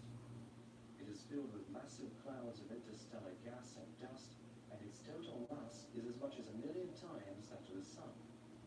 Even though the Great Rift is practically not transparent in the optical range, its matter actively emits radio waves and thermal energy. Spectral analysis data reveals that the clouds are mostly made up of hydrogen with a small percentage of more complex compounds, ammonia, alcohols, and amino acids. The Great Rift is thought to be a potential stellar nursery, but it is going to take a while until the first stars light up in that area. While it is still not quite active, let's move on, beyond the galaxy disk. Even though its bright and clearly defined arms attract a lot of attention, there is more to the Milky Way than that. If we look closer, we will see the vastest and most rarefied of its components, the halo. Its visible part, spherical in shape, stretches for up to 260,000 light years away from the galaxy's center, but accounts for just a few percent of the total mass. The halo contains a great number of globular clusters made up of remarkably old stars over 12 billion years of age, and several tremendous stellar streams. The Sagittarius stream, for example, made up of several thousand stars, encompasses our galaxy in an elongated ellipsis, which is almost perpendicular to the main plane. Modeling shows that all these stars are highly likely to have been gravitationally captured by the Milky Way from the dwarf satellite galaxy, designation Sagittarius DEG. It lies 500,000 light years away from the Milky Way's center and is going to be swallowed up by it completely within several billion years. Another dwarf galaxy has already met a similar fate. Lying in the Canis Major constellation, it was almost destroyed by the Milky Way, which pulled out millions of its stars by gravity forces. Stretching for 200,000 light years and mixing with other stars, this string of stars with a total mass of roughly 100 million solar masses has already wrapped around our galaxy 3 times. Apart from bright but rare stars and clusters, the halo contains great amounts of gas, whose temperature reaches millions of Kelvin. Also, great amounts of dark matter are thought to be scattered in the vicinity of the Milky Way, forming the so-called dark halo. Stretching for up to 2 million light years, it hardly emits any electromagnetic radiation and can be detected only by gravitational interaction. The dark halo remains an unsolved mystery, yet it greatly contributes to the global stability of our galaxy.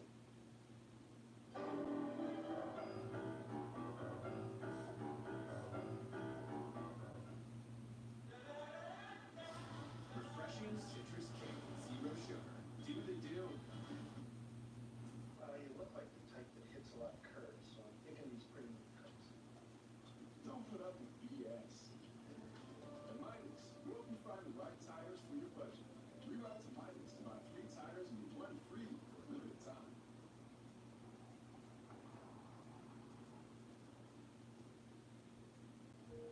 2,500,000 years ago, the Andromeda Galaxy,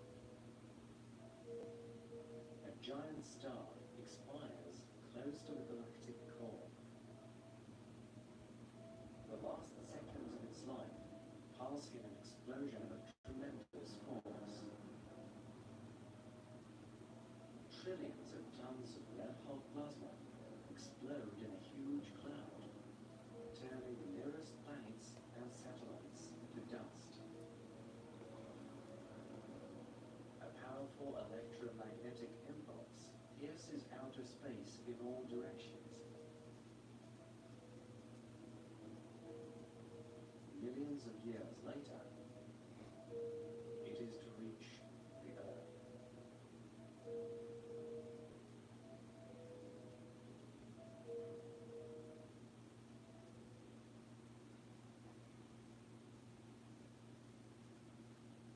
The year 1885.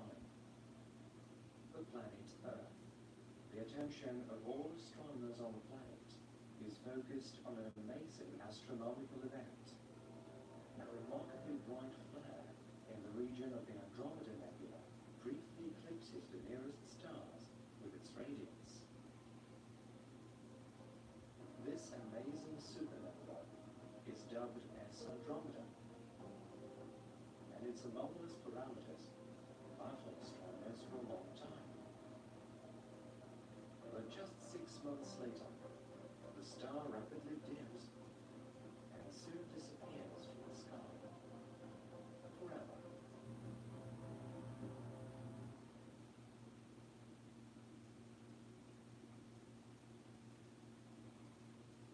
Unfortunately, at the time of the flare, generally accepted notions about the structure of the universe were far from those of today. At that time, astronomers were not yet able to measure distances to cosmic bodies, so the bright spot in the constellation Andromeda, also known as object M31, was considered an ordinary reflection nebula on the outskirts of the Milky Way. Meanwhile, with the advent of new, more powerful telescopes and the development of space technology, the situation gradually changed. As soon as in the 1920s, observations by Edwin Hubble and other astronomers proved that the Andromeda Nebula is a different galaxy, much like the Milky Way. About a century has passed since then, and science has moved far ahead.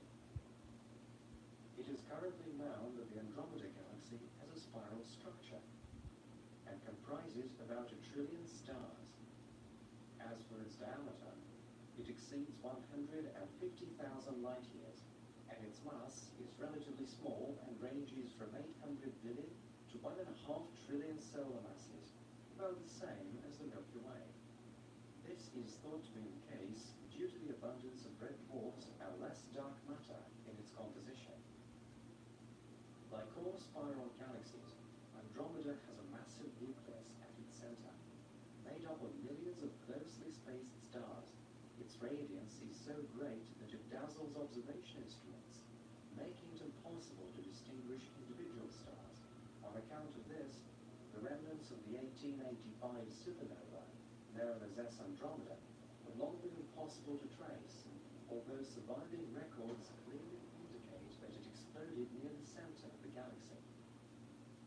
It was only in 1988, 103 years after the legendary flare, that a small nebula was detected at a small distance from the nucleus, a dark spot standing out against the background of the dazzling central region. With the help of spectral analysis and proper motion modeling, it was firmly established that it is a remnant of S Andromeda.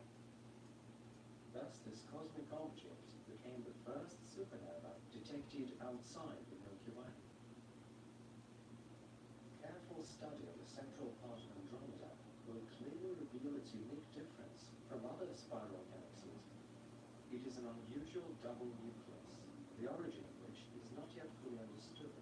The brighter and larger part is located slightly away from the geometric center of the galaxy and is a giant supercluster of many bright stars with a total size of about 7 light-years. The second part, on the other hand, is closer to the center and is noticeably dimmer and smaller, with a diameter of about 1.3 light-years. It is assumed that this region hides inside a supermassive black hole about 50 million times heavier than the Sun. The nature of such a strange phenomenon remains a subject of scientific debate. According to some assumptions, in the distant past, M31 absorbed and scattered a rather large satellite galaxy, and the bright region is a remnant of its core. According to other hypotheses, the center of Andromeda still has a single structure. However, it is separated by a band of opaque dust, creating an unusual optical effect. Due to the remoteness and inconvenient location of the galaxy in space, it is still impossible to collect enough data to confirm these hypotheses one way or another. Meanwhile, as we continue traveling through the central region of Andromeda, you can also spot one of the most mysterious objects in this galaxy. Here is its tongue-twisting name on your screens. The key feature of this celestial body is that it is almost impossible to see even the most powerful optical telescope. However, everything changes if you use X-rays. In this part of the spectrum, this star is the brightest point in the galaxy. Observations show that the object is a system made up of two components, one of which is a low-mass neutron star. Its radius is only a few dozen kilometers, and it completes a full turn around its axis roughly every 3 seconds. The second star of the system is a larger object, although it is relatively dim. It's most likely a red giant. Calculations show that the total mass of both components is not more than 3 solar masses, and the distance between them is very small. Every 4 hours, the neutron star is eclipsed by the other star, and this causes its luminosity to sharply drop, to recover its previous values later. It is also very likely that due to the small distance between the stars, the neutron star is gradually absorbing its companion, which is why its mass is constantly growing. According to calculations, this process will last several tens of millions of years, and eventually, the second star will be torn apart by tidal forces and turn into a bright and hot ring-like nebula. Incidentally, this amazing object is only one of the many stars densely surrounding Andromeda's core. Together, they form a massive bulge with a diameter of about 12,000 light-years, which has a noticeably elongated shape. Also, M31 has a pronounced bar, which however faces us with its narrow side, and so is almost invisible to the observer on the Earth. According to calculations, the bar's length measures about 17,000 light-years, with a width about 6,500 light-years. In total, about 30% of the Andromeda galaxy's entire mass is concentrated in its central part. While we are gradually moving away, you can see that the edges of the bar serve as the basis for 2 giant spiral arms, majestic coils encompassing the center of the galaxy. At the same time, there are darker gaps between them, whose width is significantly larger than those in the Milky Way, reaching 13,000 light-years. Calculations show that the Andromeda arms contain about 56% of the galaxy's stellar mass, as well as some dark matter. Under the influence of gravity, interstellar dust and gas concentrate in the arms, forming numerous stellar nurseries, regions where new stars are born. Over time, These gas and dust clouds evolve into open clusters and associations containing a great variety of young stars. Their light is reflected and scattered by cosmic nebulae, endowing the galactic disk with an incredible, shimmering palette of colors. And in one of these clusters, there is a remarkable star dubbed A.E. Andromeda. It is one of the brightest stars in the galaxy and is a hot blue giant whose luminosity varies without any apparent pattern. Such objects are known as luminous blue variables and are extremely rare. Currently, only a few dozen are known. Because of the extremely high temperature and pressure, the outer layers of A.E. Andromeda are constantly in a state of unstable equilibrium, and the processes running in the interior of the star are largely chaotic and unpredictable. From time to time, streams of red-hot plasma collide with each other, generating extremely bright flares and enhancing the luminosity of the object by several dozen times. Hypothetically, the most powerful of them can increase the bright. Patriot watching. Better with Pepsi. What is this? Just yes. Tide? If it's got to be clean, it's got to be Tide. IHOP, where weekdays are the new weekends. Try the new house-baked menu for just $6. Available Monday through Friday at IHOP. Icy honey. Ice works fast. You can mix it less. No power contrast therapy. So you can rise from there. Icy honey. Witnessing stars several million times. Such a phenomenon is called a supernova imposter and may occur at any time. Measuring the parameters of such a star, what with its stability and remote location, is an extremely difficult task. Nevertheless, with the help of modern ultra-precise telescopes, it turned out the mass of A.E. Andromeda lies in the range from 50 to 120 solar masses, and the radius of the peak of pulsations measures about 55 times the radius of our Sun, which is only slightly smaller than the orbit of Mercury. At the same time, its surface temperature is close to 20,000 Kelvin, and its luminosity is 500 to 700,000 times greater than that of the Sun. Just like all blue giants, A.E. Andromeda generates remarkably strong stellar wind, whose speed, according to calculations, can reach 100 kilometers per second.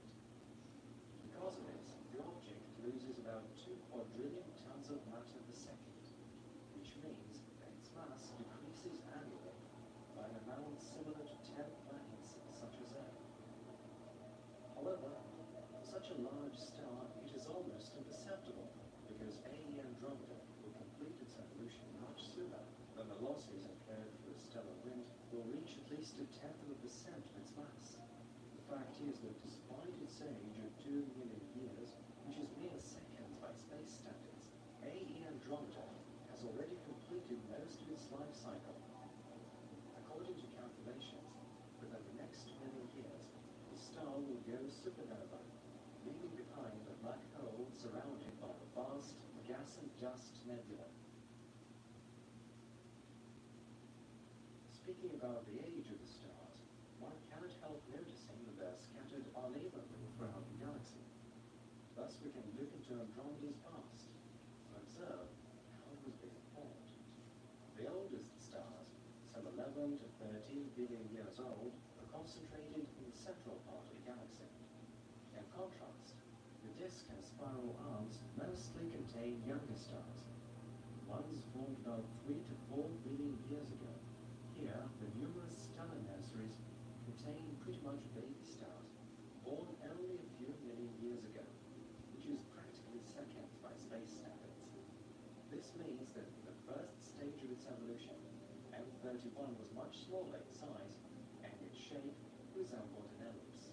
Also, by analyzing the parameters of individual stars in Andromeda, it is possible to define an important, but at the same time rather conditional concept known as galactic habitable zone. It is believed that the concentration of stars in the central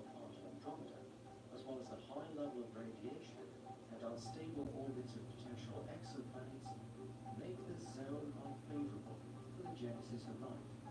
At the same time, distant planetary systems located at the periphery of the galaxy are too poor in heavy elements, which implies that there are not that many Earth-like planets.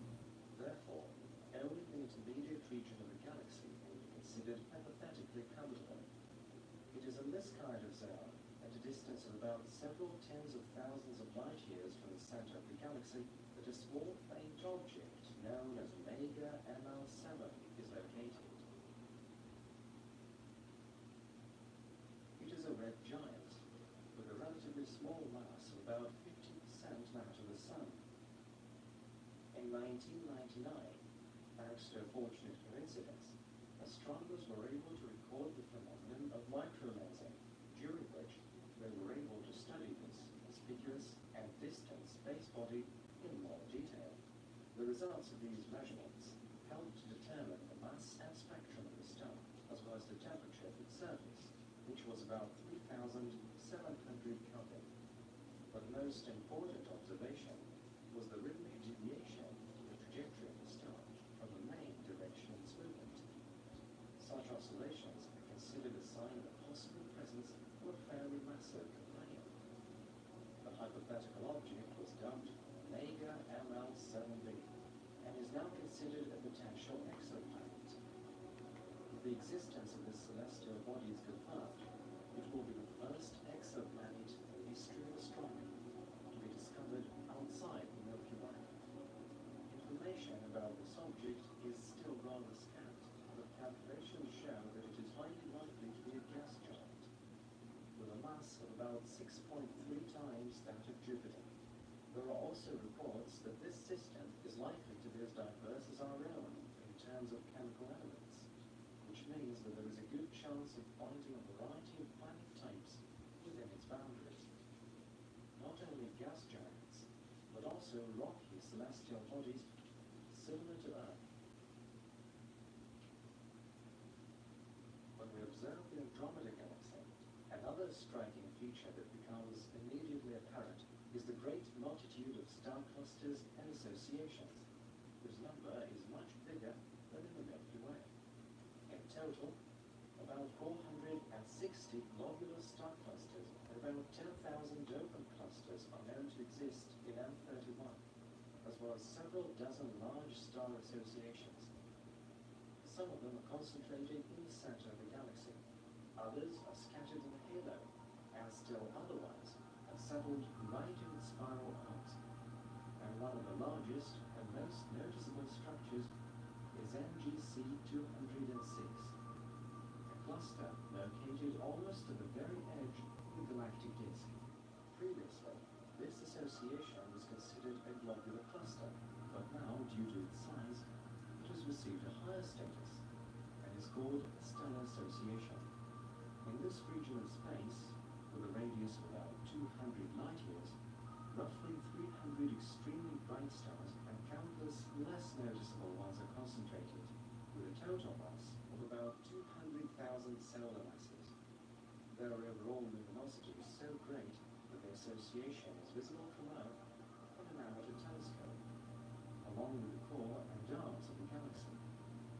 According to observations, NGC 206 formed after a merger of at least two large gas and dust nebulae, separated by a dark band of interstellar dust.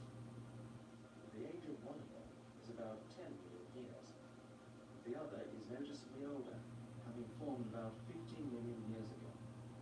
The single giant nebula became a point of gravitational attraction for interstellar gas, which led to the formation of a great area of star formation. Over time, some of its stars will dissipate in the surrounding space, with the rest forming a large globular cluster. The galactic disk M31 contains many such formations, and not all of them originally formed within its boundaries. It is assumed that many large stellar associations are the remnants of major cosmic catastrophes of the past. According to calculations, throughout its entire existence, Andromeda absorbed more than 100 satellite galaxies. Some of them dissolved without a trace, while others turned into collision with the object known to us as M32 may be considered the greatest. This compact elliptical galaxy is located above the Andromeda disk, only 17,000 light-years away from it. Its diameter is about 8,000 light-years, and considering its small size, the galaxy has a rather big mass, about 1 billion solar masses. In the center of M32, there is a supermassive black hole about 2.5 million times heavier than our star, which is surprising for such a compact object. In fact, M32 is just a remnant of a much larger galaxy that survived the Great Catastrophe. According to data from the Spitzer Orbiting Telescope, about 800 million years ago, a large satellite galaxy pierced Andromeda's disk at high speed, leaving a gigantic hole in one of the spiral arms. During this collision, M32 lost most of its stars, and it is unlikely to be restored to its former appearance. It is assumed that it could have been a full elliptical galaxy, or a small spiral galaxy, of which only the central part remains. In addition to M32, Andromeda has about 30 satellite galaxies connected to it by invisible gravitational threads. The brightest and largest of them is M110, which has a diameter of about 15,000 light-years. Most of the rest fall into the category of dwarf spherical galaxies and are located within 1 million light-years. Nevertheless, together they form the Andromeda subgroup, which is part of the local group. Its other members are the Milky Way and its surroundings, as well as the Triangulum Galaxy and some other objects. Inexorable gravitational forces are gradually pulling the local group towards a single center. That is why the Andromeda Galaxy is rapidly moving in our direction, covering over 300 kilometers every second.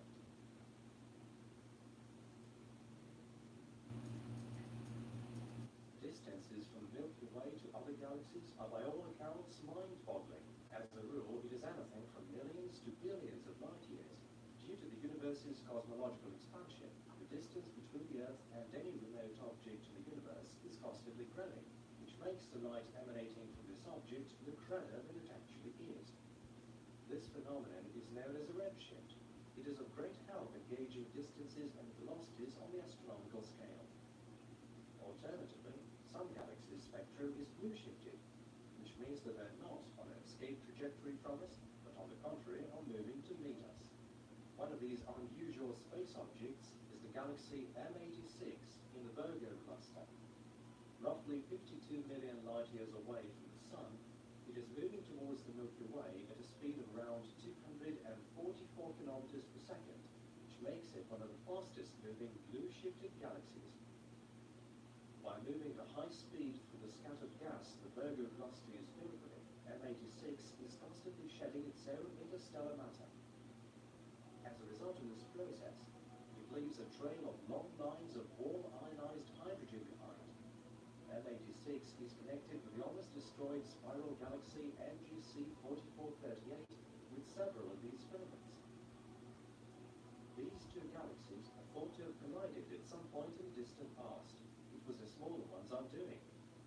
Interestingly, M86 is known to have destroyed its other neighbors in the past as well. Several stellar streams have been detected in its halo that are likely to be the remains of smaller galaxies absorbed earlier. An impressive number of globular clusters in its structure is another outstanding feature of M86. Observations show that their number is upwards of 3,800, which is around 25 times as many as in the Milky Way. There is a theory that claims these clusters to be the remains of 4 galaxies that M86 would have absorbed in the past. If it really is the case, then it would have destroyed tens or even hundreds of other galaxies. Having said that, M86 looks anything but unique. The galaxy ESO 137-001, which we'll be looking at next, has a similar shape. But unlike M86, it appears more outlandishly original. Located 227 million light-years away from the Sun, it is as heavy as 5 to 14 billion solar masses. stars, most of them are young and bright blue giants. ESO 137-001 in its turn is part of Babel 3627, a large galaxy cluster. Moving to its center at an incredible speed of almost 2,000 kilometers per second, the galaxy collides with interstellar gas pressure inside the cluster. As a result, its own gas is blown out, leaving behind tails that stretch for up to 260,000 light years. Incidentally, the mass of interstellar gas in those areas is 2 to 4 times that of the gas inside the galaxy. It is hardly surprising that starbursts are a common thing here.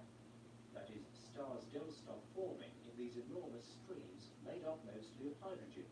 When seen from the side, ESO 137-001 appears like a giant jellyfish floating through endless expanses of space. Unfortunately, as the galaxy is continuously stripped of its interstellar gas, its life expectancy diminishes too. With not much material left, no new stars can form here, which greatly affects the structure of the spiral arms and central bulge of the galaxy. On the bright side, scientists have a chance of finding out more about dark matter and its interaction with other space objects by observing the behavior of the gas streams left in the galaxy's wake. Speaking about the formation of new stars, there is a galaxy with a name that speaks for itself: Baby Moon. Around 4,000 stars are born here every year, which is about 400 times more than in the Milky Way. Straightforward calculations show that on average, a new star lights up in this area of space every 2 hours. The Baby Moon galaxy lies around 12.2 billion light years away from the Earth. This means that what we see when observing it is what was happening just 1.5 billion years after the hypothetical Big Bang. It was a time when the universe was still in the process of forming its structure. What is taking place in the galaxy now is drastically different from what we expect to observe there in theory, based on what we know about star formation. The reasons why stars are produced here at such an astounding rate are not there yet, but it is beyond any doubt that Baby Moon is able to provide us with a lot of information about the early stages of our universe's evolution. One of the few galaxies one can observe through an amateur telescope is the so-called Sombrero Galaxy, official designation M104. It lies 30 million light years away from the Sun, and its diameter is roughly 4 times smaller than that of the Milky Way. The Sombrero Galaxy's outstanding feature is a massive ring of dust and cold hydrogen enveloping it. Observations show that it is here that most young stars are born. In addition to the peculiar ring, the Sombrero Galaxy is also remarkable for its elaborate inner makeup. Observations with the Spitzer Space Telescope show that most stars in this galaxy form a structure typical of elliptical galaxies. The stars here are mostly rather old yellow and red dwarfs. The other stars here, on the other hand, form spiral structures concealed within an elliptical cloud. It is thought that this phenomenon is a result of 2 galaxies' collision, with their stars subsequently and almost inevitably mingling together. It is incredible that the galactic structures survived a merge of that scale with minimal damage, are none the worse for this tremendous collision, and can still be observed. Another peculiar feature in the Sombrero Galaxy is exceptionally powerful X-ray radiation emanating from the center. It is assumed that the accretion disk of a supermassive black hole may be its source. The mass of the hole is estimated to be over 1 billion solar masses, which makes this enormous object one of the most massive black holes known to science today. There are also several sources of tremendously high frequency or terahertz radiation detected within the galaxy, although today their nature is still a mystery. Our galactic parade today is concluded with yet another object boasting an elaborate inner structure, the eerie M64 galaxy, rather aptly dubbed the Black Eye Galaxy. The nickname comes from a dark band of cosmic dust that partly conceals the galaxy's center from the observer on the Earth. Due to this line of cosmic dust, as well as the exceptionally bright active nucleus, it is impossible to estimate the Black Eye's number of stars even roughly.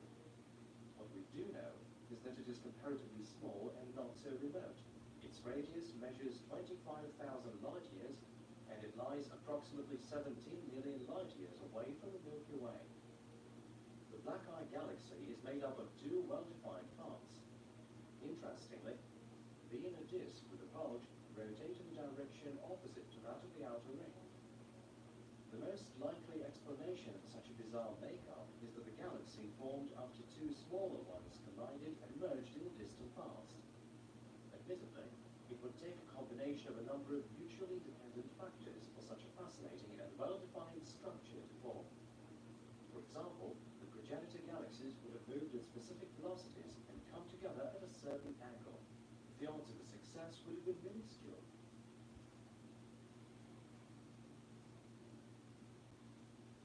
In terms of the vastness of the cosmos, our planet is just a small rocky fragment, traveling at incredible speed through boundless emptiness.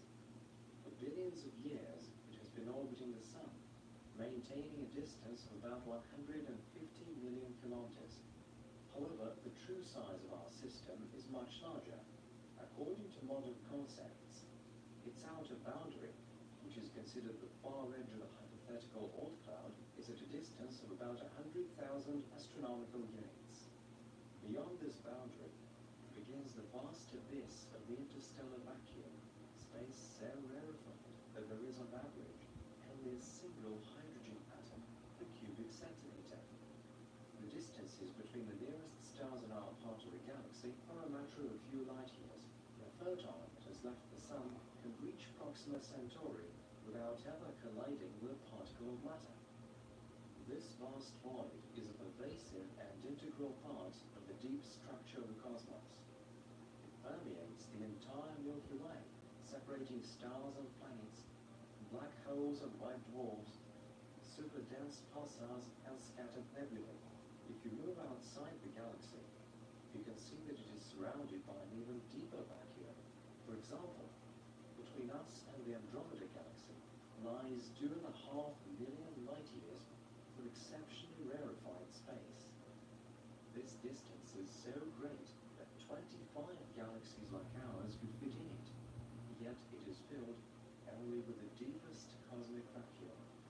And this is only a small part of the great cosmic abyss. The Milky Way, the Andromeda Nebula, and the Triangulum Galaxy, as well as about 100 of their satellites, are bound together by pervasive invisible threads of gravity. This structure is called the local group and is a large cluster of cosmic matter, about 10 million light-years in diameter. The local group, in its turn, is part of an even larger formation, but a relatively small galactic filament by the standards of the universe, called the local sheet. This flattened structure, consisting of several hundred galaxies, has a diameter of about 46 million light-years, and its thickness is roughly 5 million light-years. The sheet is also part of an even larger association called the Virgo supercluster. However, very close to the local sheet, outer space suddenly changes its appearance. Here, the usual colorful universe is harassed by a giant black abyss known as the local void. In fact, the local sheet is one of its walls, the other conventional boundaries being the Perseus-Pisces supercluster and the Pavo-Indus supercluster. At the same time, the void is divided into conventional parts by several rarefied galactic filaments, and wide passages link it into a single network with the neighboring Sculptor and Hercules voids. Due to the cosmological expansion of the universe and the gravitational influence of the surrounding matter, the volume of the local void is slowly increasing. At present, its diameter is about 150 million light-years, and the distance to the center is at least 70 million light-years. Meanwhile, the nearest edge of this cosmic void is located very close to the Earth, at a distance of about